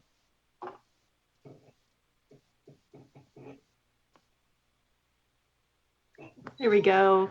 Good afternoon, Chair Esquivel and board members. I appreciate the opportunity to address you again today. And thank you to ELAP staff and our LTAC chair in their presentations. I really appreciated getting some additional information today. So first I want to just tell you also, I'm very glad to hear about the training and assistance and the new areas. We've very much appreciated that. But I also wanted to let you know that on the state and regional side, we are also working with our communities. We have been doing a lot of training. So not only SWRCB, but our regional associations, BACWA and SCAP, as well as CASA and other state agencies, or state associations, excuse me, have really tried to reach out and make this transition and make this successful. So wanted to let you know that part. I do have a couple, I don't know if it's questions or just small comments on, I know that the letter that was sent by CASA and Aqua and Kuma had a number of issues, and I know Jared had mentioned that he was going to follow up. Those issues are issues of whole laboratory, concern. We're trying to figure it out, and it does impact the rates. It impacts the successes. It impacts, what our just complete operation. So the more that we can fill that information out and that can be disseminated into the laboratory community would be really helpful. I appreciate that some things were covered today. I was wondering, there's a couple things I was wondering. One is, I know that in order to address the assessments, it was desktop assessments, and I was wondering if in the future ELAP is still planning on doing most of those desktop type of assessments, or is the transition going to be towards on-site assessments, actual physical on-site assessments as we move forward? I can ask a few of these questions coming up on this too, but so that was on one of them. One other question I had was, it seems as if, I know that they put business areas together, but would it be possible to break that down into further categories that really could show, we recognize that because of between the fees and other things that some of our smaller communities were going to be our smaller labs were going to be impacted. And rather than just wrapping it all into business decisions, it might be a variety of reasons. So to be able to identify that would be helpful, and really also to identify as to where they're turning for their laboratory services. And then the final question is, I know that with LTAC, our comment in question is with LTAC that it said that they met twice a year. I know one was just an introductory, so it really felt like a once this year meeting. And we would really encourage you, SWRCB would really encourage you our ELAP to continue to rely on LTAC. They are a good resource. There's a number of issues that I think as a expert group, not only on a technical basis, but on a user basis, could help to make some of the transitions, make some of the information and or provide information suggestions on how to make those things more accessible to the laboratories. I know everybody's trying to get there. I know our labs are working very hard, and they're finding this to be a very huge lift. And so we want to continue to see success, and I think that is going to be it's going to be a three-pronged approach where it is ELAP, LTAC, and the laboratory community. So with that, I'd love to hear the answers, but I appreciate the opportunity to ask these questions and provide comments. Thank you, Ms. Webster. When it comes to kind of breaking up the numbers and understanding, when it comes to those business dependent sort of reasons, I don't know if, Ms. Hilty, you guys have a further breakdown in there that can be shared. And then, of course, we're glad to help better provide that information. When it comes to, what the impact is, and I don't mean to speak for Ms. Hilty or staff, I know and been very proud of the active work that the program has been doing to understand just that. If especially a more rural lab is going down, who have they been serving? Who's dependent on them? Is there another lab to take up that capacity? does it leave a regulated entity without a lab to go to? Those are very friend of mine and very active things our program is actually doing. And I'll let Ms. Hilty speak further to it, but just thank you. Appreciate your questions. Thanks, Chair Esquivel. Hi, Debbie. Nice to see you. So absolutely, we'd be happy to powwow on a breakdown of those business reasons with you all offline, or anybody else who needs or wants that information. As you can imagine, every laboratory is in a unique situation, so you know they are often quite different reasons. But yeah, we have that information, and we'd be happy to share. In terms of what Chair Escobar was saying about us keeping an eye on the lab population, we're really in tune to remote labs and disadvantaged communities, and that's something we're keeping a close eye on. But yeah, it works two ways. If we want to hear about any problems that you're coming up against, so that we can work from our end as our part of the partnership to make sure that labs have the opportunity to transition to the new requirements if that's what they decide is best for them and their agency. I can also answer your question about on-site assessments too, just very briefly. We have transitioned back to on-site assessments for the most part. That kind of comes and goes. Sometimes with the Omicron surge, we had to kind of pivot and do some remote unexpectedly. We certainly have seen benefits to doing those offsite data assessments and have incorporated some of that into our pre-assessment work now to make the actual on-site assessment shorter. And so folks are on-site for less time. So we've seen some benefits of that. But yes, largely we and all of the TPAs are back to on-site assessments at this point. Thank you so much, Ms. Hilty. And thank you, Ms. Webster. Yeah, and open to, again, continuing to have the discussion. As I know the fee issue is one that's on front of mind for folks too. So thank you. Thank you. Next, I'd like to call up David Kimbrough, who will be followed by, I believe, Jason Dedekis. Oh, thank you all very much, board staff, fellow attendees. My name is David Kimbrough. I am representing the Coalition of Accredited Laboratories. CAL represents laboratories accredited by ELAB. We have members that are large and small laboratories, which are both publicly and privately owned. And this being roughly the first anniversary of the effective date of the new regulations, we'd like to take this opportunity to comment on how things have been going. First, we'd like to say we support the letter submitted by the California Association of Sanitation Agencies, CMUA, and Aqua. We believe that this letter expresses quite effectively many of the concerns for the broader laboratory community. Like others here, we are concerned about the lab fees. If you look at the about half of the labs in California have 2 or fewer employees. Those are the majority of the labs. Their fees have gone up 220%. Under the old system, you'd pay $1,890 for a base fee and then $850 per field of testing. If you're only doing one field of testing, that's $2,741. Now, the same lab has to pay $3,100 base fee, $450 for on-site fields of accreditation, and another $2,500 a year if ELAB's going to do the assessment. That's a 220% increase, and that's just simply too much for a lot of labs to bear. Now, of course, CAL has been very active over the last several years about these new laboratory accreditation rules. It was our concern that it would produce unnecessary burdens, create a lot of additional work, and make it more difficult in general for laboratories to become accredited. And we see that, irrespective of which numbers you look at, 50 or 45, that's a lot of labs drop out all at once. If you consider that between year 2000 and the year 2016, the number of labs in California increased consistently through that period. And now, as soon as these regulations get even suggested, the numbers begin to decrease. So it is having the impact. This is what we saw in Florida. This is what we saw in New York, where the same sort of effects we're seeing. We'd also like to note that we are concerned about the fields of accreditation that others have mentioned.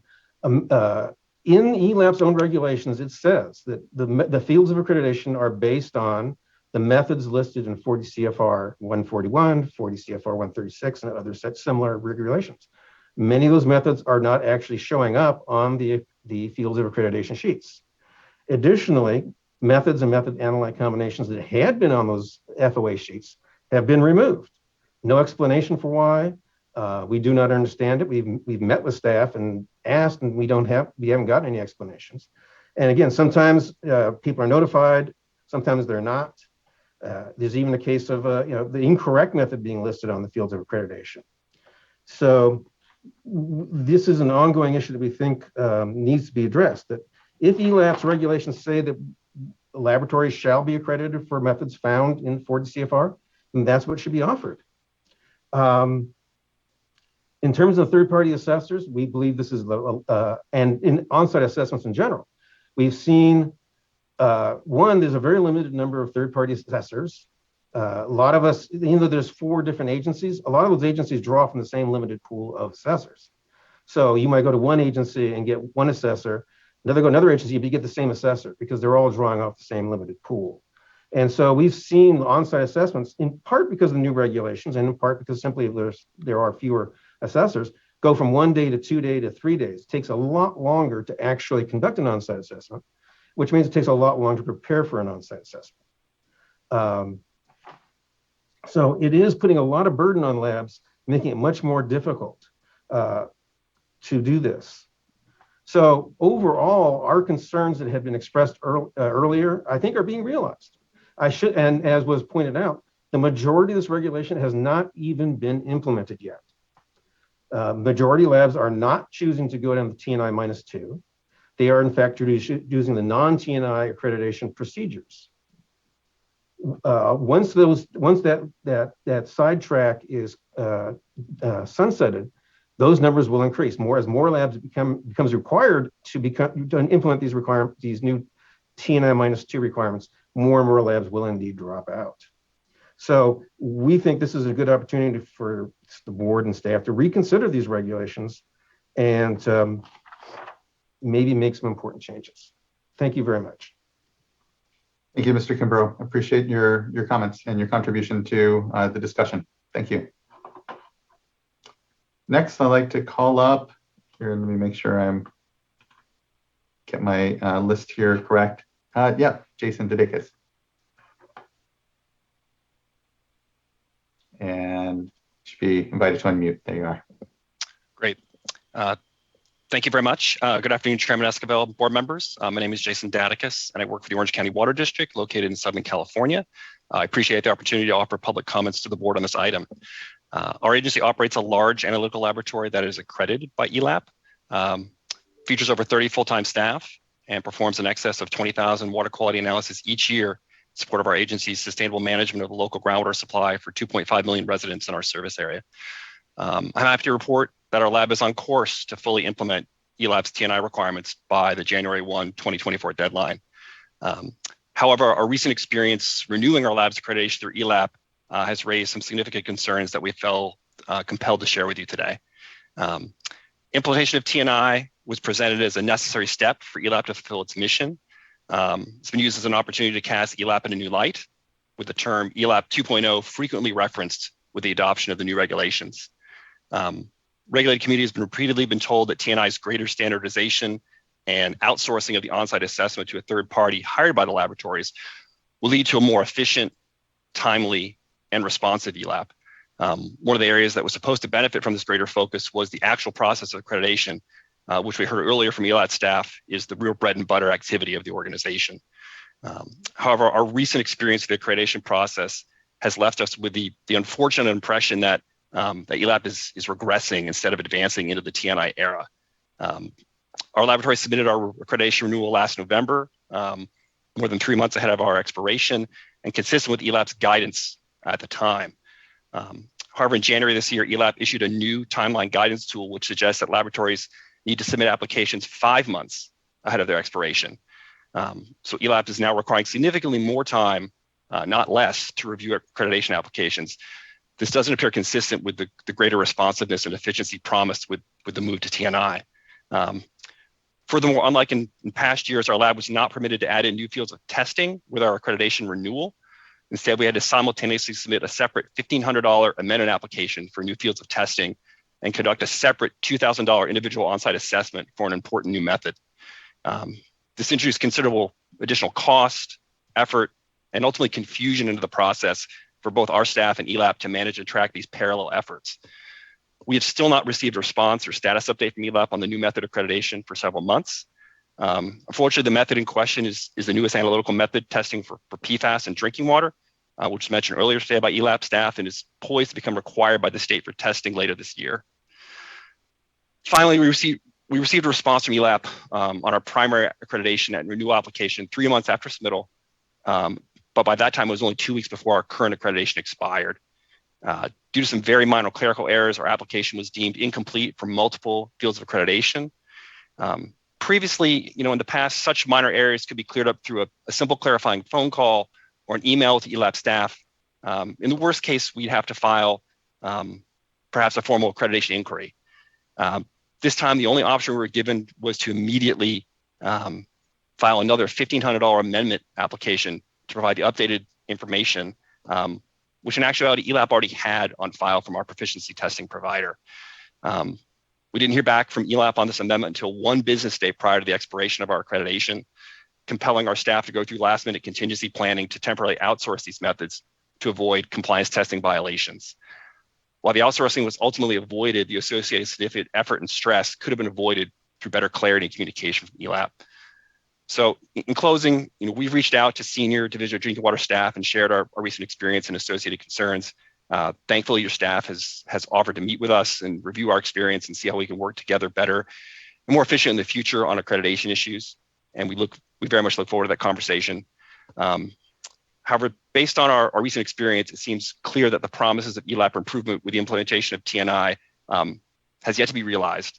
We sincerely hope that better progress towards such improvements can be made as the transition to TNI is completed over the next 2 years. I thank you and the board's attention and time today. Thank you, Mr. Didakis, and I apologize for the mispronunciation of your last name.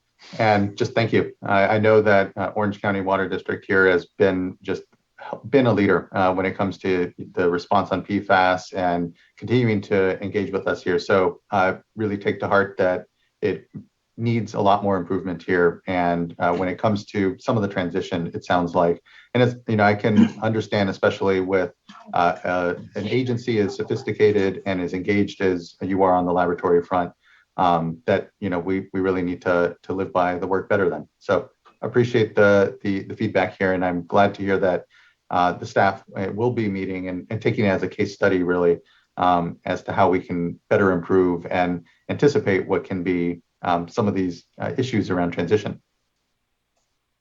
Ms. Sotelo, I didn't know if you wanted to add addition. Yeah, I just wanted to let Jason know from Orange County Water District that I'm sorry that you had some rough spots in your experience, and truly would like to meet with you to figure out how we can avoid this from happening in the future, and so that it doesn't happen to your lab or another lab in the future. So thank you for coming and letting us know about these issues. Appreciate it. Thank you. Next, we have Bruce Medhurst. Right. Good afternoon. Thank you, Chair Escobar and members of the board and ELAP staff. My comment today pertains to one specific item, and that is the amount of time required to reinstate a lab's accreditation for a suspended method following a second failed PT. Now that suspension is required now as part of California code. This occurred to our lab this last spring. And I really want to thank ELAP. I want to thank Maria Friedman in particular for helping us work through the process. I would often get emails from Maria in the middle of the night when she was feverishly working late into the evening. So I really appreciate everyone's efforts on this. And just first to say that TNI itself, we've found without a doubt has improved our laboratory operations. And we found ELAP to be a valuable partner in working through this. We were fortunate enough to be part of the Mentor Initiative. And when we did have problems and troubles, I found that I've gotten responses from folks, and I appreciate all that. We want to see that partnership grow. We want to see TNI work. It's in our own best interest to do so. TNI is new for labs, but it's also new for ELAP, as has been mentioned. So there's growing pains on both sides, and we realize that. But we also hope that there's room for flexibility and growth and collaboration. And of course, that's what today is all about right here. And I appreciate you listening to what everyone has to say, and I hope you take it all to heart. So to provide just a bit of context, after failing our second PT, we completed all of the corrective actions, passed a PT, submitted our amendment application, and then finally got reinstated. But that entire process took about 4 months. And it's this time frame that I find problematic for a couple of reasons. One is that, first of all, labs will be without the necessary tools that they need to meet compliance, to ensure public safety. We are a remote lab, and so there's really no one else that can help us out with some of these samples that have short holding times, for instance. But really more concerning is that I have a feeling that it may cause labs to put additional focus on PT samples and perhaps conduct additional quality control that isn't necessarily a part of the normal process that they would go through in running that test. Because right now, if you fail one PT, you have one more opportunity to pass that, or risk potentially losing that method for months. I hope this process is going to be getting faster and more streamlined as ELAP and the staff, work through these issues. But the process of reinstating that suspended method really needs to take a matter of weeks, not months. And this might be accomplished through an interim or a probationary accreditation or something like that until there's more time available, maybe on the next on-site assessment where we can really dig in and look at critically at the method and perhaps what went wrong, provided, of course, you've passed all the other requirements for having it reinstated. But failed PTs are going to happen. Science and microbiology in particular is really messy and sometimes can be unpredictable. And failures might not be a reflection of anything going wrong in the lab, just kind of luck of the draw that day. So I know that ELAP really wants labs to treat PT samples as though they would any other sample in their laboratory. But the prospect of losing a method for that long is not going to promote that behavior. The stakes are too high. The consequences are too great.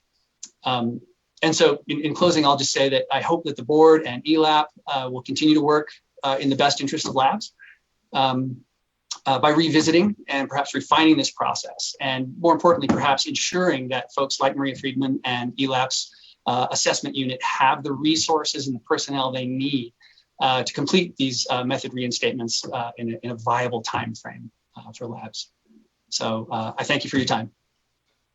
Appreciate your time and for your comments and constructive contribution to today's discussion, Mr. Medhurst. And we definitely need to continue to improve, and especially on the timelines, and given to your point, the importance of these methods in many communities. And so I appreciate the suggestions and feedback and look forward to further engagement for sure. So thank you.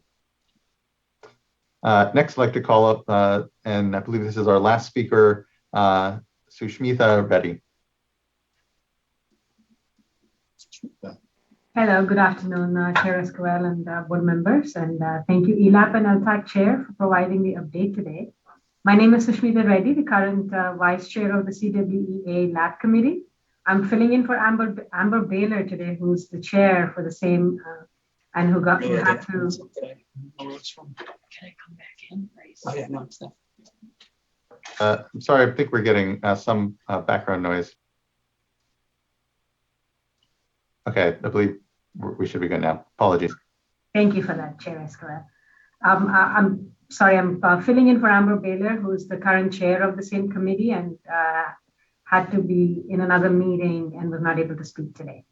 The CWEA Lab Committee leadership has adopted a mission to help laboratories to move into compliance with the new regulations, which include a standing item on the Lab Committee's monthly meetings for compliance-related issues. But before I get into the issues that came up from that committee, I'd like to take this opportunity to recognize the efforts from ELAP and associations such as BACWA, CIVIQA, CWEA, CASA, SCAP, and others to provide training to our lab community related to learning the standard, regulations, Pfas. These are just a few among other topics that we've been recently offered trainings on. So today I would like to relate 3 recurring issues from the lab committees that have come up. The first being, we appreciate the ability to work with ELAP to address editorial updates to proficiency tests on the applications related to the EPA published and unpublished ELAP methods on ELAP FOA tables. I'm sure, this topic has been brought up by others, but we'd like to reiterate the importance of that. This comment is in alignment with the 215 recommendations report included in recommendation number 3 in the agenda item 7 staff report, which is to ensure relevant analytical methods. And as an example, the method update rule is followed closely by utility management stakeholders for compliance purposes. The utility management laboratories are required under the Clean Water Act to utilize these methods, which are updated by EPA in the Federal Register. These updates were published in the Federal Register on May 19th of 2021. However, these methods may not be offered by ELAP in updated FOA tables published on the ELAP website. And the proficiency testing and application process may be construed as non-compliance with ELAP's approved methods while agencies are complying with the Clean Water Act published methods. This results in amendments to the applications and a false identification that a lab is not approved for a certain method due to these editorial issues. As one CWEA lab committee member put it, even though my PT was submitted with the EPA method, I had to redo it, stating I used the non-EPA approved, non-existent ELAP method. In reality, this is a knowledge gap that we would request a prioritization by ELAP management staff of the FOAs with the MUR for compliance purposes. The second, we also appreciate the CASA, CMUA, and AQUA letter that includes an enforcement tracker on the labs that are no longer seeking accreditation by ELAP. Speaking to one of the metrics in the letter and building on our earlier comment, the metric request that CASA, CMUA, AQUA had in their letter related to the number of enforcement actions since the regulations were adopted. Enforcement actions could be broadly interpreted by ELAP to also include this issue related to editorial updates to the PT and FOA, even though obviously the FOA table needs to be updated and cannot be due to the regulations. The third, this comment is related to recommendation on expansion of ELAP's resources that came out of the lab committee's business yesterday. This comment is also in alignment with our industry group's comments on increasing fees and associated management of services to the accredited community. At issue is the time that has taken for a reinstatement of a certification for a failed proficiency test. For labs who have compliance-related testing, losing accreditation through failed PTs is devastating. In this instance, a failure of 2 PTs and a subsequent successful passing of a PT took over 4 months for an on-site assessment. Therefore, we would like to recommend that ELAP issuing an interim certificate while they're reviewing the amendment application specific to FOA reinstatement. ELAP creating a clear and reasonable timeline for their review, approval, and reinstatement process that is clearly lacking in the regulation. Thank you for your time for allowing me to speak today.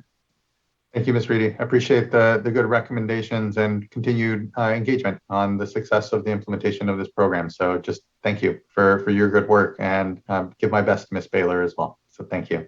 Thank you. Okay, fellow board colleagues, any questions or thoughts after hearing from folks? Definitely, again, take to heart what are continued concerns of implementation. But here, I think, again, I'm just impressed by our program folks. I know it's a lot of change. And as Ms. Sotelo said at the start, here to continue to improve, knowing that we're not here to say we're getting everything right currently, and always open to the important feedback and criticism of our labs as we continue to improve this program. So I appreciate the good work there. But thoughts, anything further from folks? Excuse me. So yes, I would just like to thank staff and Ms. Morgan for the update and information on the upcoming technical conference. I was really happy to hear about the conference last year and the success and see, the coming together again for this year to share the information. I think that's really important to continue that in the mentorship and just the materials to disseminate information.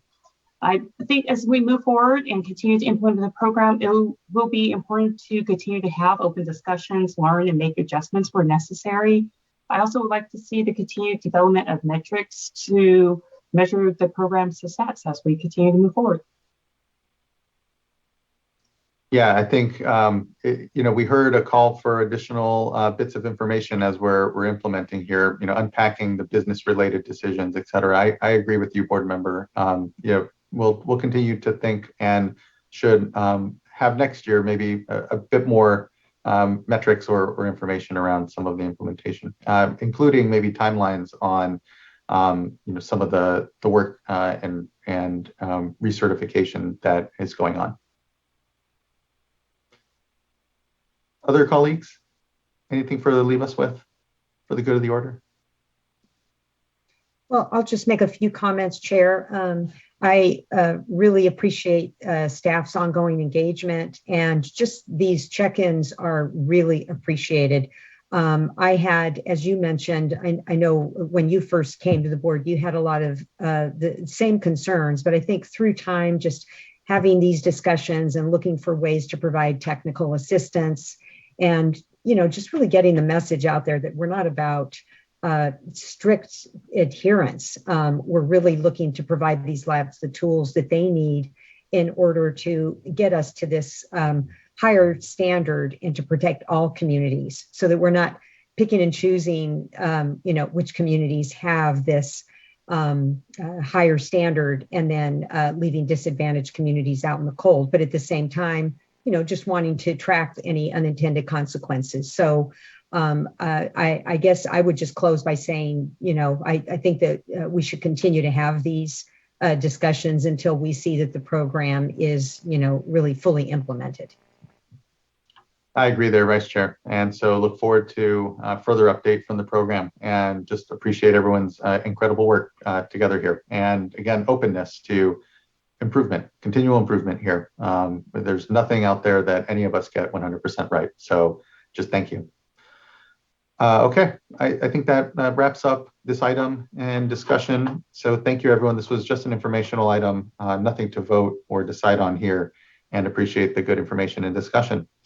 That leaves us to our last item, item number 8, which is board member reports. I'll look to my fellow board colleagues if they'd like to start.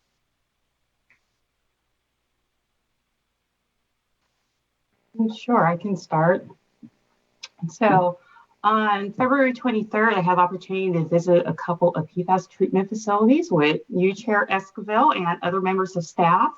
The tour was hosted by the Water Replenishment District of Southern California. We visit the Pico Water District and the Cal Water Facility in Montebello. The tour also included a tour of WRD's Albert Robles Center for Water Recycling and Environmental Learning. At the facility, we had the opportunity to actually taste the water. That was really cool. Being produced there. Sorry, getting tongue-tied. Explore the gardens, which included drought-tolerant plants and permeable pavement and other demonstrative items there. We also experienced parts of the Learning Center. While the Learning Center was built to introduce school-age children to STEM careers and water quality, I could easily have spent a few hours there myself exploring all the different exhibits. It was really cool. And so it was really good to get out of the office, spend a day in Southern California, in the communities, and just, in the field, just learning and seeing what's being done. So I'm looking forward to being able to get out more and see more of, just our watersheds, the communities. So it was a really good day. It was incredibly fun to be able to really get out. Going out to Southern California, this was one of the first real trips that I have taken, and appreciate board member, you setting up that great tour with the Water Replenishment District. I thank them for their hospitality. I then, after the Pico Water District component of the tour, went off and peeled off into Orange County then at that point. And I myself then went to Anaheim Public Utilities District. Michael Moore, the head there, showed me all of their pumps that had been turned off because of the switch to imported water because of PFAS contamination there in Anaheim. And similarly then toured around a bit with Mike Marcus from the Orange County Water District to look at their PFAS work and its impact on the ability to use the groundwater like we saw at the Water Replenishment District. And I just have to acknowledge Orange County Water District and the Water Replenishment District and all the smaller member agencies down there for the work that's been going on to really identify best treatment practices, technologies here, spending money now already and putting in ion exchange treatment for a number of systems, including the ones that we saw. So it was a great opportunity. It was good to get out there with you, board member, and see the real impact that PFAS contamination is already having when it comes to, we have our notification levels and folks are and response levels, and water systems are responding. And I thank them for the leadership, because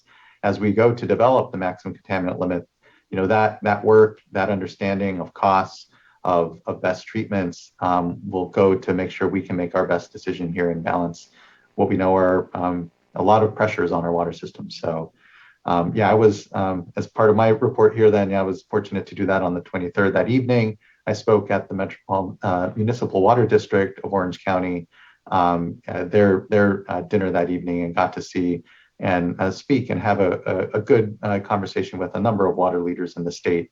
A lot of concern around certainly the drought and also conservation and its perhaps unintended impacts in some districts. Looking forward to us to continue to talk about the long-term efficiency work in ways that hope continue to build confidence in the real critical conservation work that's going on. But I appreciated the discussion I got to have with a number of folks down there, and look forward to further getting out and traveling a little more here as we come out of complete COVID restriction. But and would note our at this point anticipated return to in-person board meetings will be that this next upcoming 1st April board meeting. So we'll see how that all goes, but it's certainly a sign that things are opening up a bit, that we board members are moving around and thankfully being able to connect and hear about the incredible work that's being done out in our watersheds. So thank you for the hospitality of all those that hosted us this last couple of weeks. Other board members? Yes, I'll share that yesterday, I was on a panel at the California Irrigation Institute, and I'm glad I was able to be there, Chair, when you provided the opening remarks for the group. It was, as you and board member Morgan indicated, just great to get out and about and see people again, see some old familiar faces and some new ones. And so the focus of this discussion was for me, the ag and urban interface on water issues. And I provided a brief overview on just touched on a lot of issues that we're working on, but got most of the questions that I had were on urban water use efficiency. My sense is that maybe there's a little bit of confusion about what's going on there, and sort of a sense that these are requirements at the individual customer level, as opposed to a budget for the water supplier. So I appreciated the opportunity to correct some of the misconceptions. But then there were also some individuals that pulled me aside afterwards that had been much more involved, and I think are going to be able to provide us with some helpful comments as we go forward. Thank you, Vice Chair. I forgot to mention that good engagement just yesterday. And when you look at efficiency, both at the landscape level with agriculture, but also at the household level, how we irrigate our lawns and such, the focus and the innovation that's going on around there is great to see. And to your point, I think there is sometimes just some confusion because it's not an uncomplicated law. The long-term efficiency, one part is directed by the legislature, one part we're adopting here at the board. But I think I appreciate the flag, and I think we should think of opportunities to just better communicate what is a really critical tool in the face of the climate change we all know is here on us. So thank you for that, Vice Chair. Board Member McGuire. I don't have too much to offer in the way of public presentations and such since our last board meeting. I have a couple things I'd like to mention. One is I did chat with our current class of the Water Education Foundation Water Leaders Program a couple weeks ago, and they have been assigned the task of the Bay Delta Plant Water Quality Control Plan update for this year. So I said I didn't envy them and their what they're taking on, but that is their charge, and so just it'll be. I'm also a mentor, I believe. Vice Chair, you or maybe you're also a mentor. Yeah, I thought I saw your name on there. So it'll be an interesting exercise. I said it's great. They offer certainly a fresh perspective and a unique perspective. So I'll be very curious to see what they come up with as we'll all be in this together over the coming months. And the other thing I wanted to share was, I took a few days off last week. My kids were on break, and decided to do my own snow survey. And I know we got some pretty disappointing snow survey news today from DWR, but when I was up there, I did note that the snow levels were very high. However, overnight, while I was there, it snowed 12 inches on us, and which actually was quite a new experience for me to have to deal with that the next morning. So I guess I'll have to be going back to help get us back on track. But anyway, just wanted to share that little story since that's what I spent some of my time doing. So I'll leave it at that. Thank you, board member. I think that wraps up our board member reports. And so that wraps up item number 8 and brings us actually to the conclusion of our board meeting. We do have a closed item session, a personnel item that the board will transition to. So this isn't a formal, I think, adjournment until after that. Mr. Loffer, is that the case? That's correct. The board will be recessing to closed session, and all the board members should have updated information on their calendars for how they can join that closed session. Thank you kindly. And also, just to be clear for the record, the only item, there are 2 items listed for closed session. One was the Fahey item, which the board opted not to go into closed session for. The only closed session today will be on the personnel matter. Great, thank you. And so we will see you all then at our next board meeting, March 15th, I believe it is here. Yes, and so thank you all. I appreciate the good discussions today, and be safe, be well. And we will then go now into closed sessions. Thank you all.